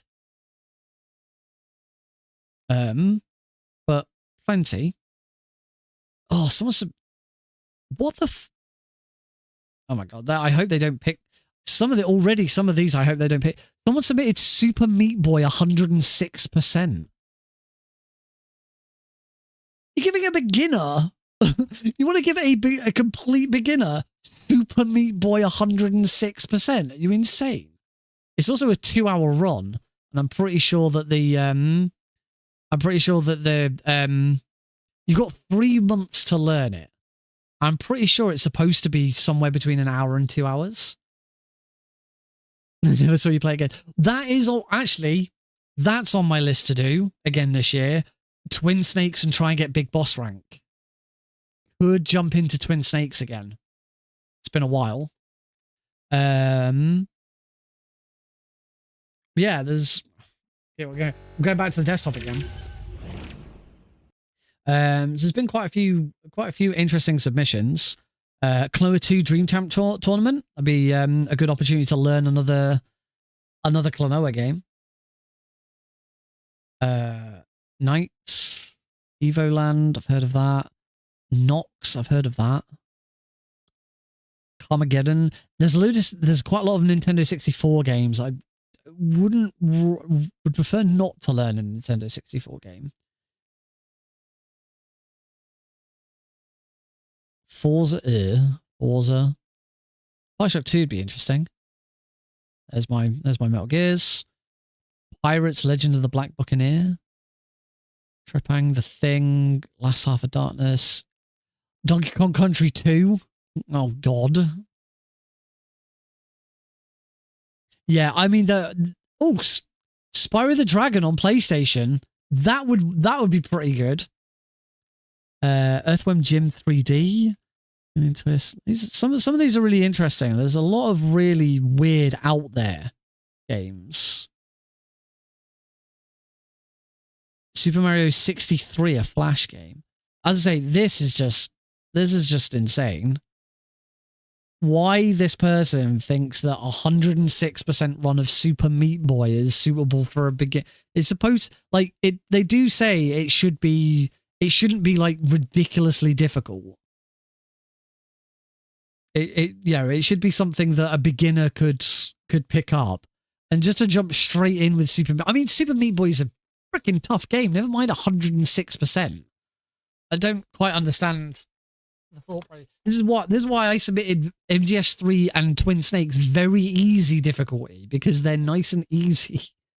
Wario World. I mean, if anyone, whoever, if mine gets picked to give to someone else, if that person goes, you know what, this has been really easy. I've got 3 months. I've got 3 months to learn this. I've learnt very easy, and I'd rather do a different difficulty. I'll be like, by all means, do it. I'm sure they won't mind. Super Mario 64, Super Mario Odyssey. I wouldn't be able to play because I don't own it and I can't afford to buy it. You are allowed to like make concessions about I don't want to do this kind of stuff. Super Kiwi 64 I do know of. So that'd be cool. I don't actually recognize most of these names. I think Illegally Sam I recognize. Yeah, usually when it comes to these, I recognize a lot. Sid, no, I don't know Sid. I'm thinking of someone else. Usually when it comes to speedrun marathons, I recognize names. Eros Myth, I'm pretty sure is in... Eros Myth must be in the Klonoa Discord if they run Dream Champ Tournament, then I won't know them because I don't ever go into those. Which takes my fancy. Dream Champ Tournament would be a good opportunity to learn another Klonoa game, which would be cool. Not fussed about like Mario Party. Bioshock 2 Minerva's Den would be cool. I've not played anything other than Bioshock 1. So just Bioshock would be kind of interesting. Really couldn't care about Forza. Donkey Kong Country 2. I understand that Donkey Kong Country 2 and 3 don't contain the same like roll mechanic that Donkey Kong Country 1 does. That might be easier. Spyro the Dragon would be great. Just because we've been talking about Spyro the Dragon, I'm interested in learning a Spyro the Dragon, so that would be a good idea.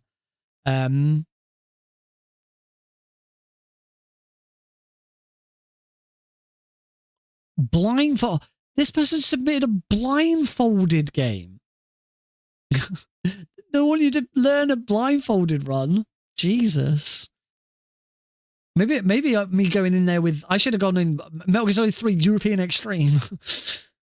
I mean, you do have 3 months to learn it. That's the thing. It's not like you got to learn it in a couple of days. I do not want Super Meat Boy. That can fuck off. I very much doubt they'd pick that.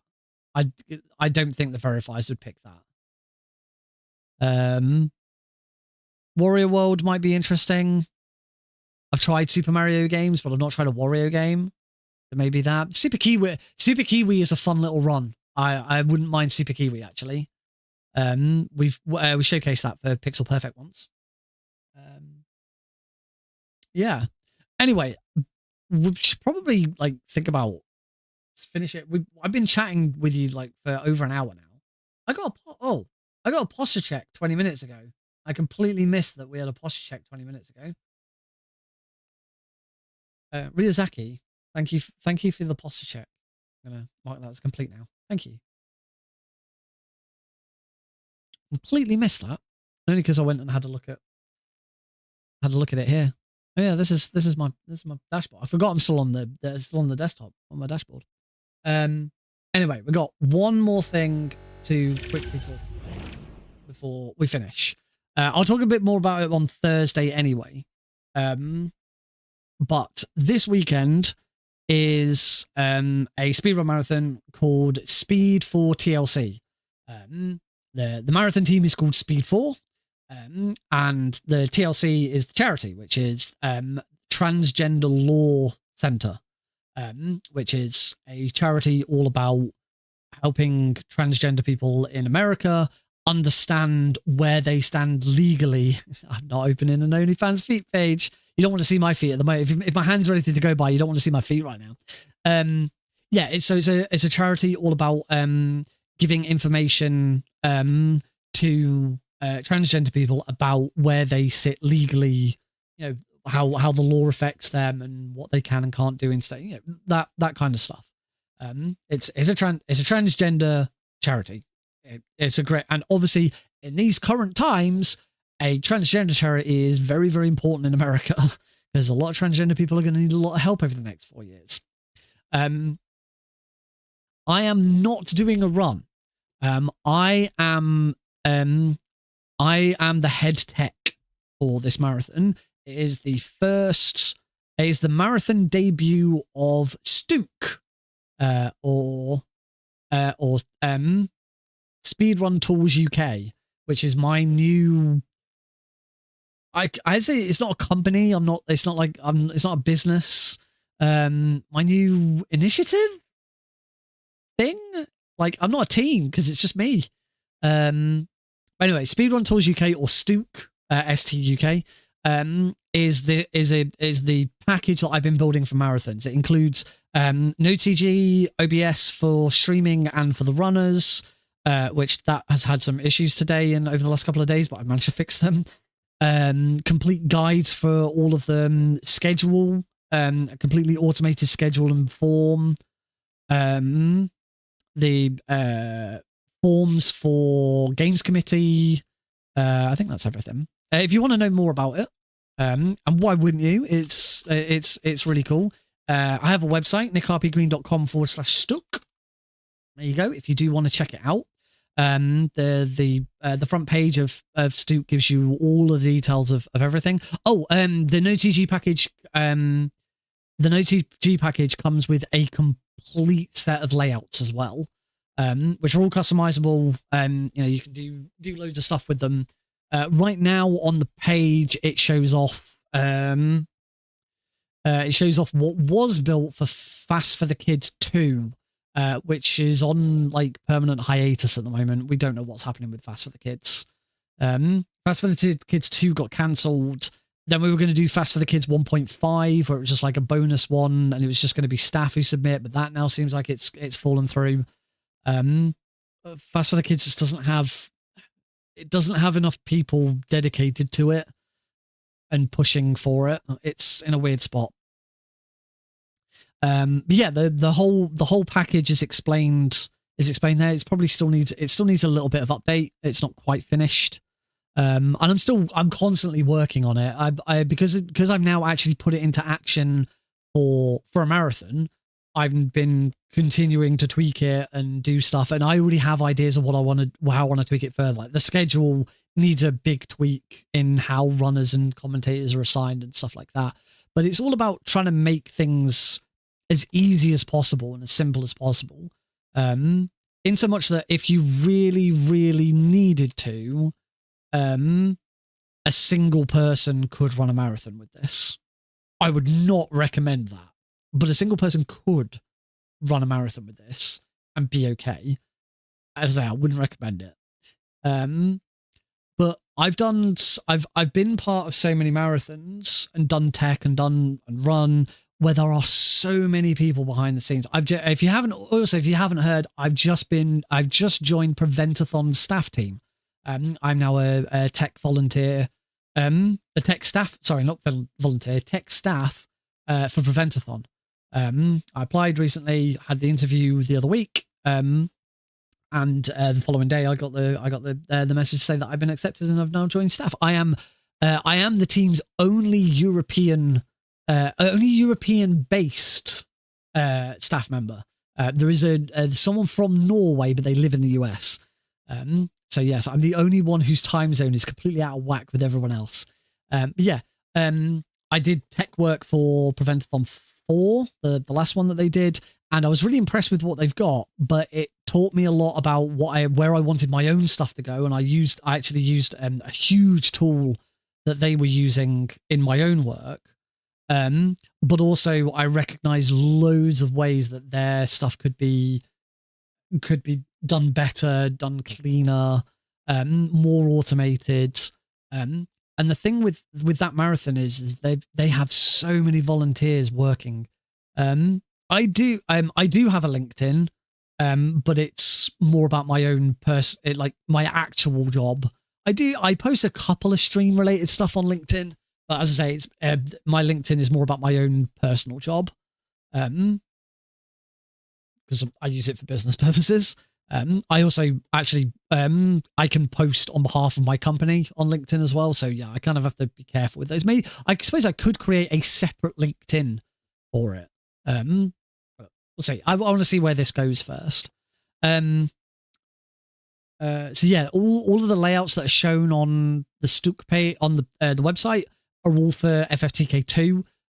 That's not what's going to be used. The basic layout is the same. The where stuff is placed on screen never changes, because I feel like the layouts that I've made best use the space. And actually, it's been funny. I've been using because the everyone streams to Twitch, and we grab the Twitch streams. I've just been grabbing random Twitch streams that are on. Like BSG's currently on, Games of Quicks obviously on a lot. Lifeline for Linear has been on.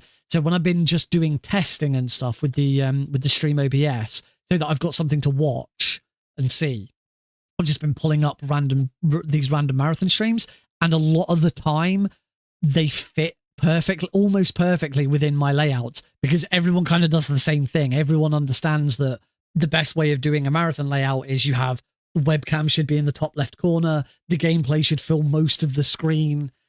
So yeah, a lot of the time it's fit really nice. It's fit really nicely. But I think the way that specifically the way that I've done it is really nice. It's like hosts and commentator space is dynamic. So if you've only got one commentator, then the host and one commentator will appear. But if you've got if you've got 3 commentators, more space will appear so that they fit. And it's been a lot of really cool work to do. I'm really proud of it. As I say, it gets its marathon debut this weekend. I've been doing loads of work in the background to get it set up. NodeCG, like building NodeCG again, getting all of the runner details in. This one was quite tricky in that NodeCG has brilliant integration with Angus, the speedrun marathon website. We were looking at it a minute ago when I was looking at the submissions that I'd done. For whatever reason, the organizer, Big Law, decided to do a Google form for submissions and did not use Angus. So every bit of information has had to be manual.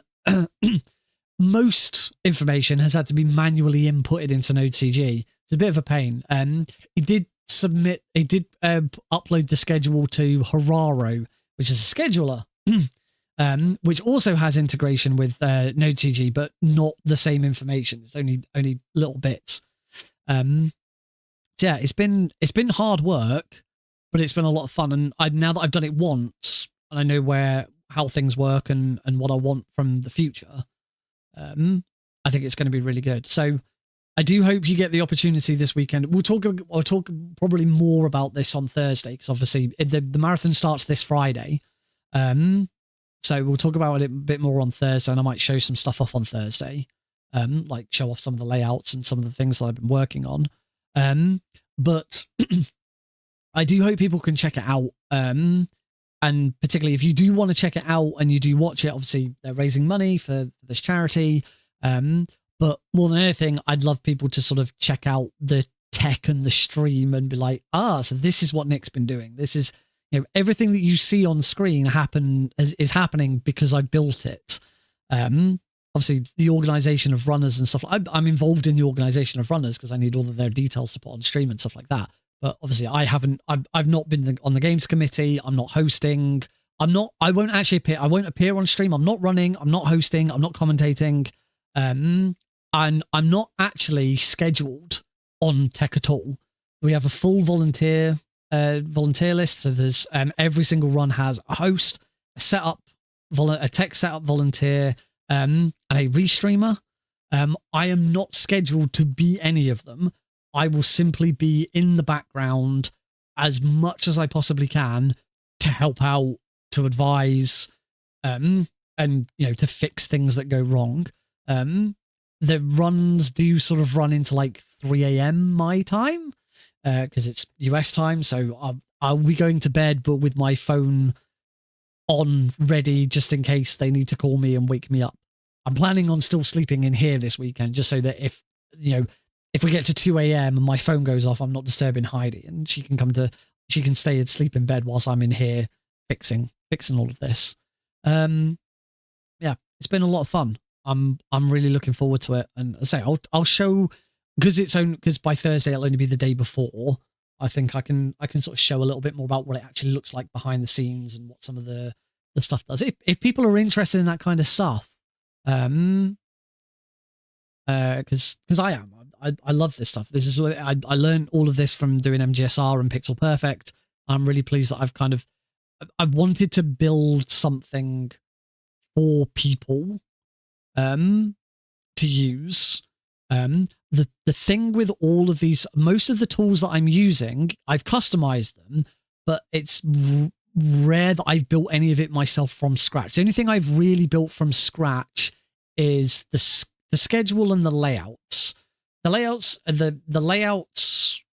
as in the layout design, a lot of the layout code I haven't built from scratch. That's been heavily adapted. The schedule, the way the schedule and the forms are designed, that's all me from scratch. But most of the other stuff is all built from pre-existing stuff from other people.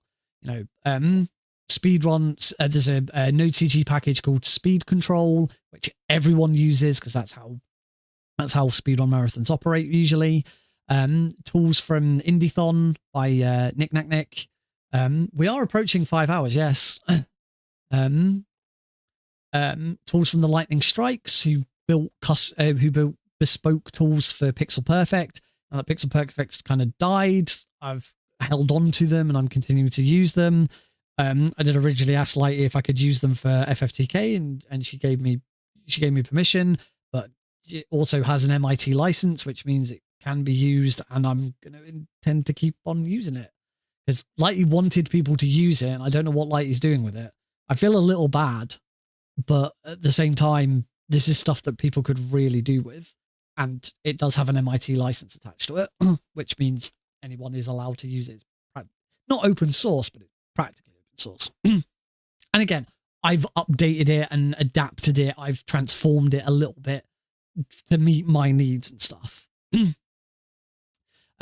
But whilst all of this stuff is available, it's all dotted about all over the place, all over in different GitHubs with different readmes and varying bits of information. And what I wanted to do is pull it all together. And the website, the web address that I linked, there's kind of the crux behind it. This is what you don't have. You have all of these different tools that you can try and pull together and try and build together. You don't have anything that actually explains this is what all of this stuff does, how it works. And by building it all into one package, the next big thing for me to do is to actually put it all together in a package that could be downloaded and used by someone else. At the moment, everything is local to me. So the entire stream this weekend is running off my computer. My computer will be out of action for most of the weekend. I won't be playing games and stuff because my computer will be used for this stream. Which in a lot of these cases, if the people who are using it aren't particularly tech savvy, they're going to need me anyway. And I'm quite happy with that. It's, you know, I want to help. I want to be there and do stuff. But it would be nice to be able to get this to a state where I can, you know, get someone else to download it, install it on their machine, and then they've got it for their own personal use and they can run it off their machine. And I don't have to be woken up at 3 a.m. if something goes wrong, kind of thing. So yeah, that's the final goal. I don't know how long that's going to take because I am not very good. I am not very good at GitHub. I'm not very good at understanding how GitHub works. It also needs a lot of tidying. There's so much like redundant stuff in there that's kind of left over. At the moment, I don't have a standalone package. I've got FFTK's package. I've got Speed for TLC's package. And that's the intention. But as I say, with a lot of this on GitHub, it just tends to be the stuff for Node.cg. I'll be the first. I think I'll be the first person to say, right, you've got all this Node.cg stuff and you've got all of your layouts, which layouts quite often come with it as well. But I'm also giving you all the Photoshop files to do the layouts. I'm giving you a schedule organized and prepped. I'm giving you your sheets that you're going to need for games committee. You've got all of your guides are already written. If you go on the website that I linked, all of the guides are already there. And Speed for TLC is not actually using. They're using my run. They're not using the host guide. They wrote their own host guide. But every other guide that I've written, the runner setup guide, the run and commentary guide, the tech guide, is all I've redone some of the tech guides as well. I had one tech guide which kind of assumed that you have one tech person and that's it. You have one tech person setting up runners and operating the stream.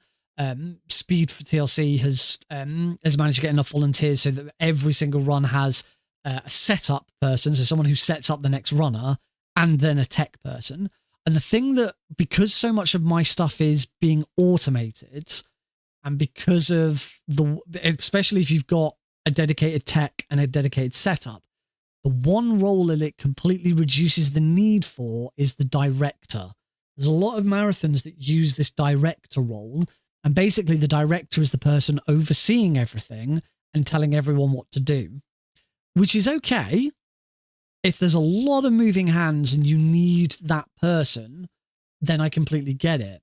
What my system tries to do is to suggest that the restreamer or the lead tech, the person controlling the stream, should be in a position to do that role themselves. They should be able to direct because they don't have that much to do, because it's all automatic. Everything happens so much of it is automated that the tech person just has to push a couple of buttons and that's it. They don't have to be, plugging this number in and doing all of that, doing all this, particularly if there's already a runner setup as well. So the restreamer kind of becomes the director as well. So that's kind of one of the other things. Is I did find a couple of times when I was doing restreaming for Preventathon that because there were so many people involved, things got lost and things got missed. There was I think it was my very first run that I was restreaming. We didn't go.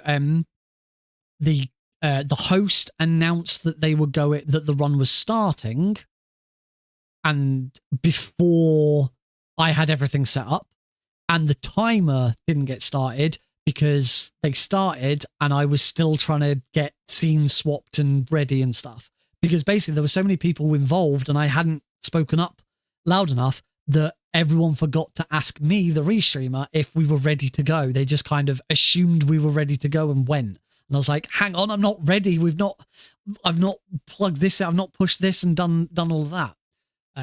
But with my stuff, there's less cooks. And also so much of it is automated that the tech person just literally all the tech person should do is push one button to start a run and that's it. Push a button to start the run, push a button to start the timer, push another button to stop the timer, and push another button to go to intermission. And that should, assuming everyone's done their, assuming audio levels are all fine and everything else is working and nothing's changed, four buttons a run is all my tech volunteers should need to do. Lots could go wrong. Loads of stuff could go wrong. So yeah, I will be keeping a close eye on things, and making sure that it all goes swimmingly. But yeah, as I say, we'll talk a bit more about it on Thursday, and I'll actually show some stuff off. I've been reluctant to show anything off because I don't want to tread on Speed for TLC's thunder. I want them to be able to enjoy it, but I because it's one day beforehand, I feel like we can have a look at some stuff, because I think it's all really interesting and I like talking about it. And I've now been talking for well over an hour. It's now 1:05 in the morning, so we're going to close the stream there. Let's have a look for all of my lovely Twitch viewers. Who could we possibly raise? Who have we got that's live? Silent Martyr's playing MGS3. That's usually a good one. Or BSG Marathon's on. Twitch Plays is on. Let's go Silent Martyr. It's good. It's good to be back. I was very disappointed that I couldn't stream last week. So I'm really pleased that I could do it this week. So yeah. I'm glad. I hope everyone's enjoyed this. So yeah, we're gonna raid Silent Martyr, and I will see you on Thursday for some Metal Gear speedrun. Don't know what yet. I'll have a think over the next few days. Give me suggestions on Discord if you're not sure. But Ground Zeroes and Twin Snakes are the two we've got at the moment. But yeah, Thank you all very much for watching. See you on Thursday. Have a great time, and send some keratin frogs to Silent as we go in. Let me push that button. Bye.